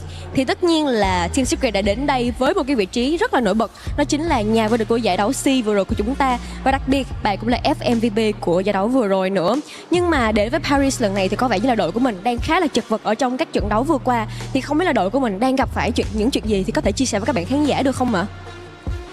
Em nghĩ chắc là lý do lớn nhất là do team em là lần đầu tham gia EWC. Thì một phần là do sức khỏe chưa đảm bảo, nhưng mà kiểu lâu quá cũng chưa bắn giải với nhau nhiều á, cho nên là 4 thành viên vẫn chưa gắn kết như hồi xưa. Oh, so I think this is our first time joining the EWC, so that's why it's kind of strange for us about everything. But the second thing is our health is not, it's not stable at all. So we have to try our best to getting used to the timeline here and everything about our health as well. And the third thing is we have been used together. We haven't played, especially in the tournaments, for a pretty long time. So that's why our team is not that strong and not having that strong connections anymore. So I would like you to ask you another questions, and this will be my final questions as well. We are having many teams, many C teams in this group as well, but I can see one team that used to be the underdogs of the C, which is Aurora, and now they rise up. So how do you think about them? Because I think that you also have a race with Aurora and Team Falcons as well. Thì đến với câu hỏi thứ ba cũng sẽ là câu hỏi cuối cùng. Thì chúng ta hiện tại là có khá là nhiều team C ở trong cái bảng lần này. Nhưng mà tất nhiên có vẻ như là đội tuyển mà chúng ta không đánh giá mấy là cao nhưng lại vô cùng nổi bật hiện tại, đó chính là Aurora Gaming đến từ Malaysia. Vậy hiện tại thì Du Xuân nghĩ rằng là các bạn cũng sẽ đang có một cái cuộc đua rất là cạnh tranh cùng với Team Falcons cũng như là Aurora lần này. Thì bạn nghĩ thế nào về Aurora khi mà họ có vẻ như là vừa có đó cho mình một cú đúp booyah vậy ạ? Ban đầu thì em nghĩ là Aurora đã bị loại khỏi cuộc đua top 4, nhưng mà sau 2 game thì họ có vẻ là đối thủ đáng gờm mà bọn em phải cạnh tranh. Các bạn có nghĩ là mình sẽ cần phải lên một cái chiến thuật gì đó ngay lập tức để có thể là cạnh tranh với họ lần này không? Nói chung là bọn em không quan tâm lắm tới một team còn lại, chỉ cần quan tâm tới bản thân mình thôi. Right, that's really good. So overall, we can see that Aurora, at first we thought that Aurora would get kicked off the top 4, but overall, right now, we can all see that they bounce back really fast, and this is a race, and we can also see that they are very strong contenders to us, but we do not care about other teams. We only care about ourselves, and that is how we rise up once again. So everyone, thank you so much for your listening, and I do really hope that Team Secret can bounce back really strong at this time. Now, let's head back to the studio. Human body was built to move, not trapped at a desk in one singular posture for 12 hours a day. It's time your chair evolved. This is Secret Lab Titan Evo. Ergonomically engineered for you, gamers, hybrid workers, artists, backing your every move.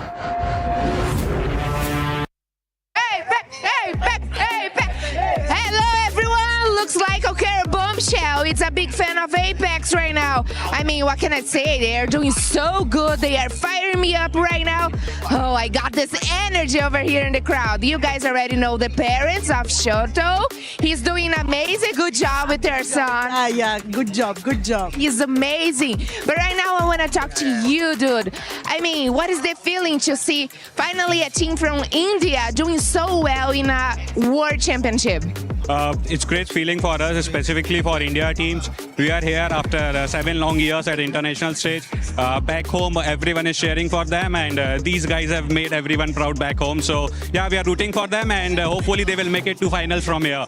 Wow. And what that would mean for India to have an India team winning a world championship? It's gonna be a very massive thing, not only in Free Fire, in the esports community in India. It's gonna be a very massive thing if we win it from here. Everyone back home, they are already rooting for the boys, for all the 3 Indian teams who are representing here. So we all are, of course, rooting for all the Indian teams who are participating here. And hopefully boys should carry this flag up, and we'll be cheering for them. Amazing. I love that. For real, love that. Okay, I want to know what kind of celebration you guys will do back home if Apex win EWC 26? Huh? Who can you share with me? There would be really big celebrations back home, but we will be feel really proud if we do make it to the finals. As of now, we are not yet out of the woods. There's still 5 games to go, and we are in a position where we can't really complain. It's not good, it's not bad. We are at an even kill.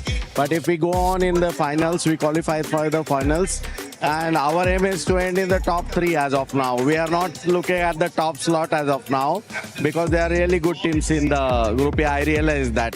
So our feet are firmly on the ground as of now. But yes, if we do win, that would be a huge blast back in India. It would be endless celebrations. Amazing. I love that. Can I go to India? Yeah, sure. Maybe some good food? Yes. Exactly. Yes. Would you teach me some moves from India?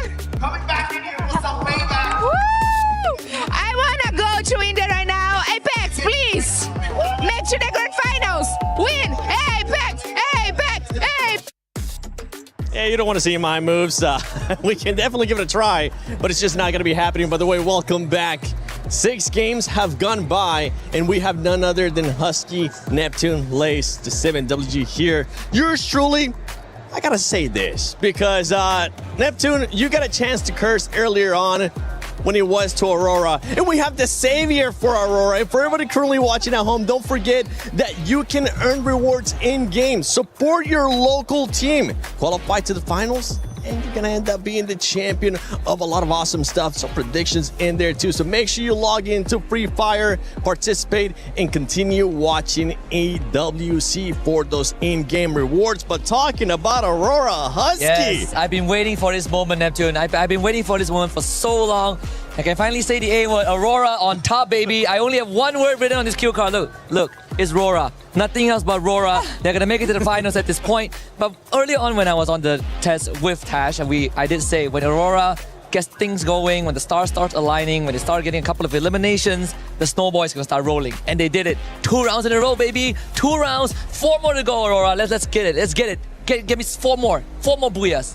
Not biased whatsoever, but 4 more booyahs. I just got that. They want to bring it all home. We've seen teams being able to get 3 booyahs, 4 more booyahs. I'm going to hold you to that one. And trust me, you'll be back here with us as well. But let's talk about some of these games because the performances out of this squad, to be completely honest, Aurora has performed so great. I know you usually don't want to talk about them, but I think it's time, Neptune. Yeah, I'll just bring in the numbers details as well. But again, getting this back-to-back Booyah, or actually the previous Booyah, was just great motivation for them. They know exactly what they need to do right now to find the final circle, and that is what is important. And a lot of people will be saying that they're camping and what. That's just strategic. Yep. That's just something that they need to do right now, especially with how fast everyone has been taking all those eliminations. And it's a good thing as well as in terms of role, they are sticking to it. There's no crossover already, not really splitting up that much. Thus, the strength of Aurora is just growing. Yeah, for Aurora, I don't think it's camping. I think it's just like you were saying, being tactical, and the eliminations are showing up for it. Keep in mind what we were talking about earlier. The top 2 squads, boy, their elims are just insane today. And talking about those top 2 squads, I love that the Apex dad was just kind of chilling at Apex Gaming. He was just like being realistic too. We're not pushing for that top spot, but we are pushing for them to end up being in the top 3, like Shoto has said at the beginning of the day, because on that top spot right now, Vitality is still just performing so well. Yeah, well, let me sort of bring in two storylines for you because obviously we started the day talking about Team Falcons and Team Vitality, and it looks like those two teams were just kind of out in front and above the rest. But what sort of happened is like the fall off of the Falcons, but not Vitality. You find that like these juggernaut teams come out swinging, but one has to crumble. Then we would bring in, you know, like Apex Gaming into the mix now. So something for like Team Falcons. Their aim would to be sort of to get to where Team Apex Gaming is, because I feel like no one is slowing down Vitality. Their average eliminations is 15 per game, and placement is 7.6, which is absolute insanity when we come to this stage of the competition. And you know, this is survival, guys. Like this is crazy. And generally, you know, there starts to come into like the motivation and the mentality sort of dipping, and this is what we're seeing from Team Falcons. But Team Vitality didn't get that goddamn memo because they have not been slowing down.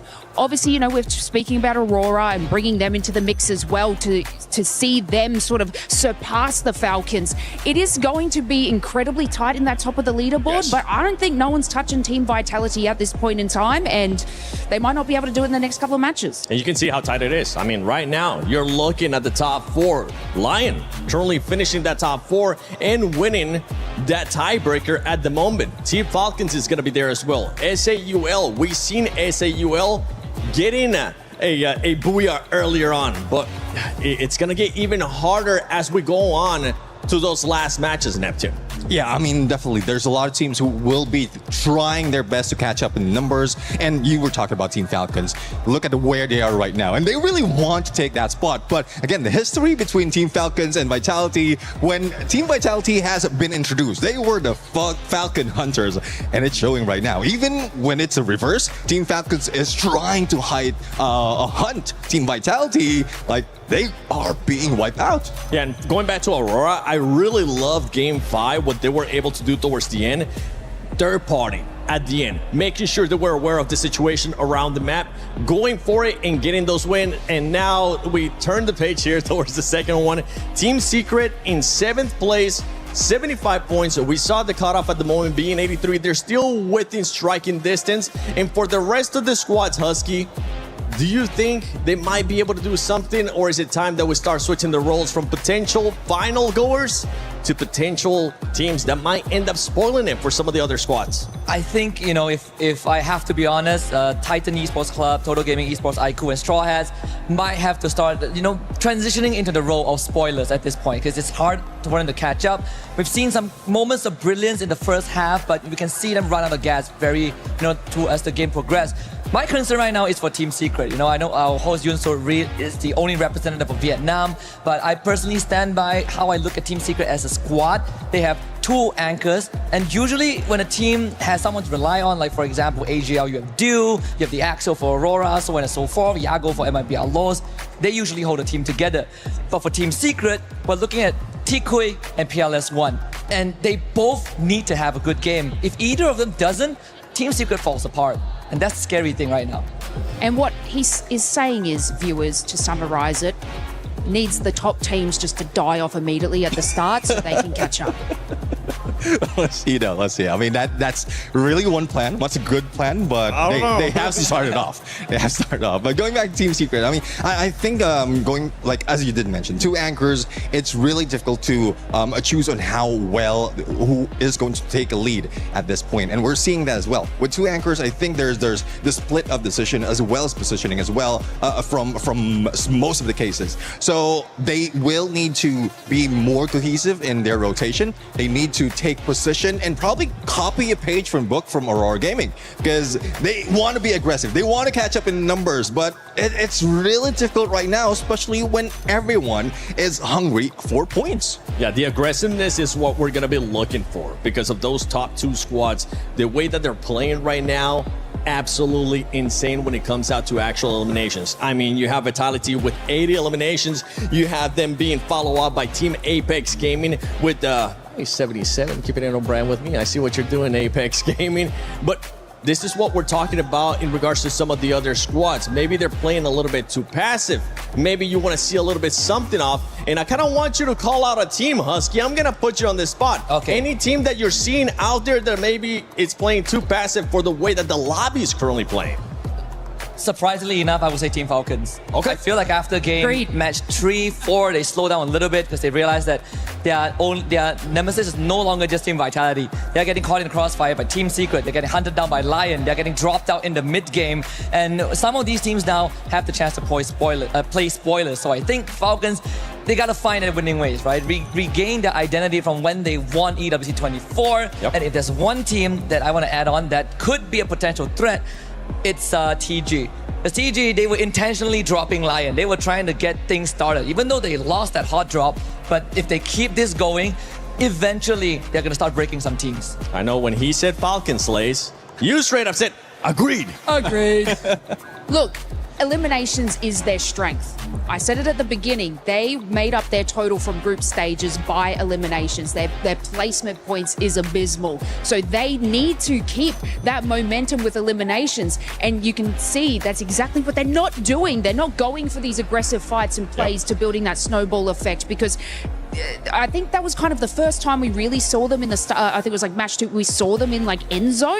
That's generally not what they do. They're usually those sort of edge hunters, and they'll clean up with those elims. And now it's not happening, and it's reflecting in their score and their gameplay. So they're not doing exactly what they should be doing from like their aggressive play style. Yeah, and with Falcons, I mean, this is the maps that we have coming up, Neptune. We got Bermuda coming up. What are we expecting in regards to Falcons to be able to do? Because I'm so glad that you guys pointed it out too. They started off hot, and then it's been a bit of a slowdown. And with the way that the lobby is currently playing, you just don't want to end up slowing down whatsoever. And what's tough for Falcons right now, especially Bermuda, is they haven't gotten a Booyah right here.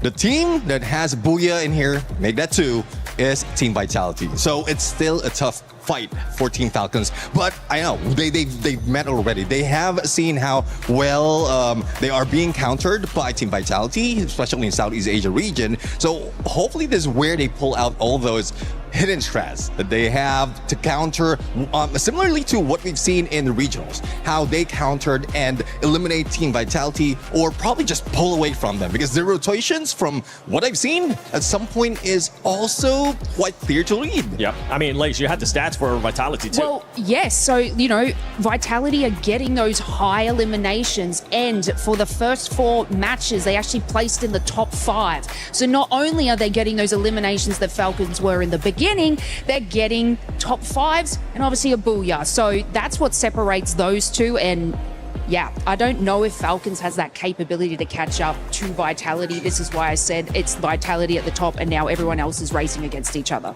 Pretty much. That's what's going to be happening, because Tag has slowed down a tiny bit.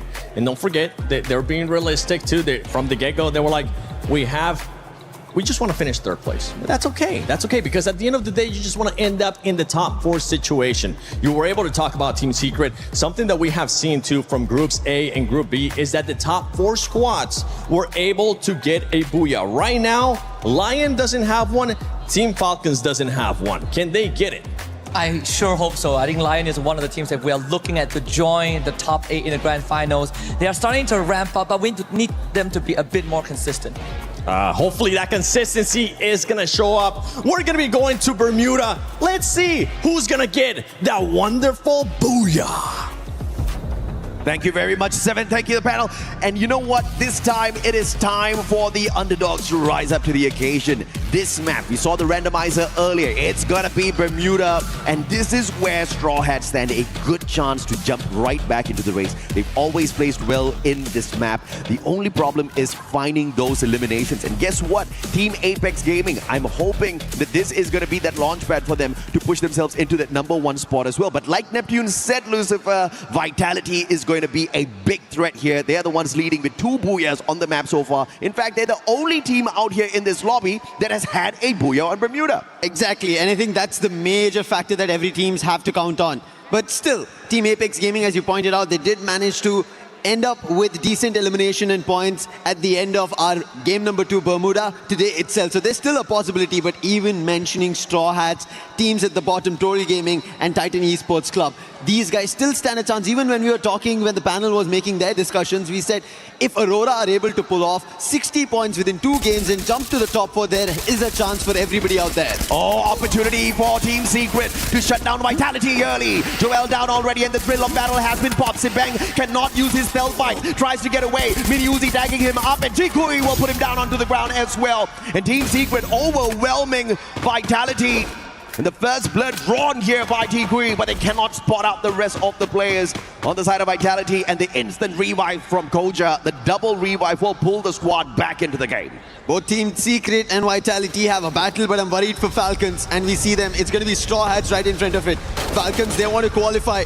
They're the reigning club champions, but right now they're not in the top 4. On Fire want to send a shot, but the chrono being activated. Still no knocks. Pino on the other end, he finds, and finally On Fire as well. So both of them end up finding one each, putting 2 eliminations for Falcons. Yeah, unfortunately, Straw Hats just weren't prepared for that battle. They just didn't have the right gun. Still running in there with the Mini Uzi. They're going to get tagged up and shoved out, but thankfully, still a couple of survivors left there for the Straw Hats to pull the squad back into play. SHUL, on the other hand, up against a team that they should not underestimate. Falcons in the situation, and Limit double Riptide Rhythm to take Jack out of the equation, but Karoro's been knocked down already. Time Turner pulled out by Bunny to save his buddy, and SHUL won't be able to respond well to Falcons, who will try to get out of the situation now as they understand without Karoro, things are going to get dicey on that front line.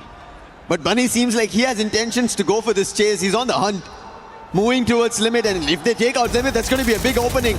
But opening again being found by Team Secret. DRS tried for a challenge. Vitality earlier tried, they failed, and now even DRS are failing. Another elimination about to go out. Tiku, he is the one who got a charge burst in hand. Alu spotted, electrotherapy being used. He doesn't have a skill. Variant dash as well. On both the ends, electrotherapy being used for survival. Takuri spotted. Tiku charging right now. But DRS trying to fend themselves against Team Secret. But finally, R7, he's been taken down by Alu in the upper floors. Not the right gun here for Tuikui. The Charge Buster taking too long to get the eliminations. The Mag 7 definitely the much better preferred weapon in a situation like that. Tuikui trying to get those charges up, but DRS is staying away. Wang up though with that backstab. Perhaps this is going to be the difference maker for Team Secret. The vending machine still in the area. Neither squad wants to get out, but Vitality drops by to say hello. Can they be the third party that walks away with the most numbers here? Wang Am stepping out of the defenses. Alu Max 7 supremacy, still with a better gun in that situation, but finally gets put down. The 3-way battle not doing good for the Rail Soldiers, and they're now looking just purely to survive. Challenge is still there. Team Secret somehow kept themselves afloat. PLS1 and TQ, they're ready to take down Vitality once again.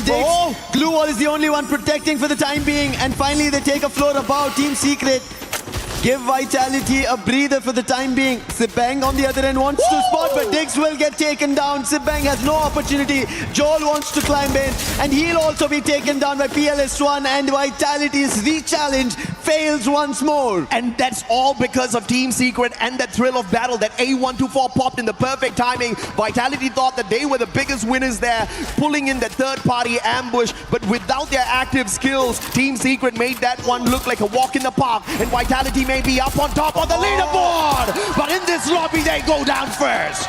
Team Secret, their hunt to the top 4. Right now, they are taking down every team in front of them. 8 total eliminations already here at Clock Tower, and clocking their eliminations is what they're doing. SHUL, after their challenge against Falcons, now they have Titan Esports Club. They also need an opportunity to climb up. 5 eliminations. They pick up 1 more right now, and they have Team Secret in front of them. Dinoculars does not give them any information because Team Secret are spread out. They even use a UAV. That itself is of no use again. Yunsul is nowhere near us, but I can hear her screaming from somewhere here in the arena because Team Secret's on fire right now. But Aurora up against the Rail Soldiers. There is a vending machine here in Mars Electric, and Aurora wants to hold on to it as they pick up more numbers for themselves. Can they make this a phenomenal, legendary run for the squad? Hey, back to back to back, booyah, 3 games in a row, 7 eliminations in, and they are looking solid as ever. Speaking of solid, Team Secret currently on fire, might just make their way towards Mars Electric here as they hear those sounds. Is it going to be the aggressive play, or will they just choose a compound to hunker down and play defense for the next spot? Straw Hats were down at the very bottom of the leaderboard, somehow surviving the initial encounters. What can they do different right now? Catalystiva, earlier we did see SHL as well as Falcons, and we still see Falcons nearby. So there's still an opportunity for Straw Hats, but Husky even mentioned the teams at the bottom should become spoilers at this point because there's just 4 games left from here on. Yeah. And if they can do it, ruin chances, maybe even for South Asia, they could give openings for the rest of South Asia to get into that top 4, make it into the finals. Husky is being realistic, but I feel like I want to see some shockers out here. I want to see Straw Hats pull an Aurora on the battlefield. I want to see TG pull an Aurora out there, right? Can you imagine if TG gets the 60-pointer out of 2 games? They're instantly back in the top 4 already. But of course, it's going to be a lot to ask. Currently, once again, Southeast Asia looking to dominate the lobby. Falcons, Aurora, as well as Vitality in there. But India still has got strong representation here through Team Apex Gaming. 5 eliminations already, and they're looking for more. Azrael's going to be put down. June's going to get caught out as well. Double Blue Wall's not going to save him. Team Secret looking for a little bit of a sneaky play here from the opposite side, but we'll find none. Let's quickly see the replay of what happened to DRS and how Aurora were able to get their eliminations. Challenge, 2 eliminations picked up by Azrael, both on DRS, quick on his action. But right now, Team Secret, after losing PLS1, he's been always the savior. Now what can he do? Games King, 4 eliminations strong already. 9 in total for Team Secret. But challenging Games King is going to be difficult. TQ in a different direction. Electrotherapy being used, but the opening can be found. Bolt Maker being used, and Games is down. That is the opening. TQ once again with that Charge Buster, charging through Lion. And Joker also spotted. Quickly takes the vehicle, but can he make a run? Della becomes the supplies, trying to act as distraction, but he'll also be taken down by Nan7's own M79. But still, Team Secret keep pumping through, but trouble is not done. It's Titan Esports Club now as a challenge. Earlier, it was way too close for the Charge Buster to pop off. This time, he does have the distance, but too low in HP. Will Blade be able to take advantage? Tikui needs more, but unfortunately, time was not on his side. In Titans Esports, spotting an opportunity and taking advantage of that chaos, and Team Secret falling victim to that play. Lions will get caught out as well, Kutush. And this is what we want to see from the teams at the bottom, Lucifer. Trouble everybody out there. Joker moving towards the vending machine, but he did spot the players from Team Secret who were already there, and that's the reason he decides to cut this and move in another direction, because he knows even if he tries to go to the vending machine, if he doesn't time it perfectly, he will lose the chance, the life for Lion here in Bermuda. On the other end, a full revive's been put in, clocked and ready for Team Secret. 11 total eliminations. A comeback is something that they would want to stage. Joker, a free elimination could be possible. Alu has no idea about this. Damage already being done. Joker ready with his weapon. Damage done. But he quickly takes the zip line because he heard that sound from Team Secret. Didn't want to give them the chance once again. And Joker will safely make it out for the time being. Alu going for a phenomenal play, Jokers! What a shot off of the zip line. Up close and personal. The final survivor of the squad here from Lion will quickly recover as he looks for a vending machine to bring the rest of his brothers back. Will Pratik be able to cut off his rotation? DRS looking for that revival point there to bring back the full squad. Jokers is going to avoid him like a master. As he pulls the flag towards the right-hand side, DRS so close to the full squad revival. The Rail Soldiers are being real daring here. So rare to see the revival platforms used out there. And he will complete the full squad revival for DRS. He does it for DRS and Joker does it for Lion. Team Apex Gaming, in the meantime, they had a clash with Total Gaming, lost their comrades down to the last. That's Sahil Jat out in the zone, taking the damage. But Total Gaming have another opponent that they have to challenge. That's going to be Gun Dynasty's Benil. And they quickly act upon it and take that player also down. Total Gaming is adding points. We spoke about this. This is what we want to see from the bottom teams. Pick those points, make an Aurora play happen, and you know an impossible could be in the making. Somebody put some Mysore Pak in the mouths of our panel, man. You know, they already called it, Lace said it. All that the underdogs need is for the big teams to go down early. Vitality and Aurora cursed by Lace. Thank you very much, Lace. We appreciate it. And DAG is about to take a big L as well with a final survivor looking for those revives. But this is the kind of situation that teams at the bottom desperately need. Rise back up to the top. And Lace, you deserve some Mysore Pak. I have some in my bag. All thanks to Lucifer. Brought it all the way from Bangalore. Thank you, Lucifer. Hey, sweets for all of us. It is good. Yes, Tag got taken down, but it's Story Gaming making a comeback. On the other end, Lion will also be happy. The fans, we just saw them. 11 total eliminations, all the players back up, another being added. And Joka might find one more for himself. Takuri spots Joka. Quick boost. Does he take a challenge? Joka instantly spots him out. Steffi being used. That's really well placed. And now, Lion should be able to fend this off and make it work. Oh, beautiful plays from the guy so far. He played that AWM so perfectly. And he survives because of that play. But how long more can he spend outside? David 444 though, Gun Dynasty looking for survival.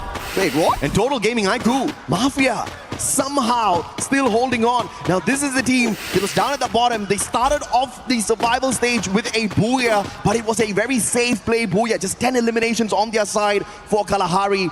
They need to bring the squad back in to stand a good chance to take advantage of the fact that the big boys are out. Yeah, big boys are out, but they were four-man squad strong. What just happened? I'm not sure.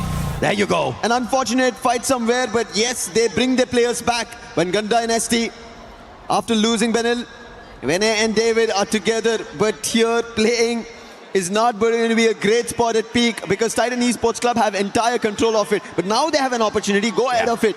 But Dinoculars being used and the plan of SATUL right now rattled.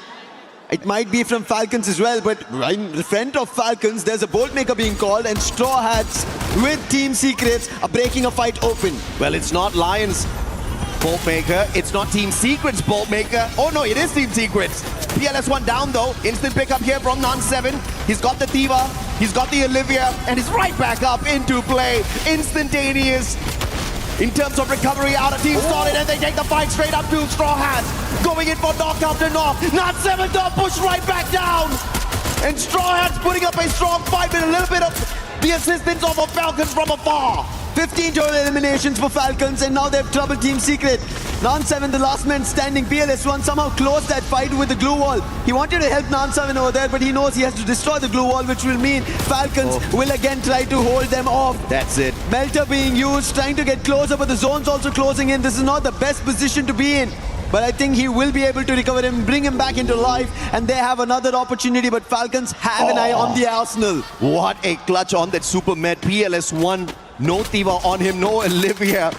He just had to go all the way for that pickup, and the recovery was a lucky one there for Non7, who almost got knocked right back down from the damage off of the blue. But now the tougher part to get into the next circle without being gate-kept by Falcons as well as Lion. Lion now keeping Falcons a little bit busy. This might be that opportunity for Team Secret to make their way in, and they're going to arrive right behind SHUL, who haven't taken the shots up against them just yet. The car's on fire, but they still make it there in the nick of time, and Team Secret's still alive. Right below SATUL Esports, and now that's trouble for SATUL as the zone's closed off. They have a launch pad. I think that's what their intention is. Quickly launch them off into the space in the circle. Yeah. And thankfully they do it. But Lion, they launch right into the front of Falcons, and look at Joker's position behind enemy lines, and the opening should be found for the timing. Falcons trying to hold it off, and On Fire gets taken down. That was Joker's play.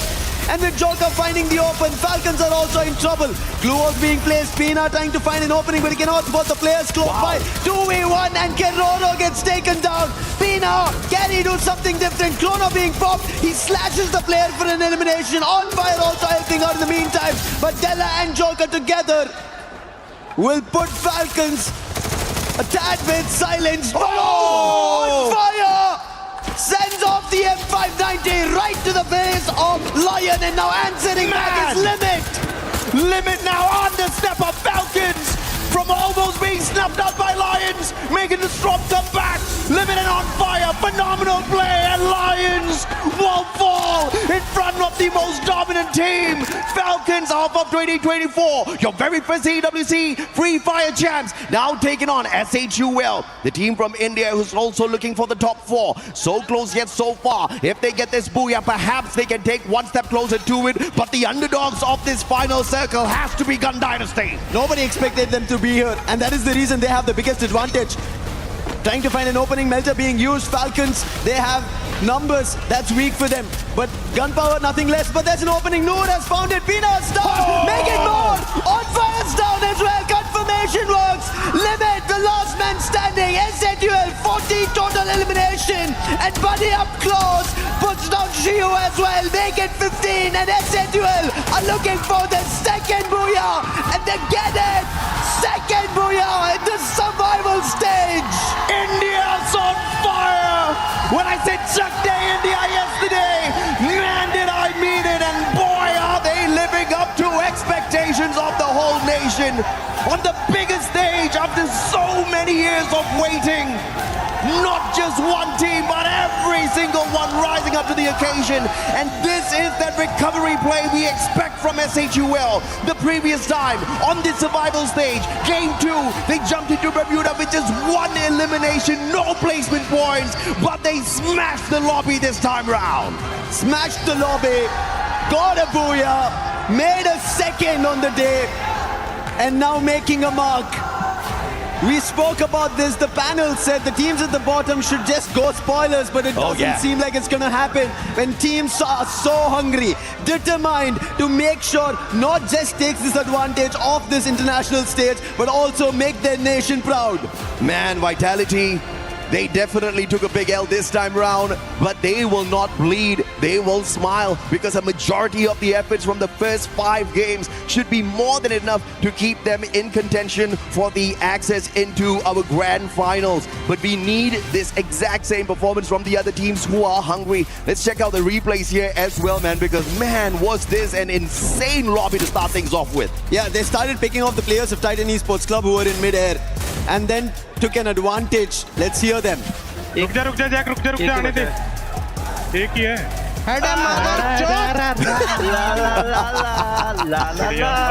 Mother chod. You could see or you could hear? Both. Right? At that point, they knew they have the booyah, but you could clearly hear them telling, wait, Rukja means wait. Yeah. And they waited because they needed this booyah with all their players. Since you're already translating, you want to translate the rest as well? You gotta love it, man. You gotta love the team comps of India. I know chat will be absolutely alive right now, but these boys are on fire. 29 points up at the top, followed by Teams Falcons with the 27. And Gun Dynasty, this is the comeback we're expecting. This is the rise to the top that we were expecting. They started off day 1 as hot as this, and then they kept getting wiped out. Even at the start of the day today, when you remember when we went on the stage, I was saying that this team needs to wake up. They need to show us more of the tenacity of that day 1, and they are bringing it right back into play. But that's the problem I have, AJ. Yesterday they did the same thing. Towards the end of the day, they started picking up the points, but it was not enough.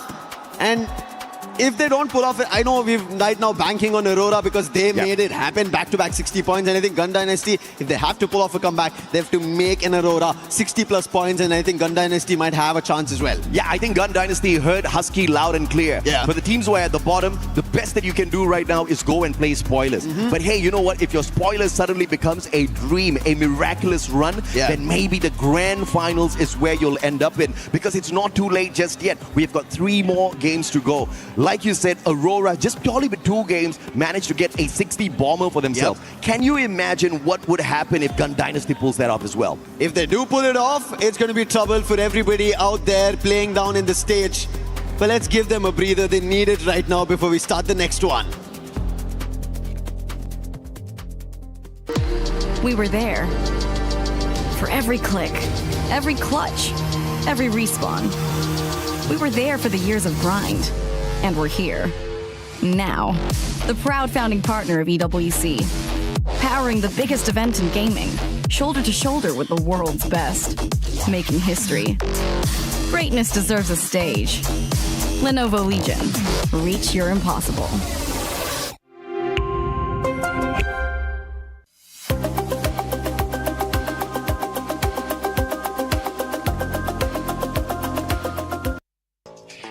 dear Survival, it's Yunsul and I'm right here at a very special place for those who love gacha, like me. Alright, so we can see this is spin the wheel. Just got the number you want and then you will get the exact gift that with the same number you got. And by the way, this place kind of near of Lenovo Legion and also near the merchandise store of EWC. So now, let's play the lucky game with me. This one is pretty heavy, so try your best, okay? Hey! What number? What number? Oh! Is that number 4? Is it in the middle? I'm gonna spin again. Get me a real number this time. Alright. Alright, this is number 6. I got my number 6 and also I'm going to claim my gift right now. This is a secret gift. You know if you come here to join with us here at EWC 26 in Paris, France. I'm gonna go grab my stuff now. See you guys in a bit.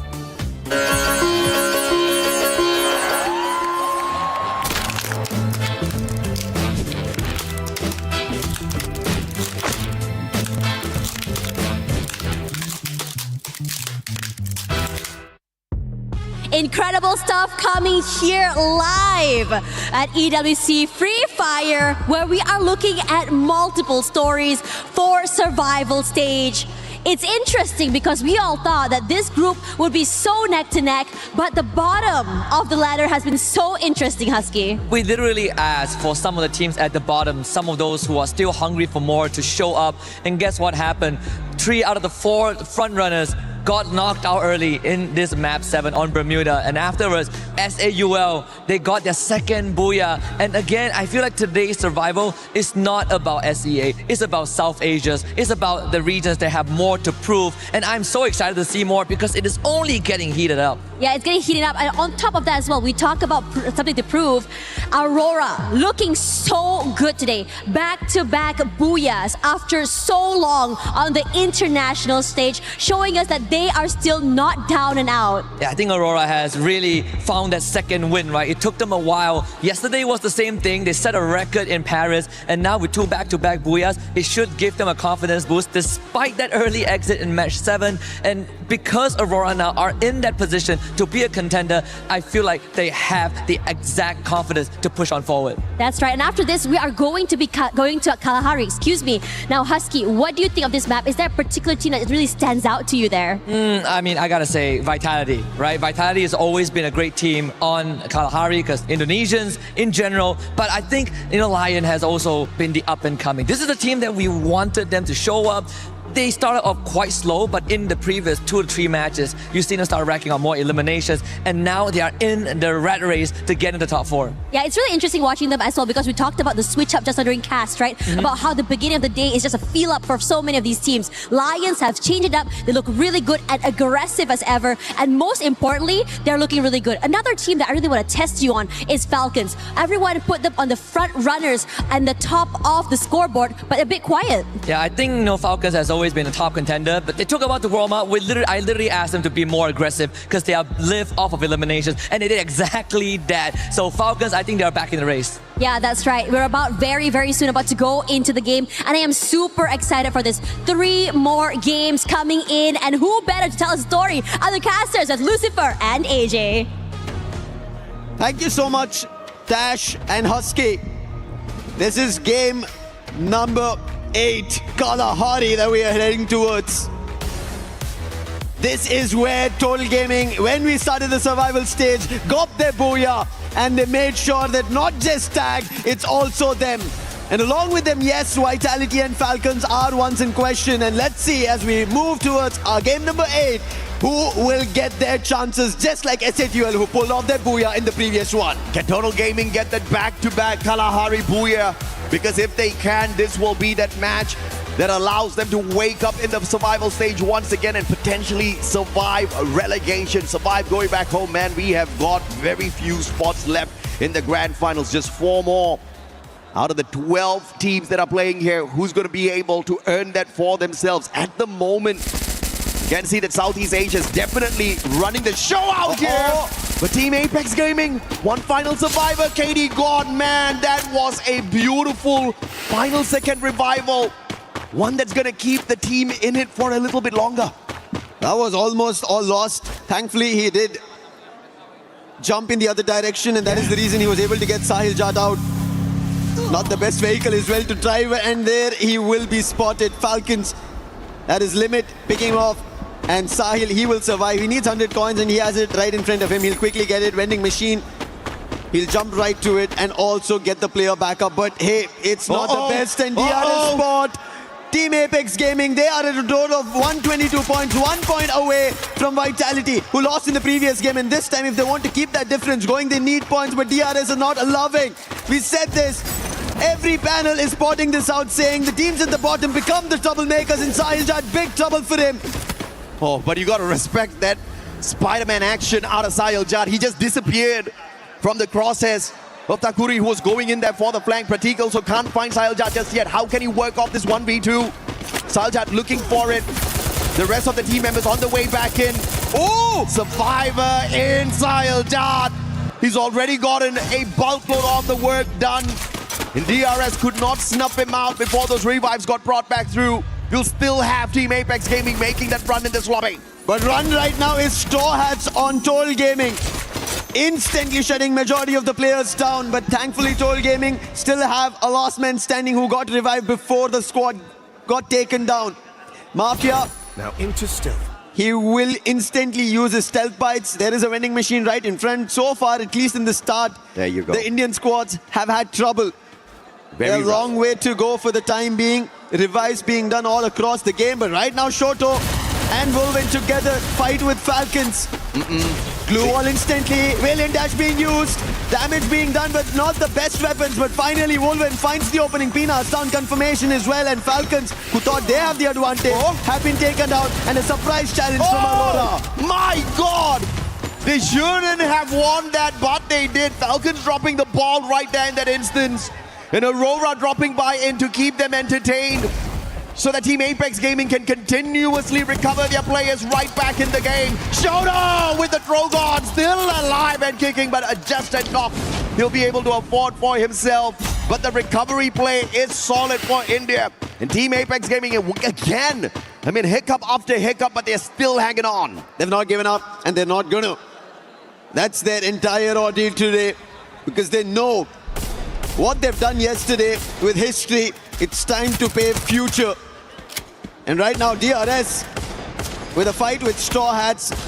Picked up initial damage, want a confirmation, but an instant challenge coming in from Shock doesn't work his way. The charge buster right to the face coming in from Takuri. And that is going to be another elimination that he'll confirm very soon. And Straw Hats will not be able to do anything. But Nil is trying his chances, trying his luck, but Takuri spots it. Charge buster ready. Initial damage coming in from the Mag 7. Can it find? It's going to be crucial. Takuri running away because he knows he wants to get some distance before he goes with that charge buster. And finally he was ready. Sends the shot. And Nil will also be down. 2 eliminations from Takuri. What a play by Takuri. He understood that he was at a disadvantage with the weapon that he had. Put enough distance between him and his opponent. The Max 7 gets beaten down by the Charge Buster off of a phenomenal mechanical play. But Takuri still under pressure. This time it's the Woodpecker up against him. Can he get away? Does he go in for the bait once again? TC, on the other hand, having to deal with SHUL as Team Secret exits the lobby early. This is advantage for SHUL itself, because Team Secret so far have been troubling Falcons, Lion, Aurora as well. So if they go out, SHUL might have an advantage. But on the other end, nerves of steel coming in from the real soldiers. Takuri to hold off in just one tower. Almost metal scalding, which is about to break down, and he's made it a fort for himself. Extra getting closer, but his defense broken open. Hook gun being used, jumps on top of it. A challenge again being placed. Takuri still holds off. How is he able to do this? But finally, they go for a 2v1. I think now chances are going to go off. But if he pulls this off, that's going to be a 1v4. If Takuri pulls this off, he is the real soldier. Finally gets taken down. And it took 2v1 to get that done. Man, Takuri, phenomenal plays. But of course, he's kept the team alive for long and entertained as the rest of the revives got pulled right back in here. SHUL, on the other hand, up against the Titans esports squad. Losing 2 players, and it's all up to Jack. as well as Bunny to hit those revives. Bunny just got brought right back in. He has to make sure he doesn't get caught out here, and Jack is close enough to the vending machine to bring Troll back in. And the squad scrambling around the battlefield to look for those revives as Bunny gets taken out once again. It is tremendous pressure on SHUL right now because they're out of coins. GRS is running in all directions that they can, and they take down Jack as well. That's Takuri once again. He's brought back in the game. M1917, and there's another player going out. Exactly. The real soldiers right now commanding Kalahari, taking players down, points being taken away, chances and dreams maybe get shattered, and this is what I was worried about. Yeah. Every team towards the end of the day will make sure that the others in front of them will be taken on because they have nothing to lose anymore. If Takuri keeps this up, we're going to dub them the real spoilers instead of the real soldiers because it is phenomenal. And now they're in the next circle as well. Can he rip away more points for the squad? At the moment, they're not challenged by anybody else at Refinery. But if you look outside that circle, confinement, you've got a little bit of a heat of battle, as well as at the maze. Lions up against PG. Total Gaming IQ. Only 2 eliminations in hand so far. Recovery after recovery. But it's time for Shanky to shine. Games King knocked down to the ground already. Della looking for that recovery. Pulls out the time turner in the nick of time. Max 7 in his hands. A little bit of an advantage there. But he's not going to go in for the push since he doesn't have the backup on him. The jump was from afar, knocks Shanky down to the ground, and Della's going to make sure he gets taken out before the pickup can come on through. Aztecs picked off as well, and just like that, the Lions turning the situation around. Total Gaming don't know where Joka is, and Della with the Max 7 takes Rota down. No chances over there for Total Gaming. They thought all the players were right in front of them from Lion, but Joka was the one. He was the sniper. He was the stealthier one. Yeah. And all Mafia can do being a sniper for his own team is run towards a vending machine, collect coins, and get them back on their feet. SATUL have made it, and Total Gaming, they have an opportunity, but they need to take every game with a stride of Booyah. This is a map they're familiar with. Back in India and out South Asia in general, Total Gaming are known to dominate this, but so far this start of Kalahari has not been great for them. Absolutely. Total Gaming is facing a total struggle at this point. We definitely talked about this. They started off the day with that one Booyah on Kalahari, but ever since that game, they've just been taking one step lower and lower and lower as far as their points are concerned.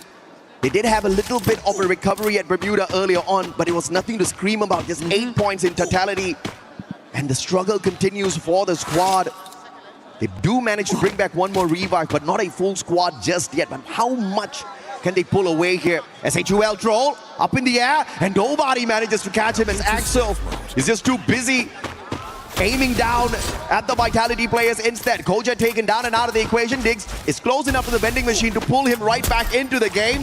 One more shot needed. M82B is going to reach behind the glue wall, but Diggs is well covered and will not be knocked down. Oh man, so close, and the follow-up just take him down. Shoot with the VSK and the flank. Ooh! Nice shots coming in from the Axel, but Sibeng right at the time puts the glue wall up. Koja could have been taken down, but thankfully, right in the nick of time, he makes his dip. And now a chase going in from Aurora Zuez, but it was a little too late, and Sibeng has an opportunity. He puts the bullet through the VSK and gets back to confirm. Nice play coming in from Vitality to hold their position off, and Aurora, who had troubled Falcons earlier, thought they could do the same to Vitality, but Vitality are sitting at the top of the charts. Azriel also spotted Joel, will also bring in Koja, and now there is no chances of Aurora from making a comeback against Vitality. A fight here. Fantastic decision-making by Vitality, going back in there for the reshell on the revive. Koja called right back into the compound with the confidence, instead of sending him to a different compound to play the revives instead. And they will work a team wipe with that confidence. Aurora taken out way too early in this battle, and Vitality, the ones to thank for it, and you will not have to deal with the dominant run of the Malaysians much in this lobby. Look at the points, how close it is. They were at 95. That's not a fight that they had to take. They could have moved in the other direction. Yeah. But not having the best of information, only going behind Sibeng and also losing that fight, one after another, players being brought down to their knees, is why Aurora is out. chances now going out from their hands. If this continues, even though that 60-pointer was pulled off in just 2 games, will all be long lost. And I have to say, Vitality made a good play there in that compound at base. You definitely have to be closer to the vending machine if you are having a rough fight like that. And they just had the opportunity to bring that revive back. And not only that, they could also stop the players from the side of Aurora from bringing their own players back into play. And since the whole squad was there, it was just a straightforward fight. And Vitality will not just stay at the top of the leaderboard, but they'll be alive and kicking to extend their lead up at the top. Extending points is Lion. And also on top right now is Della on the crane. This is a brilliant position for Lion. They also have a hit list activated. We saw them, they trouble Total Gaming, and the hit list is on Mafia itself, the last one standing. Oh, man. But he did bring his teammates back into play, so Total Gaming still have a chance, but with the hit list threat right behind them, it's going to be trouble. But look at this hold off. Command post looks like a base for action right now. Great rotation by Vitality. Falcons, on the other hand, scanned out here by the UAV, and they'll send their own out. And that does give them a tad bit of information. Straw Hats are within shooting distance as well, so the Bangladeshi squad just needs to be a tad bit safe. Right beside them, it's Titan Esports Club, 2 Bangladeshi squads. Vitality also has a lot of Not looking win. good for Bangladesh right now. They'll have to play this one sneaky. Stroex from DRX. DRS, the shot from afar. And they're actually ruling this lobby right now with the eliminations. Yeah, DRS, 8 total eliminations in their name. Oh, Total Gaming on the other end. Aztec and Mafia will be there as saviors. Chrono being used. Aztec, thankful to that M79 being pulled off. He will stall the fight, but if the fight is right in front, that is SATL Esports. And afar, we spoke about this DRS. Taking so many eliminations, troubling the whole lobby, and still continue to do it because they have such a big tower, a vertical advantage, a playground for themselves with that tower. Stroex is going to be very dangerous with the M24 and VSK combo in his hands. DRS holding on to that high ground advantage for themselves. They'll not have to move for the time being. But SHUL up against Total Gaming. Buddy down on the ground, and Noor will not survive as he gets snuffed out with the VSK limit from afar, punishing. And Falcons holding on to this vantage point. And this is going to be threatening for all of the other squads who are looking for this next circle to be fished out by Falcons. Is going to be a possibility, and Limit continues to do it with the AWM and the VSK in hand. He tags them all up. 6 eliminations, make that 7 as Limit is on fire. Unstoppable is Limit. This is what Falcons needed. Aztec somehow survived with his teammate. And a blessing in disguise, the fight with Total Gaming and Vitality because of Falcons got supported, but Aztec is not safe and sound. The zone's closed in. Shanky and Aztec had healed, but their HP is slowly draining because they're still outside the play zone, and now Falcons have their eye, and Limit once again. Shot being taken, Riptide Rhythm goes right out, and Shanky will not be saved, make it 8 eliminations.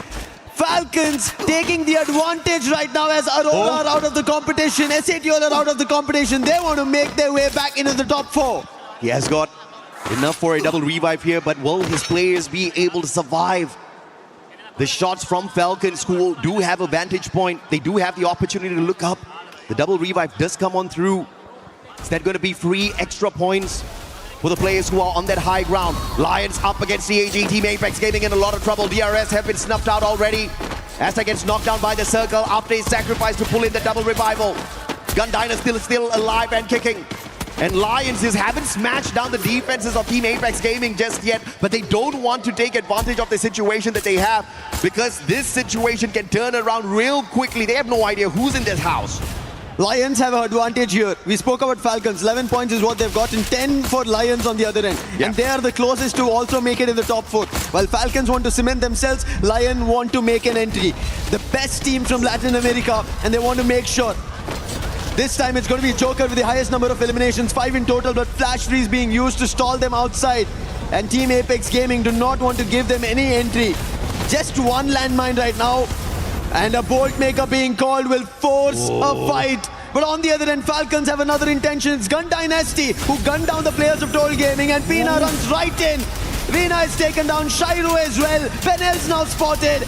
And with his position compromised, I don't think Gun Dynasty will have an opportunity. Nah, unfortunately, Gun Dynasty just got annihilated. David 444 loses his life as well. That A1-2 ball pop was just too much for him. And now here comes the Riptide Rhythm. Ryan's actually going in for the shutdown. But Nell still alive and kicking, picking up points here. How is this man still doing it? With the Morse, with the stealth fights, keeping it stealthy, up close and personal. Della looking for the Punisher and finally puts Gun Dynasty out of the equation. But Lions also losing those numbers. But on the opposite side, look at who we have. The underdog Straw Hats still alive and kicking in this lobby. Troublemakers is what we'll get till the very end game 10. And Straw Hats want to make sure they pinch their teams down. Take their eliminations away, their chances. But nades being tossed, damage being done. Could be a good Riptide Rhythm. Should break open the defenses and Limit finds the opening on fire with the nade. And then Shoto to tag them as well. That is a three-way standoff to eliminate Straw Hats. The enemy of my enemy is definitely my friend for the moment. Falcons, 17 eliminations strong. Trying to quickly reposition Limit, trying to play the flank. But he is going to be chased. On fire. They let go of their high ground advantage to Team Apex Gaming, who looked like it was going to be over for them a tad bit early, but the recovery plays have been phenomenal for this squad. And they want to make this a solid booyah for India once again on this survival stage. Joker behind enemy lines. Team Apex Gaming already have lost Shoto, but KD God puts him down. That's Team Apex Gaming after losing Shoto, still holding their front. And now they have an opportunity. We spoke about Falcon cementing it. But 7 eliminations and a dash coming in from Pina. Puts Wolvin also down. Sahil Jad, the last one standing. Falcon's intention clear with Pina going all aggression for this booyah. Back-to-back booyah for your champions of the EWC 24. Free Fire was dominated on the grand finals by this one team. They set the record back then in terms of eliminations, in terms of total points in the grand finals.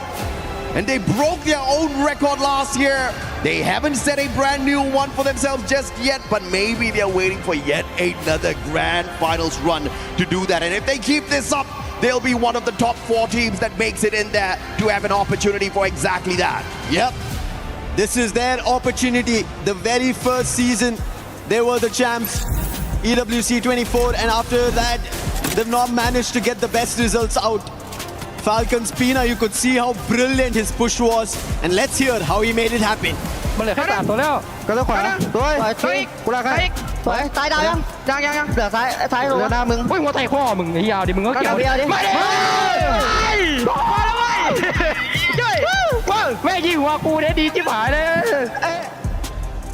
And if you look at what Team Apex Gaming was able to do in this match is show us a fairly good comeback, right? After getting just 1 placement point in Bermuda in that previous game, they have managed to get into that final circle. So although they don't walk away with a booyah, although they don't walk away with a massive game in eliminations, this is the kind of recovery we want to see out of a team that's very much capable of making it into the grand finals. But of course, Falcons, 33 monstrous points picked up here through the 21 eliminations and the booyah, and Lions still staying alive and kicking for LATAM. Oh yeah, I think Lions still has an opportunity. If Team Falcons were taken down, maybe Lions made a push towards the top 4, could have been an opening. But unfortunate, their movement itself inside the compound, if they could have held off, because we saw they were against Team Apex Gaming, and if they did take that fight, they would have an opportunity. Rather, they moved directly towards the compound of Falcons, not even Straw Hats, and from there, they started losing their numbers. But you have to give it to Falcons, right? We've been seeing them since day one, not the best performance, and that is the reason they're here in the survival stage. We saw Limit barely performing, but today, Limit's performing, Pina is performing, and everybody doing brilliant stuff. And to hear this, we have a studio ready. Let's send it over.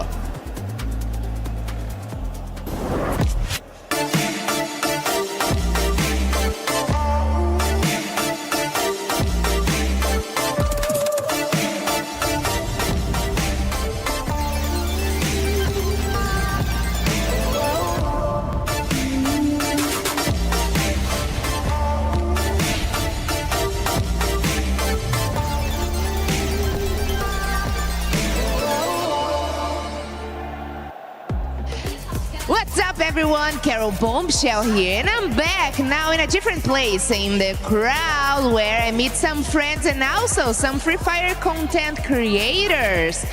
All the way from Latin, I have here my beautiful friend Chronocopia. She's also a host.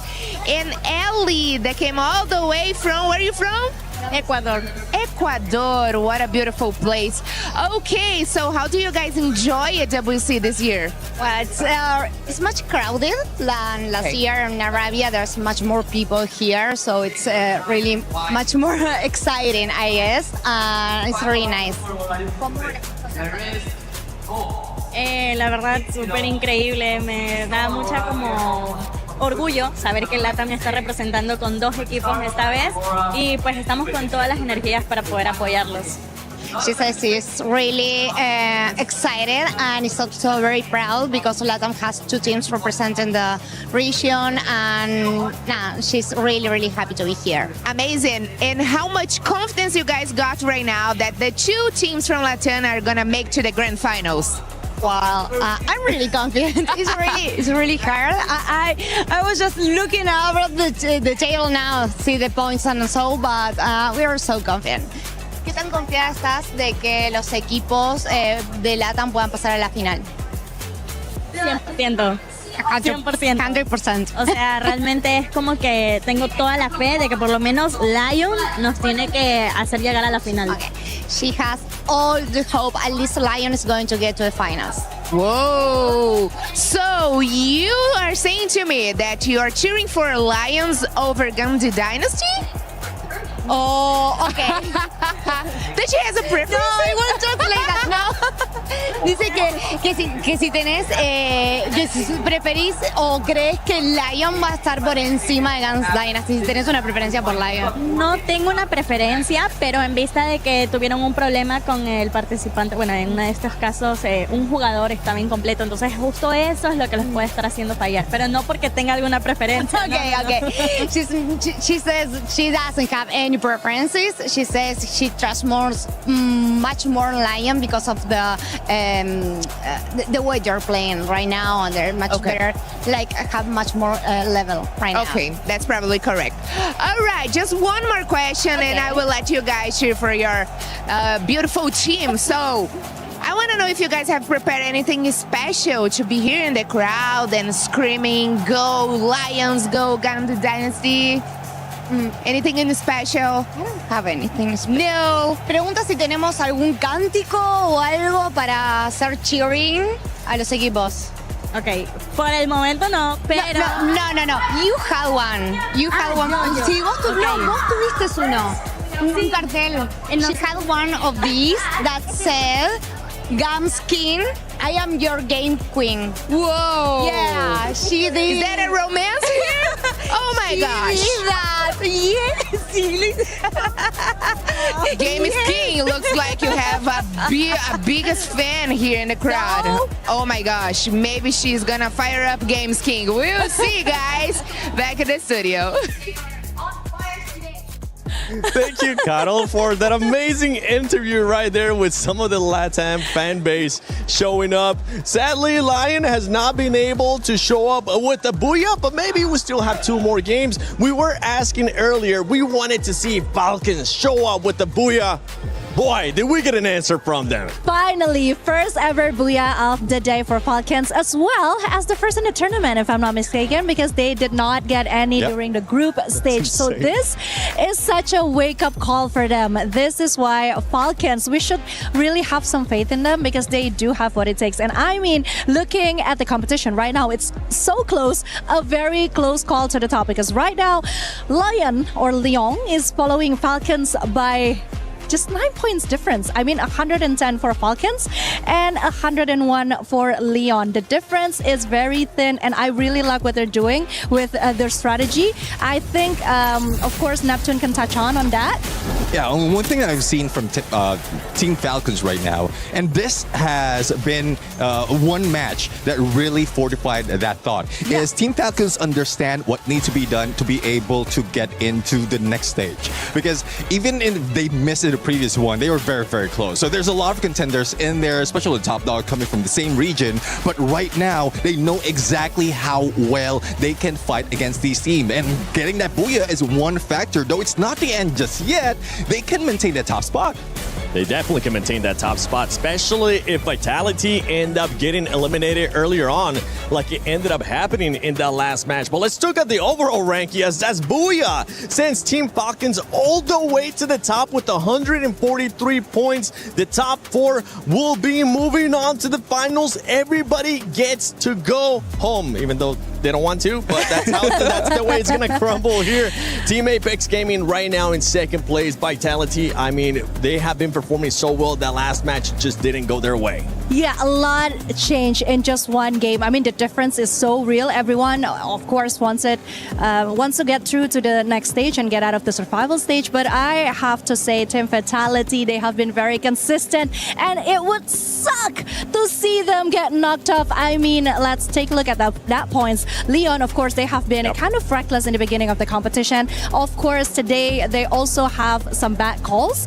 I mean, Games King and what was the name again? Yokos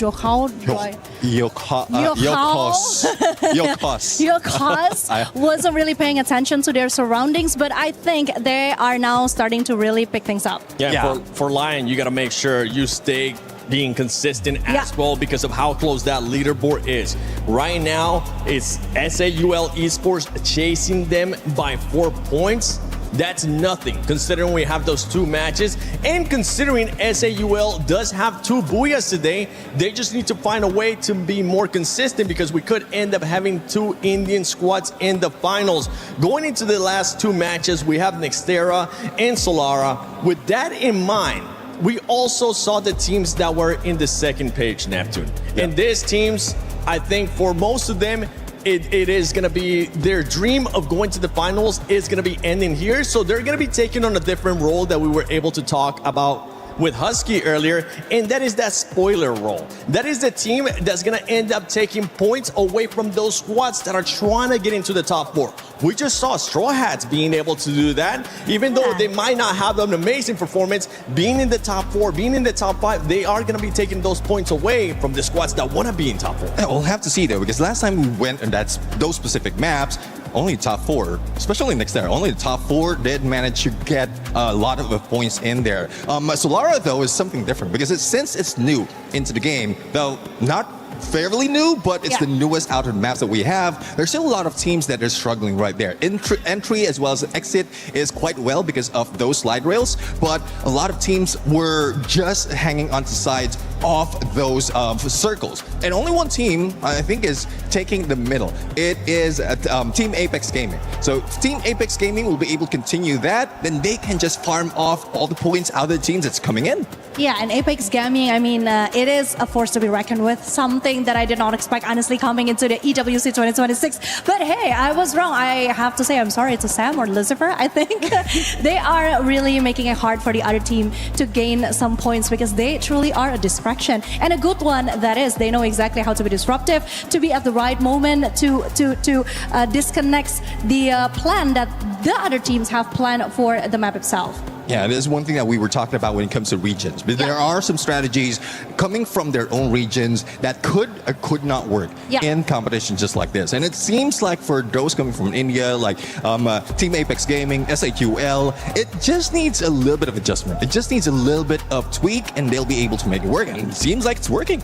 Also, can we talk about Aurora for a second? I mean, back-to-back Booyah really is something, right? But what happens next? Kind of surprised me too. Yep. I mean, what kind of surprised me is the way that Tag was able to play Nextera. Remember, last time we played Nextera, it was them that was able to get the Booyah. So is Tag going to show up again, or is somebody else going to be showing up, as we're going to be sending it over to AJ and Lucifer? Thank you so much, guys. This is match number 9. We see Solara in front of us now, AJ. And this is an exemplary game coming through, because Falcons, after flapping their wings, they made it to the top, leaving the bottom chances open now. It's the floodgates that will start here in Solara. Absolutely, and I also had a little prediction moment there. I predicted a back-to-back Booyah for them. Yeah. Unfortunately, I was supposed to say a back-to-back performance with the eliminations, right? Because they picked it up on Bermuda, hitting a total of 19, and then ramping it up a tad bit more with 21 eliminations plus the Booyah on Kalahari. Can they go now now. 3 games back-to-back where they continue to show us exactly what they're made of. The champions of 2024 wanting to make a mark here in 2026 as well. But of course, it is not going to be easy. I think Vitality wants that spot back from them. And TAG, Team Apex Gaming, looking to be the Apex Predator by the end of the day so that they can get the opportunity to crush some keys. When you talk about Solara, we saw SATL getting their booyah just today. Yeah. And now they have an opportunity again. Even Team Apex Gaming have good eliminations that they've managed to get 17 in total. So Solara should be a good game for both these Indian squads. Absolutely, man. Let's see if or not India will be able to rise up to the top once again. But for the time being, Casa Vista, TC's already scanned out already by the Dinoculus. Potential scan here by SHUL, who may be looking for some early points. Potentially just keeping an eye on the opponents that they did see dropping into the compound right beside them. Vitality, on the other hand, at Archway, all alone at this point of time, looking to just focus on their looting progress. But I'm very sure Vitality is going to be looking for that aggressive gameplay as well so that they can rake up their points. Because if you really look at how the team has been performing so far, they had a great start. But the past 3 games, they've barely been able to harvest those points. But harvesting right now could be eliminations. Noor, super low. We spoke about that they got a booyah here, but Titan Esports Club, they're challenging. A Bolt Maker also being used. Nejad is down. That should be a confirmation. And Troll says yes to it. And now Kutush with a quick revive, and Titan Esports Club forced to back off on this fight, but I don't think SATL will back off. They have the advantage. Bolt Maker being used, and now Jack, they were waiting for him to run in. Noor following that through. Gun Dynasty, on the other hand, bumping into TG. Total Gaming Eye, goal Shanky could not get away. Not enough glue walls on him to play the defense as well. Mafia's going to be spotted out, and the cord is going to be more than enough for David to put him on the ground as well. But the squad is still alive and kicking. One final survivor in Aztec. He's got 1,000 coins on him. Can he get 200 more and pull the full squad back in? Benel's going to spot him. The super survivor, the super reviver. Oh! VSK in hand. And it looks like this might just be an early end for TG. Stealth bites being used. Aztec will not see him coming. It'll be tough for him. He's trying to quickly heal himself. Chrono being used. It is going to be Benel forced to a close-up battle, and finally Aztec spots him. Monstersuck being used, and Gun Dynasty have him surrounded. Aztec in one of the vehicles, but he will fail to put that boost towards the vending machine. And Total Gaming Esports IQ, they get eliminated once again very early, and this was match number 9.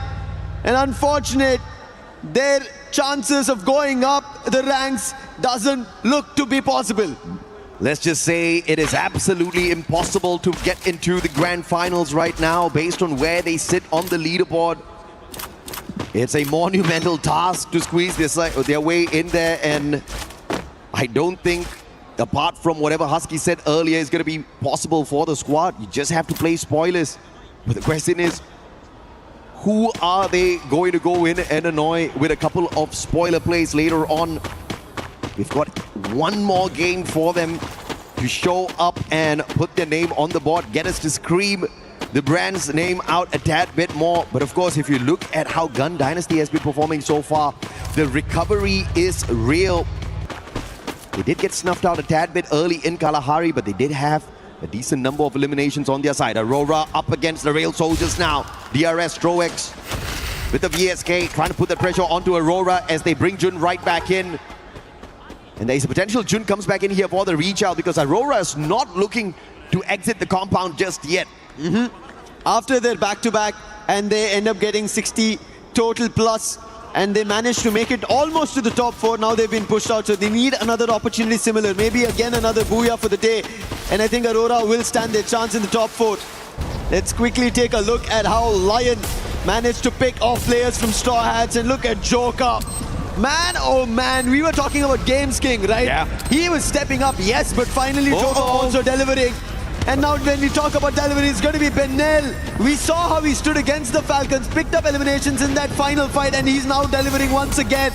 And Falcons are also in the mix. Vitality, This is troubling for them, but however, holding out for the time being is going to be Koja. Vitality called for the Bolt Maker. They've got the Lightning Zone advantage here up against Falcons, but the problem is Gun Dynasty is the third party in the situation, and they are looking to farm, and farm they will do, picking up player after player. Benel's on the high ground. We saw he had the VSK on him earlier on, but Falcons managing to quickly reposition, using the hill as a little bit of cover as they try to scurry on away, looking for a vending machine to bring back their brothers who got taken down and out of that situation. Vitality will be able to scramble as well and get away from the heat of that battle, all thanks to the stealth fights and more. Sibeng, earlier on we did see some phenomenal survival gameplay out of him. Can he pull that off once again? Sibeng has a long way to go, but on the other end, Gun Dynasty. While we were talking about Lion having a chance to stay in the top 4 along with SATL maybe making their way in, Gun Dynasty, they had 102 points when we started the game. They already have 8 in total, meaning they're at 110. They can get closer than ever and they maybe get into the finals.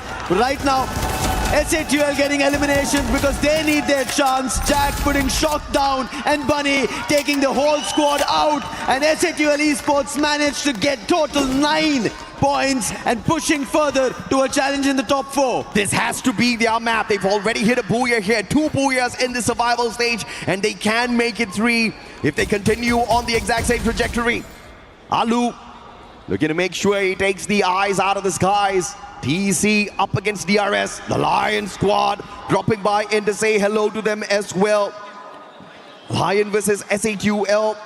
Definitely looking to replace them in the top 4 by the end of this game if they can continue their progress with those eliminations. TV Tower so clustered, but on the other end, look at Windmill. Gun Dynasty, they know they will go all out for everything. And they're going for a chase against Falcons. Man, this is amazing. If they actually get to shut down the Falcons here, the dream might still be alive here for Gun Dynasty from really not showing up at all in the first 3 games. In fact, 4 games. They've now had a phenomenal recovery. Benel will be able to open things up in the Car 98. TZ on the other hand up against Pratik. Disadvantage with the numbers. They also pop the Steffi, the painted rep, is going to keep them safe from all of those grenades. And Pratik still alive. And the Valiant Dash helping Blade position himself right behind him to take him down. Limit on the other hand still pressured. And Gun Dynasty waking up and showing us the monstrous side of themselves that we saw on day 1. I had doubts, but they're saying no more. A challenge. Yeah. Shino with the Drogon puts down Pina. He is the one who got the Falcons the booyah. A last one, 1v3 clutch, and now he doesn't even get a chance. Latin America today, both with Lion and Gun Dynasty, looking forward to their top 4. It's all about how you get it done. It doesn't matter how the journey was sometimes when you struggle, as long as when it's truly needed, you show up and you show up strong. And Gun Dynasty, Lion looking to do exactly that. Now SHUL, again, this is their team looking to conquer the day, looking for their 3rd booyah in the survival stage to show everyone exactly what India's got. 11 eliminations in hand, and they're looking for the 12th one out of the Aurora member. And Zues is a rusher, so he is going to get caught out here if they all flank around at the same time. On Fire, on the other hand, will get a little bit of a revenge play here. Falcons up against Gun Dynasty once again. On the revive, they come back in for the rechow. And it looks like they get a massive payback. This is doing it a little too much. Oh my and God! Falcons shut them down. On Fire showing why these guys are flying up in the skies, why they are the club reigning champions. And now looking forward to their very first EWC title that they conquered. Doing it once again is what Falcons want to do, but Lion, we saw them in the top 4, but can they stabilize the position? Challenge after Gun Dynasty did Lion have their own. Games King, he spotted 3 eliminations of his own, 7 in total, and now they're rushing in. Bolt Maker's been called, but On Fire, he's the one they had to defend. Now he will have an advantage. Games King had no idea about it. A little too late. Della up close and personal with Keroro. Chrono being pulled. For how long can it protect him? But Pina gets taken down, thankfully. Limit will protect, but Games King is not stopping. Using the sight, delivering the blade even deeper to Falcons. Man, you can't take Gun Dynasty out, but Lions dropping back in to say that we will help our brothers get a tad bit of revenge here. And Falcons again on the back foot this time. Kororo, the final survivor, looking for the squad revive. He might be able to pull it off. For Falcons, they are right up on top, but just like what Vitality did, they slipped down little by little. Falcons needs to make sure this is not that game where they fail. SHUL already 12 eliminations, and the Valiant Dash will be able to outplay out SHUL.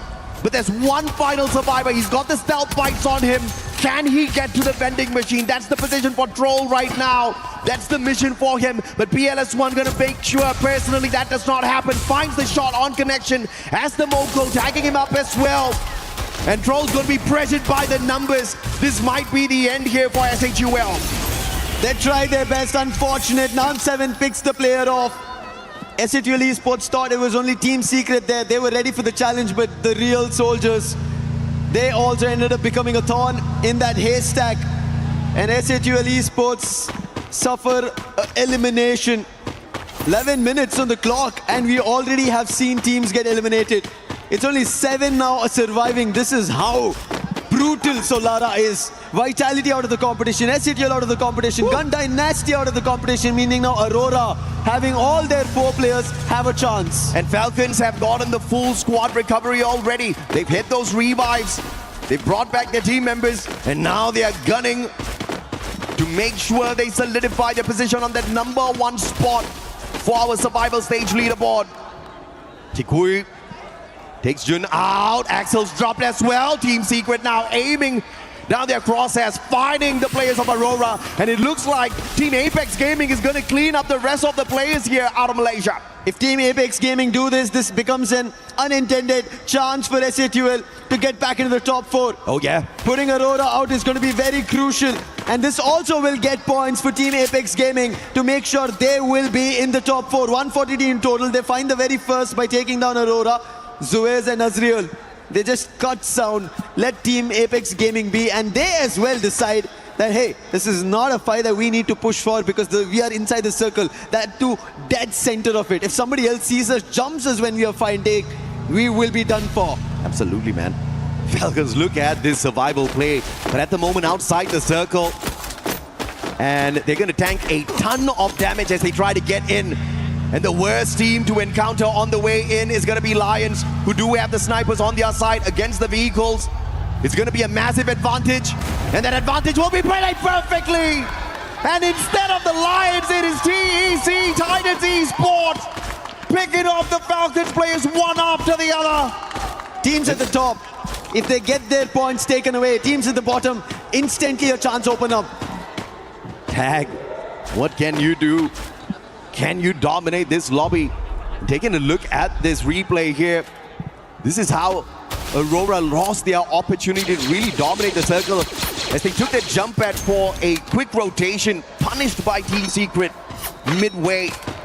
Team Secret's going to work off of that, and because of that punisher, Aurora right beside the vending machine, but he can't cash in just yet. But trying to cash in towards the position is going to be Team Secret. They did spot Aurora already making a jump, and now they will have an idea because they did spot a player through the window. That's going to be Team Apex Gaming. But Tag do not want to let Team Secret get closer. Team Secret also wants their chances. How far are they away from the top 4? That is 33 points as of now. They've gotten 7 of it, meaning they need a 30+ booyah here if Team Secret want a chance for Vietnam to get back into EWC 26 Paris on the grand finals. And LATAM still alive thanks to the Lions. Lion 125 points on the leaderboard, looking for more. 13 eliminations already in this game. Can they walk away with a booyah? Looking for their very first one here in the survival stage. Games King alive and kicking. They're definitely on fire as far as the eliminations is concerned in this final circle. Team Secret under pressure. Games King is going to get sprayed down, courtesy of PLS1, but the time turner will save them. The Riptide Rhythm isn't going to touch them just yet, and the recovery is strong. Trying to answer back, Team Secret, they will be in trouble, but on the other end, it is Titan Esports Club who are picking off DRS. This becomes an opportunity for Lion, who act upon it instantly. Hongam's taken down. That is Team Secret being picked by Lions one after another.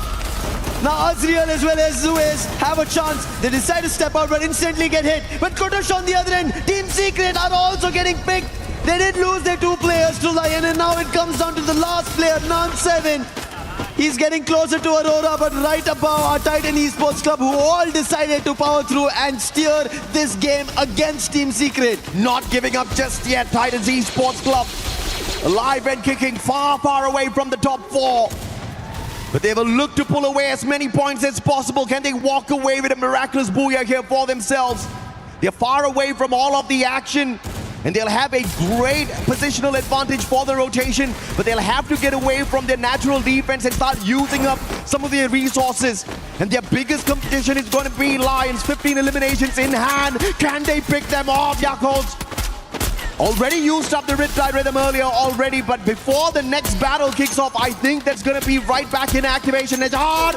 Great positioning and play, tagged up, but not taken down just yet. Not yet. Just damage is being done for the time being, but Titan Esports Club as a whole entity, they make their rotation happen. Now Lion have attention to pay. That is the team right in front. They disregard Titan Esports Club because that's not a threat. There's a majority chunk right in that compound. Nades being tossed, melters being used, flash freeze as well. Team Apex Gaming, they have no way of jumping out yet because of the amount of throwables being used. But a dash instantly coming from Suez puts an end to Non7 and Team Secret. Now Team Apex Gaming use that chance, make a jump and jump into the circle. Suez going in here for the medkit gameplay, but unfortunately the circle pressures him and he gets taken down with a Valiant Dash instead. Tit for tat, but instead it comes through from a different squad. It's the Lions picking each other up. Della though going to run out of time and Games King gives up on him.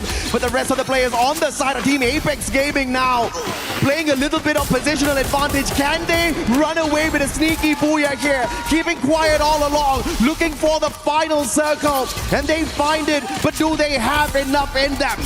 A player got knocked. He also gets confirmed that Skady got.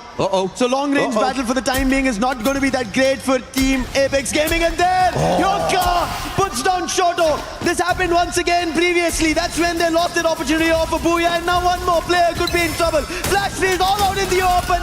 And tag will be put to rest by Lion. But they did lose out a player of their own. That's Titan Esports Club. Ruining games from the bottom, being the spoilers for everybody in this lobby. Perhaps not a qualifier into the grand finals, but maybe they can win some love. Yakult trying to spoil that for everyone. Great positioning, throws in the Riptide Rhythm that gives Games King the access in there as well. And the M590, Games King wrapping up a solid booyah for Lion. 11 total eliminations all on his own. Games King. What a booyah! Lion till dead! They were dead to no booyahs, but today, for Latin America, they get their booyah! What a game that was! Yoga with the Riptide Rhythm, and then Games King just jumps right in and lays the land flat. The very first booyah, and it is an essential one so that they can make sure they solidify their spot in the top 4 for LATAM. Latin America can definitely praise them because whatever Gun Dynasty could not continue to deliver here on this survival stage, Lions step up and they do exactly that.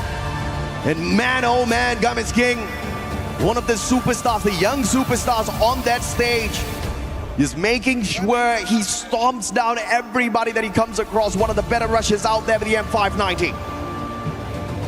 I cannot believe what just happened. It was a 3v4. Titan Esports Club had everything going for them. Oh yeah. While we've been talking, yes, they will be the spoilers of the lobby. They could have gotten a booyah over there. We saw Straw Hats who pulled off a booyah, and the main reason they're here is because of that last very booyah. Things could have changed very big time. Maybe even the slightest ray of hope. We ended up seeing Ray being used today. Even Neptune pointed it out. A lot could have happened, but this play, Della was already lost. Openings being found. Even Games King, you can see he did get knocked. But then he runs right in with the help of that Riptide Rhythm and scores 11 total eliminations. Yeah, but you have to say, right, the MVP in that final play was definitely Yakos. The well-timed Riptide Rhythm opening up the play for Games King, and all the Russia needed to do was stealthily walk on in there, had the Valiant Dash as well to cut the distance instantly. And one of the better shotguns out with the M590 got him those pops. And this is what you need if you're Lion. And I will not be surprised to see them at the very top of the leaderboard after that phenomenal play. 25 eliminations plus the booyah for the squad. Yeah, and I think on top of it, seeing an individual player finding so many eliminations, this is just mad stuff being done at Esports World Cup 2026 Paris. Oh yeah. 37 total points on survival stage. We ended up seeing around 34 points. Yes, understandable that teams managed to go completely fire through in those eliminations, get themselves a booyah, but 37, come on, Lion. At a stage, at a stance where, yes, we initially saw Gun Dynasty and Falcons going against each other and Gun Dynasty taken down, and then what do Lion do? 37 total points of a booyah and a total score of 157. I mean, praises to Lion for sure, but I've got my eyes on SHUL Esports. They are so close now to Vitality after they've slipped up a couple of times. One final game to go, and we could just have two teams from India getting into the grand finals. 3 points away. But when SHUL Esports started playing, when they had their run on day 1, day 2, it was not looking like this, AJ. When even everybody was talking and checking and asking, will SHUL be able to do this? I was mentioning, hey, SHUL, their crucial chip, Prince, he's not here.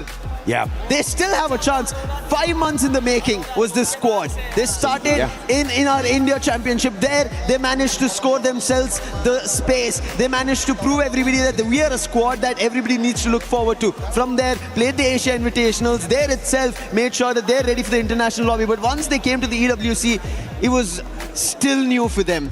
Experience not completely in their favor, but today the delivery coming in from these lads with the new addition Noor, SHUL Esports showing everybody their caliber from India as well. They may not have Prince, but they're definitely one of the kings of India for sure, and SHUL rising up to the occasion to prove that under pressure they can still deliver. But you want to know who's really under pressure now? It's Vitality, man. Oh yes. They can look at the Indians, I mean, in the rearview mirror, and they understand that they are way too close. One final corner and India could overtake. So Vitality, I'm expecting a very big play from them right after this, because after starting off the day with a explosive run, they have lost a little bit of their momentum. The past 4 games have been absolutely torturous for them since the play at Kalahari, where they did manage to get 8 eliminations, but even that wasn't anything compared to what they started off the survival stage with. And this final game, man, it's gonna keep everybody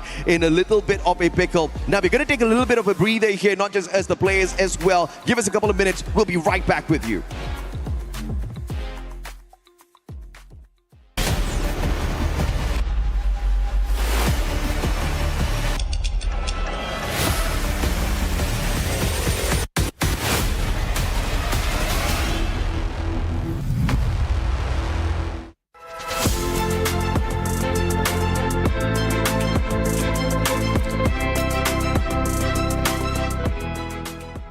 He can come in here and play my game.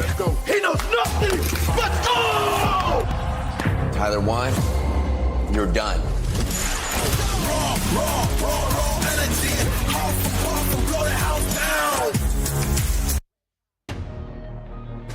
That's right, AJ. The pressure is on for Vitality. They don't want it to happen what happened yesterday when they were in the top 4 and they got dropped down. They're being chased, but some amazing squads. SAUL, we've seen them win today. We've seen them being able to get 2 booyahs, and I know they're going to be showing up. But how about this last match? Latam with Lion showing. Yeah, I mean, it's quite a great feat right now that Lion has done, because they were quite low in terms of that top 4. But it's a good thing that they managed to get that booyah. There's a lot of teams who was eliminated from that top spot as well, thus they can't move up. But you did mention about the pressure that's being felt right now. Team Vitality as well as SAQL, it's toe-to-toe for between them right now. 3 points rather, in between them, and it would be tough if one of those teams will be eliminated out early. We saw the amount of eliminations that they were able to get there for Lion. I think with that booyah, they're able to secure their spot in the finals. Team Falcons, they could be one of those teams that are safe as well. tag, we've seen them being able to show up. So the pressure is definitely on Vitality. You can see the keys behind us. After this match, only 4 more teams will move on to the finals, and we get the wonderful pleasure of seeing some of these keys crushed. And honestly, with the way it's working, we don't know which is going to be that 4th team, because some teams are popping up. I mean, we just saw a team getting 34 points. Ooh, I mean, it's getting hotter and hotter right now. And I can hear, as early as now, I can hear those keys being crushed. And even the hearts of those teams who will not be able to make it. But I'm really looking forward for them to pull in the fire, for them to really bring it on. Because most of the time, final game, this is where they have to give it all. Not only that, they have a lot of the other squads that are going to be on the second page that have absolutely nothing to lose. We are going to be going into Purgatory. Neptune, I know that's one map that madness. Yeah, madness can happen. Chaos with a K, and as I usually say, neither heaven or hell will save the team who will be sleeping in this map. Ladies and gentlemen, we're about to find out who's going to be going to the finals and get a chance at getting that championship, get a chance at getting those $300,000 for first place. AJ, Lucifer, who's it going to be? It's the final opportunity, the final chance to make your way into the top 4. Not many are in contention for the grand finals, but like Husky already said, some of them who don't have a chance to do that can still play spoilers. Spoilers right now are going to be the performance of how it was when we had Purgatory earlier the day. It was Vitality who had the better of it in terms of elimination. SATL on the contradictory did not perform well. If you go on basis of that, Vitality should be the ones making it to the top 4, but we know these lads, SATL Esports, they're the ones who would ring out the competition and go for it all. And for them to get a booyah on these stages, they know what it takes to be in the grand finals. Oh, sure as hell, man. They've got a 33% top 3 rate. They've already got 2 booyahs here in the survival stage, rivaling Aurora Gaming with the numbers of booyahs. But Aurora way too far away from making an SATUL run. Straw Hats up against DRS. The Rail Soldiers putting on the pressure. Straw Hats taking a breather here right outside the compound. DRS a little bit closer to the vending machines. That gives them a massive advantage. And they're just waiting for Straw Hats to break those glue walls and step on in. Alu's actually helping them crack it as well, daring them to take a step into their compound. DRS, they've always done this, right? They've always called in the opponents and damaged them and taken them down, but Straw Hats do not want to give them that opportunity. But on the other end, Tag, they're the ones who find the very first elimination. That's going to be an Aurora. An Aurora, they did get their booyah on this game itself, but Vitality, they have a problem. It's Team Secret. 2 of the players taken down. That's going to be Hongam. Dex and Kyong are the ones right around the corner. Also found. Vitality might be out of the competition if they find the very last player. One final survival for Vitality. And this is just gonna keep the hopes up high for India getting 2 teams in the grand finals through SATL Esports, as well as their one and only team Apex Gaming. So close. Will it be put too far away from them? Vitality looking for that survival play. Those revives are gonna be crucial. DRS versus Straw Hats. This battle is still dragging on. Yeah, they're keeping at it. At this point, they're like, let's see who has the control of ski lounge. Is it going to be Straw Hats? Is it going to be the real soldiers? DRS, from the day I've been seeing this, they've been the troublemakers, whether it be in our group stages or right now in the survival stage as well. They've been troubling every team. Some of the points that missed out, if we trace back around the timeline, it'll be because of DRS. Yeah. And right as of now, it is just chip damage on either end. But when you talk about damage, it's Lion doing it to Aurora, Gun Dynasty doing it. And now Lion have an opportunity to get more, but Team Apex Gaming coming as a challenge. It's going to be Wolverine on a 1v1, but it's going to be Della better with the Bison.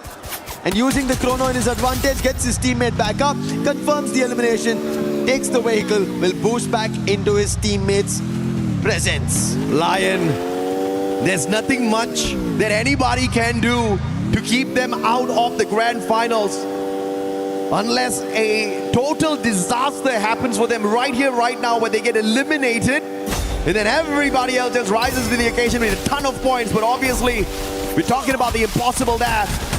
TG, Total Gaming IQ, an unfortunate run in the survival stage for the squad. But Water still keeping the hopes alive for them in this final game. And Lions, a 2-for-2. Della still trying to keep the squad together, and Aztec too far away to interfere. And using this opportunity, the recovery play for Lions. With a lightning zone here, courtesy of TG, perhaps to get them a little bit of extra leeway to quickly sneak away and find some revives. Hopefully they use this to sneak away itself. If they don't, it's going to be a problem. But when you talk about problems, finally the problem in Ski Lodge will be put to rest. That's going to be DRS winning it out and taking out Straw Hats of the competition. That is going to be the first team to be eliminated. On the other end, when we spoke about Team Secret, they had a little bit of a trouble, which they forced on Vitality. Now there was a hit list being activated. And look at this, even DRS activating a hit list, it went to Vitality. I don't know if or not Vitality is going to be surviving this one, but a full squad revival still keeps them in play. Almost at the brink of disaster, at the brink of getting annihilated, but they're right back in it. They've just got one elimination for themselves at this point of time. And SHUL has to ignore them for the time being and just focus on their own positioning in the circle and look to farm as many points as possible through those eliminations. Yeah, SHUL, this is the best opportunity. Vitality are being found in various corners. But now, SHUL, they get found by Falcons, but on fire. Noor instant shutdown with the AC-80. Pina is up next, and he will also be bombed. Noora with the M590. He is performing like a jewel for SHUL Esports. That's the kind of survival play we need on SHUL. Vitality stuck in a battle. They almost got wiped, but anybody that comes across SHUL right now better watch out. The Indians are on fire. Falcons will quickly scurry on through with Kororo hitting the triple revive. And SHUL on the hunting mode focuses on the elimination points and fights their fourth, all thanks to Falcons. Vitality have got none, and SHUL Esports already have 4 points. The difference is already cleared. But it's about making sure that Vitality do not take the long game ahead as survivors. Team Secret on the other end, they spot Najat from Titan Esports Club. Nowhere to run, he's completely surrounded. Steffi will also now help him out. Hongam will eventually put him down with the help of Nan 7, and that is an additional elimination for Team Secret. Slowly, even Team Secret are getting some elimination. In terms of their run in the competition, they're too further away. They started off with only 99 points, but these eliminations, they only take them to the 7th spot, so it's still further away for them to get back into the top 4. And if you say that for Team Secret, I guess Aurora stands no chance whatsoever. Hanging on with their final survivor here. Looking to pay spoilers, but they barely have lives out there. Team Secret continues their run, looking for the Rail Soldiers this time around, stopping them from spraying spoilers in the other teams' gameplay. Valiant Dash already used up by Tikui already, has to just depend on his mechanical skills. M590 in his hands, and looking for the opportune moment. Then the backup comes through. Nan 7's going to be trapped in, and it's going to be the electrotherapy that gives Stroex a little bit of an advantage here as Pratik with a cord gets Nan 7. The headshot puts him down on the ground. Pratik traded out by Tikui. And the M590 popping off for the Team Secret player. Team Secret will be able to hold on. Stroex is stuck. He tried to go in for a thumb, and he will be able to hit 2 shots. Trying to go for more. Stroex with the Max 7 tried his best. But instantly Team Secret shut him down, but the problem's still not done. DRS still have a lot more comrades. And now it's going to be Takuri. He puts a hit on Team Secret and sent PLS1 running. Man, the Rail Soldiers putting on a real show. Riptide Rhythm is there, but the Time Turner will keep DRS still in the run. Alu now on the hunt. Superman used up already, looking for the snuff onto the sniper of Team Secret. M82B AWA, and through the glue wall, gets the sharp shot to stay alive. This is why these snipers are so deadly, and PLS1 buys enough time, and Team Secret, in the direction that he's running, there is a vending machine, so he will be able to get his teammates back up into the game. Titans Esports, 3 eliminations. Where they sit on the leaderboard, nowhere close to the top 4. TG, same story there. But can you play spoilers? Falcons are already high up, but you can definitely A decent name for yourselves here if you can snuff them out on fire. Mag 7, great big advantage with the shotgun. Goes in for the finisher first before focusing on the other one. Gun Dynasty looking for the players on the side of Vitality. Vitality goes down here, right now in the hands of Gun Dynasty. SHUL Esports might just be in our grand finals. Completely surrounded her. Vitality players are in two different directions. Dix has to play this out. He's now winning the duel. Damage being done. Dix will be taken down. VENÍ will confirm the elimination. But Vitality are still not out of danger. One of the players who's surviving wants to take down VENÍ, and that information will be relayed. Joel is still surviving, and now they dash right towards him.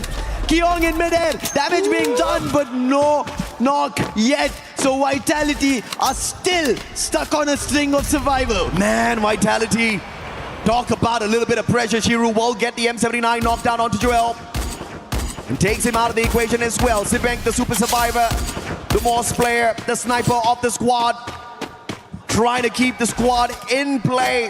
Sibank and Keong potentially spotted out here. And Gun Dynasty just working off all of the elimination points off of the Vitality's players. And this is definitely how you play spoilers if you're Gun Dynasty. VENÍ again close, M590 ready, VSK on the other end. Sibank lands the shot with the damage better from VENÍ. Gun Dynasty with these shots and eliminations. They're trying their luck at the top 4. 9 total in eliminations is what they've found. Keong, he's surrounded, trying his best, but that submachine gun will not do much. And Keong with VENÍ up close. Vitality once again, losses after losses, and Gun Dynasty with double digits. Every single time a Vitality player gets taken down, gets eliminated, India smiles a little bit more. SHUL, can you keep the dream alive for yourselves? Not only have they not been tickled, but they are picking up elimination after elimination for themselves. 7 eliminations so far for SHUL. Team Secret on the other hand, 10 to their side already. The battle up against the Rail Soldiers continues. Pratik with the CQC M10-14 straight for the knockdown. PLS1 and Tikwe out of the equation already. It's all up to Wang Am, and Nan 7 Wang Am sorted out as well. And DRS putting on a show. Nan 7 M590 perfection up against Takuri, who had the Mag 7, but now he's all alone, far away from those vending machines, and DRS stands a chance to knock Team Secret out of the lobby. Nan 7 quickly patching himself. Alu with the chrono will try to revive his teammates, and he's quick on it, and then instantly shuts down the last player of Team Secret. And that's an end for the team at the 7th spot. Until then, there was Gun Dynasty, Vitality, and SHUL, who would have maybe had a threat with Team Secret and Aurora. With both of them out, it's only these 3 now. And Vitality again, full squad revival. SHUL, not only are they alive, but those 7 eliminations making a world of difference for the squad, keeping them ahead of Vitality on the leaderboard right now with the total points. You don't see it reflected yet through those eliminations, but you'll definitely see it reflected if we can somehow take Vitality out of the equation. SHUL have climbed up, but with Vitality still staying alive and kicking, anything can happen. Who is the next contender to give India a hand here? SHUL Esports, they need Vitality out of the race. Yeah. If they are, then they make 2 Indian squads into the grand finals. Woo. It's not going to be easy. It's very tough because Vitality are looking relentless. The way they've revived themselves out of all troubles, all threats, they've managed to survive, and they're still going into the circle. Titan Esports Club finally bowing out as well. They left with 8 squads in here. Total Gaming IQ, although nowhere close to finding the grand finals for themselves, they want to show us that they can get to that final circle in here, put on a good show for India. Team Apex Gaming, definitely in a very good spot. Even Vitality was quite far away from them, 14 points behind them at the start of this match. So to catch up with them is going to be tough, but they cannot really drop the ball here, Team Apex Gaming, because you still don't know what Vitality could do. They still have a lot of lives out there to farm. And Vitality now trying to hit down on the players on the side of DRS. They will try on DRS, but Gun Dynasty is also right behind. The one team that they dodged and managed to survive. And DRS, the troublemakers of the lobby. Joel is knocked. That's Benel. Gun Dynasty back again to put Vitality in trouble. And this time Vitality, they don't have a saving grace. They're right at the edge of the zone. Where can they run? They need a launch pad, but if they run in such a small circle, they will be in an open as a farming field. Oh, beautiful recovery play, finding cover first and then using the heal gun to keep their member alive and then for the instant pickup through the Thiva. And now they hit right back. Sibeng with a long shot off the PSK, dropping Strolek down on the ground, and Shiru with the follow-up. Gun Dynasty as well as Vitality this time focusing fire on DRS. David picks up these eliminations and the damage were being done by Vitality, but now Gun Dynasty have trouble. That is from their own region team. That's going to be Lion finding them. And this could be an advantage for Vitality. And they're moving in, taking this as a chance. But now chances also as Vitality are spotted by SA2L. Troll wants to take them down. Glue walls for the time being protecting them. And Vitality, now that they understand down the ridge there is a challenge, they have to move up. And that's what they're doing. Together as a squad, Shiro is down, and along with that, the last player, David, will be taken down, and Vitality will survive and vanquish Gun Dynasty. Games King taking the fight straight up to them. The vehicle straight into the players of Vitality, knocking Kyung down to the ground as well, but they'll be able to sort him out. Sibeng finds Sakuri as well, and Vitality with the survival play. 7 eliminations in hand already. SA2L, they can only watch from afar. They finally start taking the shots. Throw, trying to take Nix out of the equation, drops him down to the ground, but it's all about the heal gun here to keep their members alive. Vitality somehow still surviving. Lion, they're the ones who can take them down because SAQL, they've cleared that path. Dog has been found from Vota, and now Sibeng with Della coming through. Help working out at the time being, but Vitality trying to go for a recovery. Can they do this? Kyung and Diggs, they have to do this if Team Vitality need to be there. But Troll makes an entry. Kyung back down, and Vitality will be taken down by SA2L. Amazing play. Shot called perfectly by the Indian squad. And just with that knockdown, they earned their spot in the grand finals. No doubt about it whatsoever. Can they seal the deal with the Puya though? Lions still in front of them. Yakos trying to get away. The lightning zone called out as well. They're trying to stop the Indians. And a double Mafia with the M590. It's TG still alive and kicking. They take their brothers down and they want a booyah for themselves just to smile by the end of it. This looks like Acidual might have been taken down, and Total Gaming, they get their booyah. But what a game this was to decide the teams who will make it into the grand finals. Total Gaming starting off the survival stage with a booyah, ending the day with a booyah. Just as a little bit of a dessert in their mouth, but unfortunately way down the leaderboard they are on this survival stage. It was absolute epic, total Bollywood show, man. It had to go down to the wire. It had to go down between Vitality and SHUL. And they did not need to depend on anybody else interfering in their business. They said if there's business to be handled, we will sure as hell get it done ourselves. And what a use of the launch pad. Got right behind them, sandwiched both Gun Dynasty as well as the players from Vitality. Shot after shot, a miraculous run. They did not get lucky. They earned this. Everything in Esports World Cup 2026 Paris is earned. Amen. Their chances here is also earned. We spoke about this back in India. They came in as the underdogs. They came in, kicked up a storm, took the LAN competition and surprised the big names out there, and then kept going at it at the Asia Invitationals. And this was their only chance. The youngsters, the only one who had no experience of such vivid Free Fire out there in the world. And SA2L Esports, they make this last hurrah happen for India. It was not up against small squads, man. Big organizations. You're talking about Team Vitality. You're talking about Team Secret. You're talking about Southeast Asian giants stepping onto the lobby with them as well. But not only did they survive, they annihilated everybody else that came their way. They walked away with 2 booyahs. The only team in the top 4 with 2 booyahs to their names. SHUL. Talk about the underdog story. They are underdogs throughout whenever they've played. And now stepping on a stage where nobody thought that they will be the part of the competition.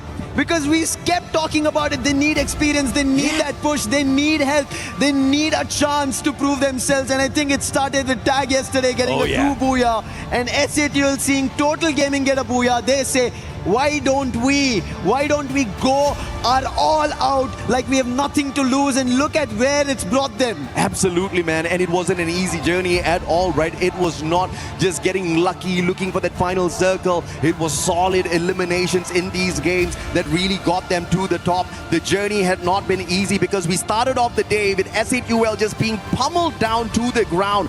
The best that they could do in first game was just 7 points. One game in Bermuda, game 2, and then we saw them just try to scurry on in Nextera, but they could only afford those 8 points. Where it all turned around was at Solara when they gained their very first booyah, hitting a 30-pointer, and that lit a spark in their souls, and they went on a run. A little bit of a hiccup on Purgatory, but Nextera and Bermuda on those games 6 and 7, you saw that the fight was alive in them. And in this final game, man, oh man, so close it was. It's definitely a little bit of a heartbreak for the rest of the squads, especially Vitality, who got so close. They were at the top of the leaderboard at one point from the very start. You know, they were doing so well. But unfortunately, they just could not keep up that momentum. They had gone all out and they ran out of gas towards the end. The stark difference between SATL and Vitality, how it came down. SATL Esports managed to get only 3 eliminations in the very first game, whereas Vitality had 17 eliminations the very first game. And we end with a similar result. Here is the final top 4 chart, while Lion for Latin America, the only squad from Latin America at a total of 185 points. They make it through, and joining that is going to be 2 Indian squads, Team Apex Gaming and SATL Esports, towards the Esports World Cup 2026 Paris Free Fire, and the club reigning champions, Falcons in the mix. With that, it is absolutely official. Today, this stage, the survival stage, was the stage for India. They showed us exactly what they're capable of doing out there, not just surviving, but making sure they take the equations out and they take the books, those notebooks out of the equation and throw those points needed to climb into the grand finals. But of course, we've got an interview on the stage, ladies and gentlemen. Let's bring Barney onto the mics. 11 teams were just thrown into the Lion's den because we have Lion here claiming that top spot in the survival stage. Congratulations, firstly. I want to get some thoughts from you guys first. How does it feel to step out of the survival stage, taking the top spot, moving into tomorrow's finals? ¿Cómo se siente salir del lado de supervivencia y agarrar el primer puesto en cara a la gran final? No escuché nada. O sea, que ¿cómo nos sentimos logrando el primer puesto hoy día para la gran final? O sea, Bueno, la verdad nos sentimos muy bien, contentos de que nuestro resultado haya dado logro. Entrenamos bastante, venimos hace un año todos juntos, obviamente entrenando y con programas Juaco, y creo que funcionó bastante bien. Es cuestión de solamente adaptarnos al celular y mejorar mentalmente y estratégicamente todas las cosas para la final. We feel very good. We've been training for a year. We had a new integration, and I think it's all about getting comfortable with the equipment, with the cell phone, and going all in for the finals. Going all in, that's what we like to hear. Now, we have this debate going on, okay, in this, you know, in this kind of format, that whether or not it's better to go through the survival stage, win the survival stage like you have and have some momentum going into the finals, or if it's best to qualify directly to the finals and then you have this kind of day off where you're waiting. You guys have just won the survival stage. Do you feel like you have the upper hand on the other teams going into the finals tomorrow? Hay un pequeño debate que preguntan si es que es un poco más cómodo jugar en esta parte de supervivencia o haber clasificado en la primera fase y haber tenido un día de descanso. Ustedes que acaban de ganar en primer puesto del lado de supervivencia, ¿qué es lo que opinan? ¿Qué es mejor, ganar acá o haberlo ganado en fase de grupos y tener un día libre? Y lo mejor es ganar en fase de grupo, ya que tienes un día más para descansar y prepararte mentalmente para la final. Creo que igualmente hoy día hicimos las cosas muy bien. Siento que podríamos haber clasificado el día de ayer. Lástimamente no se nos dieron las cosas y bueno, así es lo que Dios quiso. I think it's better to have been qualified in the first day because you have one more day in order to prepare mentally. I do feel we could have qualified yesterday, but sadly the things didn't happen to us, and well, that's how God wanted it to be. And that's how it is. Gentlemen, we've got something very important to do. Follow me. Let's go around to the back of the crusher. Let's line up back here because it's time to do the fun part, okay? It's time to crush some keys. Right, it wouldn't be the Esports World Cup without doing this. So, I would like to ask, would you like to press this button for me? Yeah, you press the button. Yeah, that's right. Open up the crusher. Reveal the teeth. Yeah. One of them's already gone. See you later. Let's wave goodbye to that one. See you later. Okay. Who's gonna pull this? You wanna pull this? Okay, gently, just gently do it. In 3, 2, 1. Okay. I said gently. These guys are too strong. And with that being said, 8 teams have now been eliminated from the competition in the survival stage. But guess what? Tomorrow, it's going to get even spicier because we've got the finals. And so, with that being said, let's head over to the studio to round out the survival stage before tomorrow's finals. See you in a bit. Lion doesn't want to do anything gently right now, Barney, because they have showcased that LATAM has what it takes to make it to the finals in that first place. And just to recap for everybody currently watching at home, we got Lion, we got Team Apex Gaming, Team Falcons, and SAUL Esports. Lucifer, I could hear the emotion in your voice. Honestly, I wouldn't be surprised if you ended up crying, because hearing you made me want to cry, seeing India being able to step up here at this stage. But now it's going to be time for the biggest task of their career, taking out those top dogs that have been waiting in the finals already. Yeah, I mean, it's getting tougher and tougher for competition right now, especially with what we've seen. But I'm really happy to see as well as new introductory in the EWC circuit.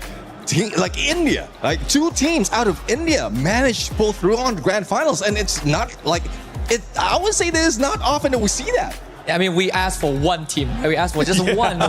We got double. We got a buy one, free one. And for